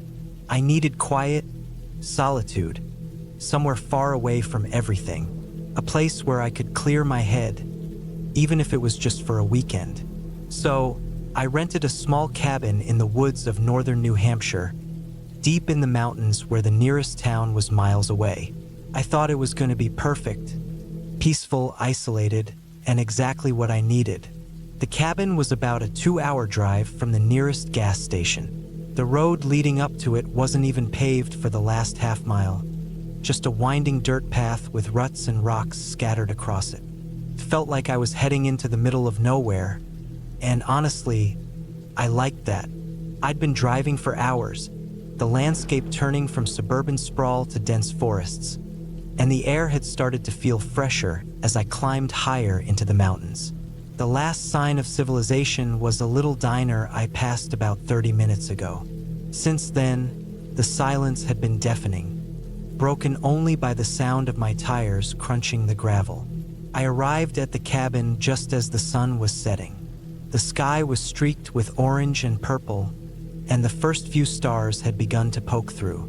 The cabin itself was small but sturdy, made of thick logs with a steep slanted roof and a chimney on one side. The windows were simple, framed in old wood. There was a small porch out front with a couple of chairs, but no one had bothered to sit there in a while. The air smelled like pine and wet earth, and the forest around it was thick with trees, their leaves already turned and scattered across the ground. I unlocked the door and stepped inside. The air was musty, but not unpleasant. The place had that old cabin feel to it. Wooden floors creaking underfoot, old furniture, a stone fireplace that looked like it hadn't been used in years, and a window that overlooked the surrounding forest. The cabin wasn't much, just a living room, a small kitchen, a bathroom, and one bedroom with a bed that looked like it had seen better days. But it was perfect for what I needed, a place to be alone. I spent the first evening settling in, unpacking my things, and making a quick dinner. As the night wore on, the temperature dropped, and I found myself in front of the fire with a book. The crackling of the logs and the soft glow of the flames made the place feel cozy, even if the silence outside was overwhelming. I hadn't seen a single car on the drive-in, and now that I was here, I felt like I was truly isolated. Around midnight, I started to feel a strange unease, though I couldn't put my finger on why. It wasn't that anything specific had happened, but I had the distinct feeling that I wasn't alone. It wasn't anything I could see or hear. It was just a gut feeling, a sense of being watched, of something being off. I tried to shake it off, telling myself I was just tired, but every time I glanced out the window, I saw nothing but the blackness of the forest stretching out in all directions. I spent the next few hours trying to sleep, but the unease never left. I could hear the wind rustling through the trees outside, and every so often, a branch would scrape against the side of the cabin, making the whole place groan. It was the kind of noise that would make you think something was trying to get in. But it was just the wind, I told myself. That's all. I don't know when I finally fell asleep, but I woke up in the middle of the night, my heart pounding. I couldn't remember the dream, but something about it had disturbed me deeply. I sat up, wiping the sweat off my forehead, and tried to shake the feeling of dread that had settled over me. The fire had gone out, and the room was cold now. I pulled the blanket tighter around me, but the unease was still there. I glanced around the cabin, half expecting to see something lurking in the shadows. But there was nothing, just the furniture, the empty room, and the darkened windows. Still, I couldn't shake the feeling that something was wrong. I got up and moved over to the window, peering out into the darkness. The forest was silent, almost too quiet. I stood there for a while, staring out into the blackness, trying to tell myself it was just my imagination. But as I turned away from the window, I noticed something strange, a shadow moving at the edge of the trees. At first, I thought it was just the wind again, making the branches sway. But the shadow didn't move like a tree branch. It was deliberate, seemed to pause, as if watching the cabin. I froze, unsure of what to do. My heart was racing, and for the first time since I'd arrived, I felt truly scared. I stood there in the dark, watching the shadow shift and move, then vanish into the trees. I tried to rationalize it. Maybe it was an animal or perhaps a trick of the light. But the longer I stared, the more certain I became that it wasn't either of those things. someone or something was out there. I grabbed my flashlight from the table and went to the front door, my mind racing. I wasn't sure what I expected to find, but I knew I couldn't just ignore what I'd seen. The cabin felt small now, like a cage, and the shadows outside seemed to press in closer. I stood by the door for a few minutes, listening, but there was only silence. No sound of footsteps or branches snapping. Nothing. It was as if the forest had swallowed everything up. With my flashlight in hand, I stepped outside onto the porch. The cold air hit me like a wall, and I immediately regretted not grabbing my jacket. I swept the beam of light across the yard, but all I saw were trees, the same trees that had been there when I arrived. I told myself I was just being paranoid, that the shadow had been nothing more than a trick of the light or my mind playing tricks on me. But then I heard something, a soft crunching sound coming from the woods. It was faint at first, almost imperceptible, but it was there. I froze, straining to listen. The sound grew louder, closer. Someone or something was moving through the underbrush, coming toward the cabin. I swallowed hard, feeling the cold sweat begin to form on the back of my neck. I tried to make myself move back inside, but my legs wouldn't cooperate. My heart was racing, my hands shaking. I knew I had to do something, but I didn't know what. I considered running back to the car, but the idea of leaving the cabin and venturing into the woods alone terrified me. Whatever was out there, I wasn't ready to face it. I crept back inside, locking the door behind me.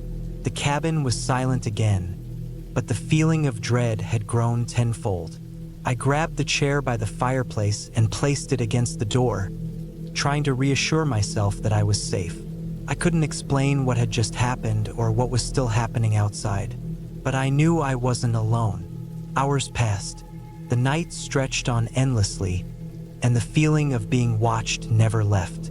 Finally, as the first light of dawn began to filter through the trees, the noise outside stopped.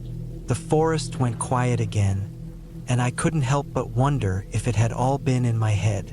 When the sun rose completely, I decided to leave. The eerie feeling hadn't disappeared, and I wasn't willing to stick around and find out who or what had been lurking outside my cabin. I packed up my things quickly, loaded them into my car, and left without a second thought. As I drove back down the mountain, I couldn't shake the feeling that I was being followed. Every turn I made, I thought I saw something in the rearview mirror. But when I looked, there was nothing there, just the empty road behind me. I didn't go back to that cabin, and I don't think I ever will. It wasn't just the strange shadow I saw that night or the noise outside. It was the way the forest seemed to close in around me, the way the silence was so thick it felt suffocating. That cabin had been more than just a place of rest. It had been a place where someone was waiting, and I have a feeling I'll never truly know what it was. But for now, I'm far away, and I've made my peace with it. The woods are beautiful from a distance, and I'll leave it at that. Some things are better left undisturbed.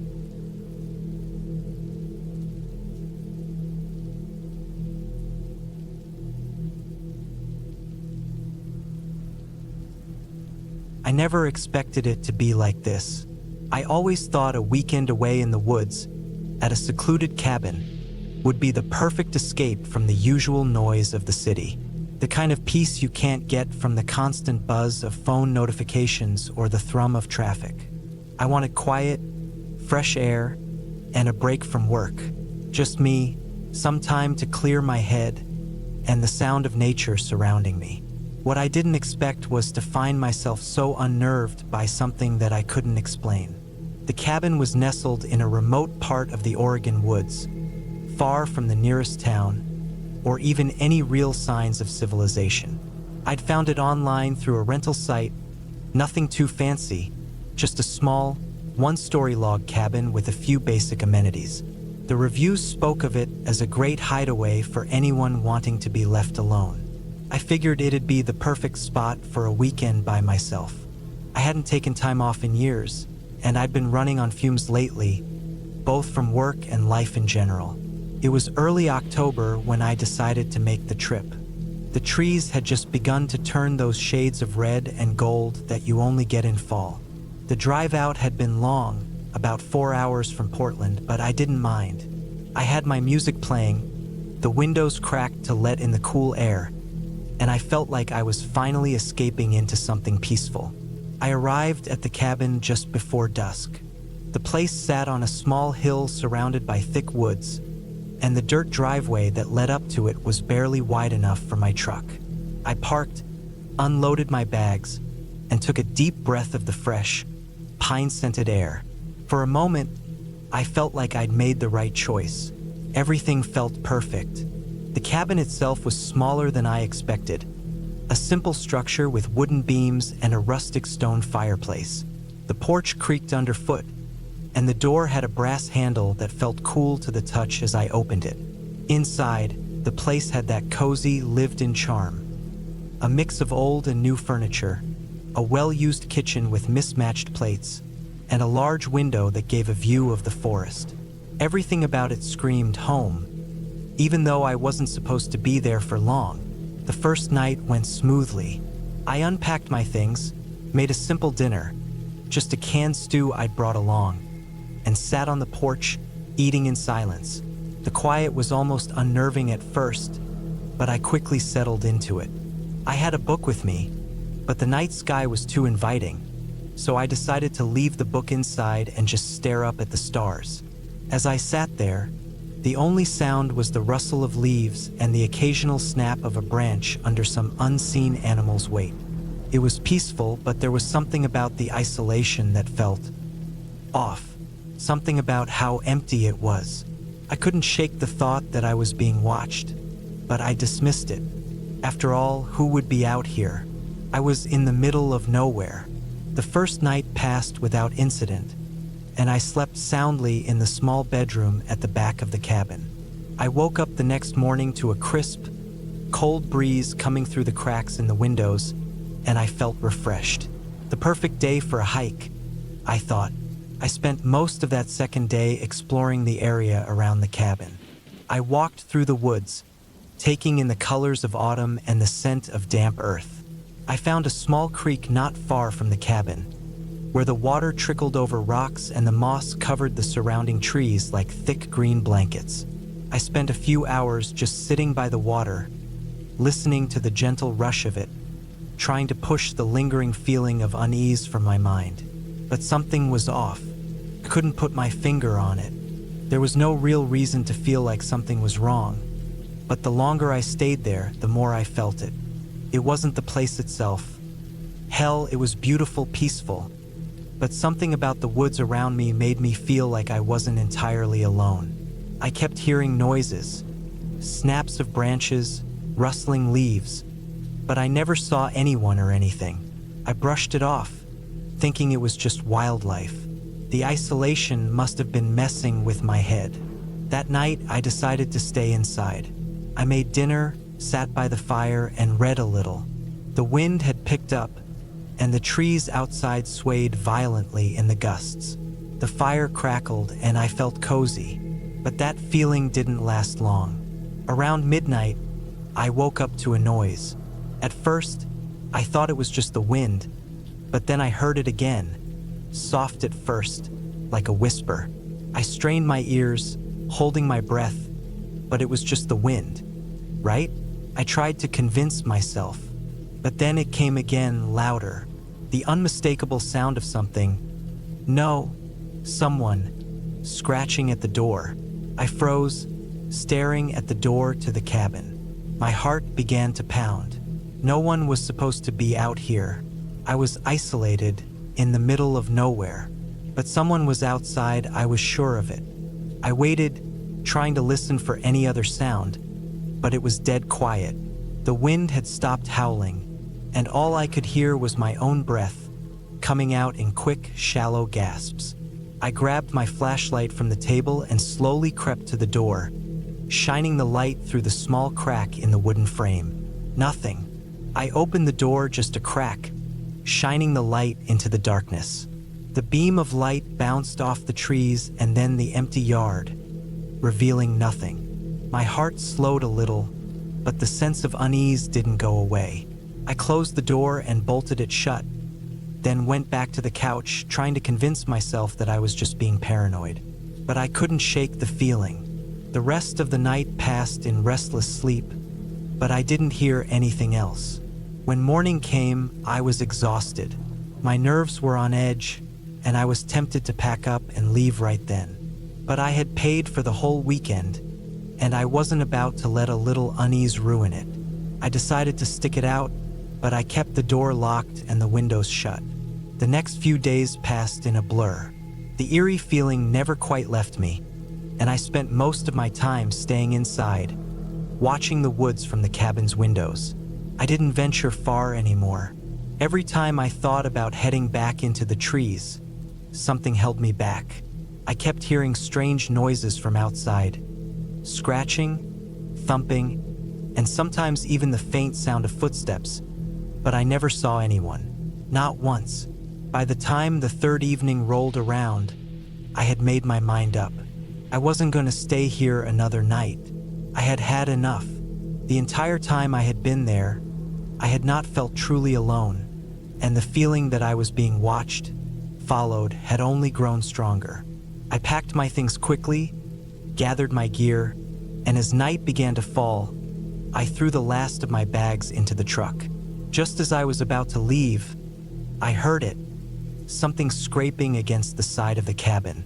I turned, heart racing, but I saw nothing. No figures in the shadows. No movement in the trees. I don't know what made me do it, but I decided to check around the cabin one last time before I left. As I circled the cabin, flashlight in hand, I noticed something strange. The ground around the back of the cabin was disturbed, like someone had recently been digging. I knelt down, shining the flashlight on the dirt. It wasn't much, just a small patch of earth that had been scraped away, but it was enough to make my blood run cold. Someone had been here recently. Someone had been near the cabin. That was enough for me. I got back in my truck and left, driving fast, not looking back once. The woods seemed to swallow the cabin whole as I pulled away, and I didn't stop until I hit the nearest town. Looking back, I can't explain it. It's been years now, but I still wonder what was going on around that cabin. Who was there? Why did they stay hidden? The woods are still beautiful, but I'll never forget the way it felt to be watched, to be alone in a place that should have been safe. And as much as I wanted to ignore it, I know one thing for sure. There was someone else out there, someone who didn't want me there.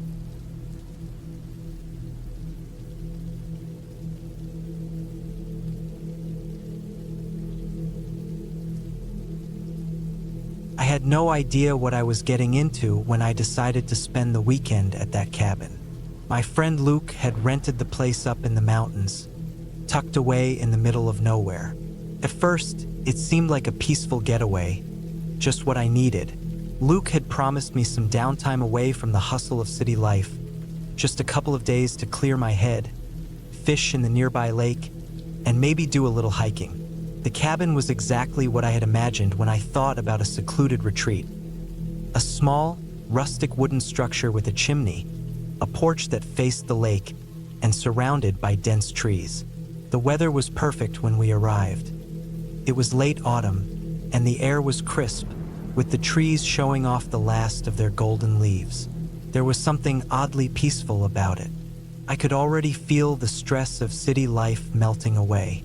The first night was calm. We had a fire going, sipped on some beers, and watched the flames dance. Luke was in a great mood, excited about the next couple of days. I wasn't expecting much excitement, just the kind of weekend that was good for recharging. I thought we'd get up early, fish, hike, and maybe enjoy some peace and quiet. But things started to take a strange turn the following evening. The first odd thing happened when I noticed a strange vehicle parked near the road leading to the cabin. At first, I thought it was just someone else staying up in the area, but it wasn't exactly a place with a lot of traffic, so it felt off. Luke didn't seem bothered by it and shrugged it off when I mentioned it.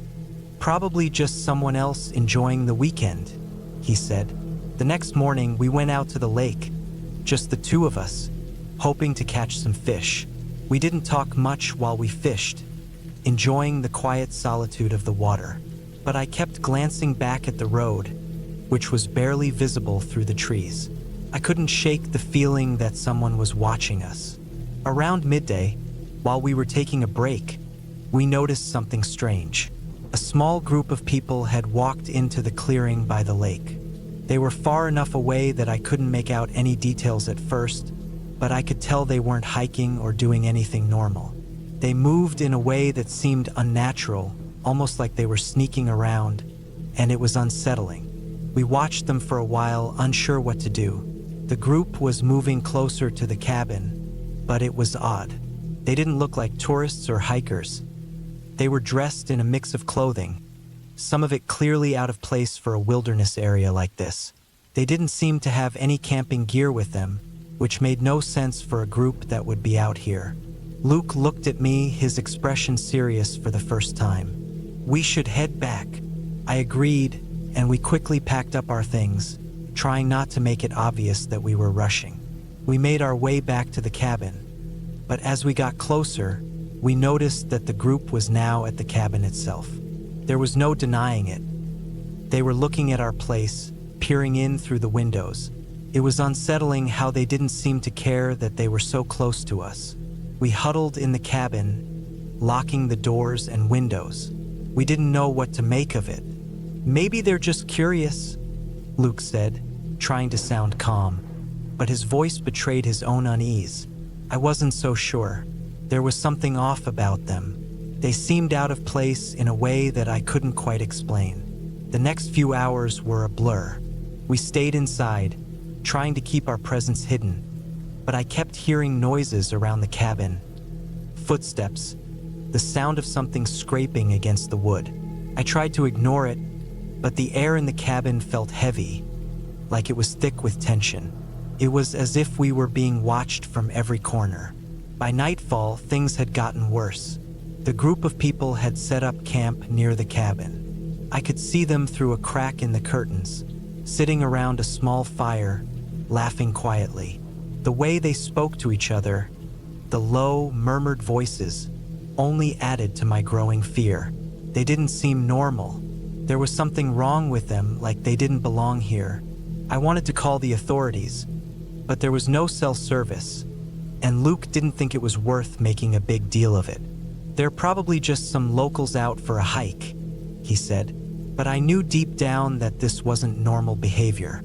I had a gut feeling that something was wrong, something that was about to escalate. We decided to stay inside for the night. The fire crackled in the fireplace, and we sat in silence. The night felt endless. I kept hearing those footsteps outside, closer now, as if they were circling the cabin. I was on edge, my muscles tense, ready to jump at any noise. Around 2 a.m., we both heard it loud, deliberate knocks on the front door. We froze. The knocks were slow, almost calculated. They didn't sound like a person just trying to get in. They sounded like a warning. A few seconds passed, and then another set of knocks came, louder this time. Luke motioned for me to stay quiet, his eyes wide. We both stared at the door, hardly breathing. A few moments passed, but it felt like hours. Then, just as suddenly as it started, the knocking stopped. We sat in silence for what seemed like an eternity, until I finally spoke. "What do we do?" Luke didn't answer right away. Instead, he stood up, his eyes darting to the windows. "I think we should leave," he said, his voice shaking slightly. "Now." I didn't hesitate. We grabbed our bags, throwing what we could into the car as quickly as we could. But the fear of leaving, knowing that those people were still out there, kept me from thinking clearly. I kept thinking about the knocks on the door, the way they circled the cabin. There was no reason for it. We were alone up here. No one should have been anywhere near the cabin. By the time we got in the car and started driving away, the sun had barely begun to rise. We didn't stop until we reached the nearest town, nearly 2 hours away. We found a small diner and took a seat, trying to shake off the tension in our bodies. It was a relief to be around other people again, but I couldn't stop thinking about what had happened. What were they doing at the cabin? Who were those people? But the strangest part was what happened when we were sitting in the diner. A woman at a table across from us overheard our conversation. She leaned over and said, "You guys staying up at that cabin? You're lucky you made it out of there." My heart sank. "What do you mean?" I asked, my voice tight. She looked at us seriously. "That place is bad news. It's been empty for years, and no one goes up there anymore. People say it's cursed, but the truth is, there's a group that uses it to hide out. They don't bother anyone unless you get too close. I wouldn't go back up there if I were you." Luke and I exchanged looks. We didn't know what to say. The woman's words had confirmed everything we'd felt that night. We didn't go back. Neither of us ever mentioned the trip again. Something about it stuck with me, how everything felt wrong, how the people outside the cabin seemed so out of place. It wasn't just a random encounter. Whatever had happened that weekend, I couldn't shake the feeling that we had narrowly avoided something far worse. To this day, I still don't know exactly who those people were or what they wanted. But I learned my lesson. There's no such thing as a simple weekend getaway in a remote cabin. Sometimes, staying in the city might just be the safer option.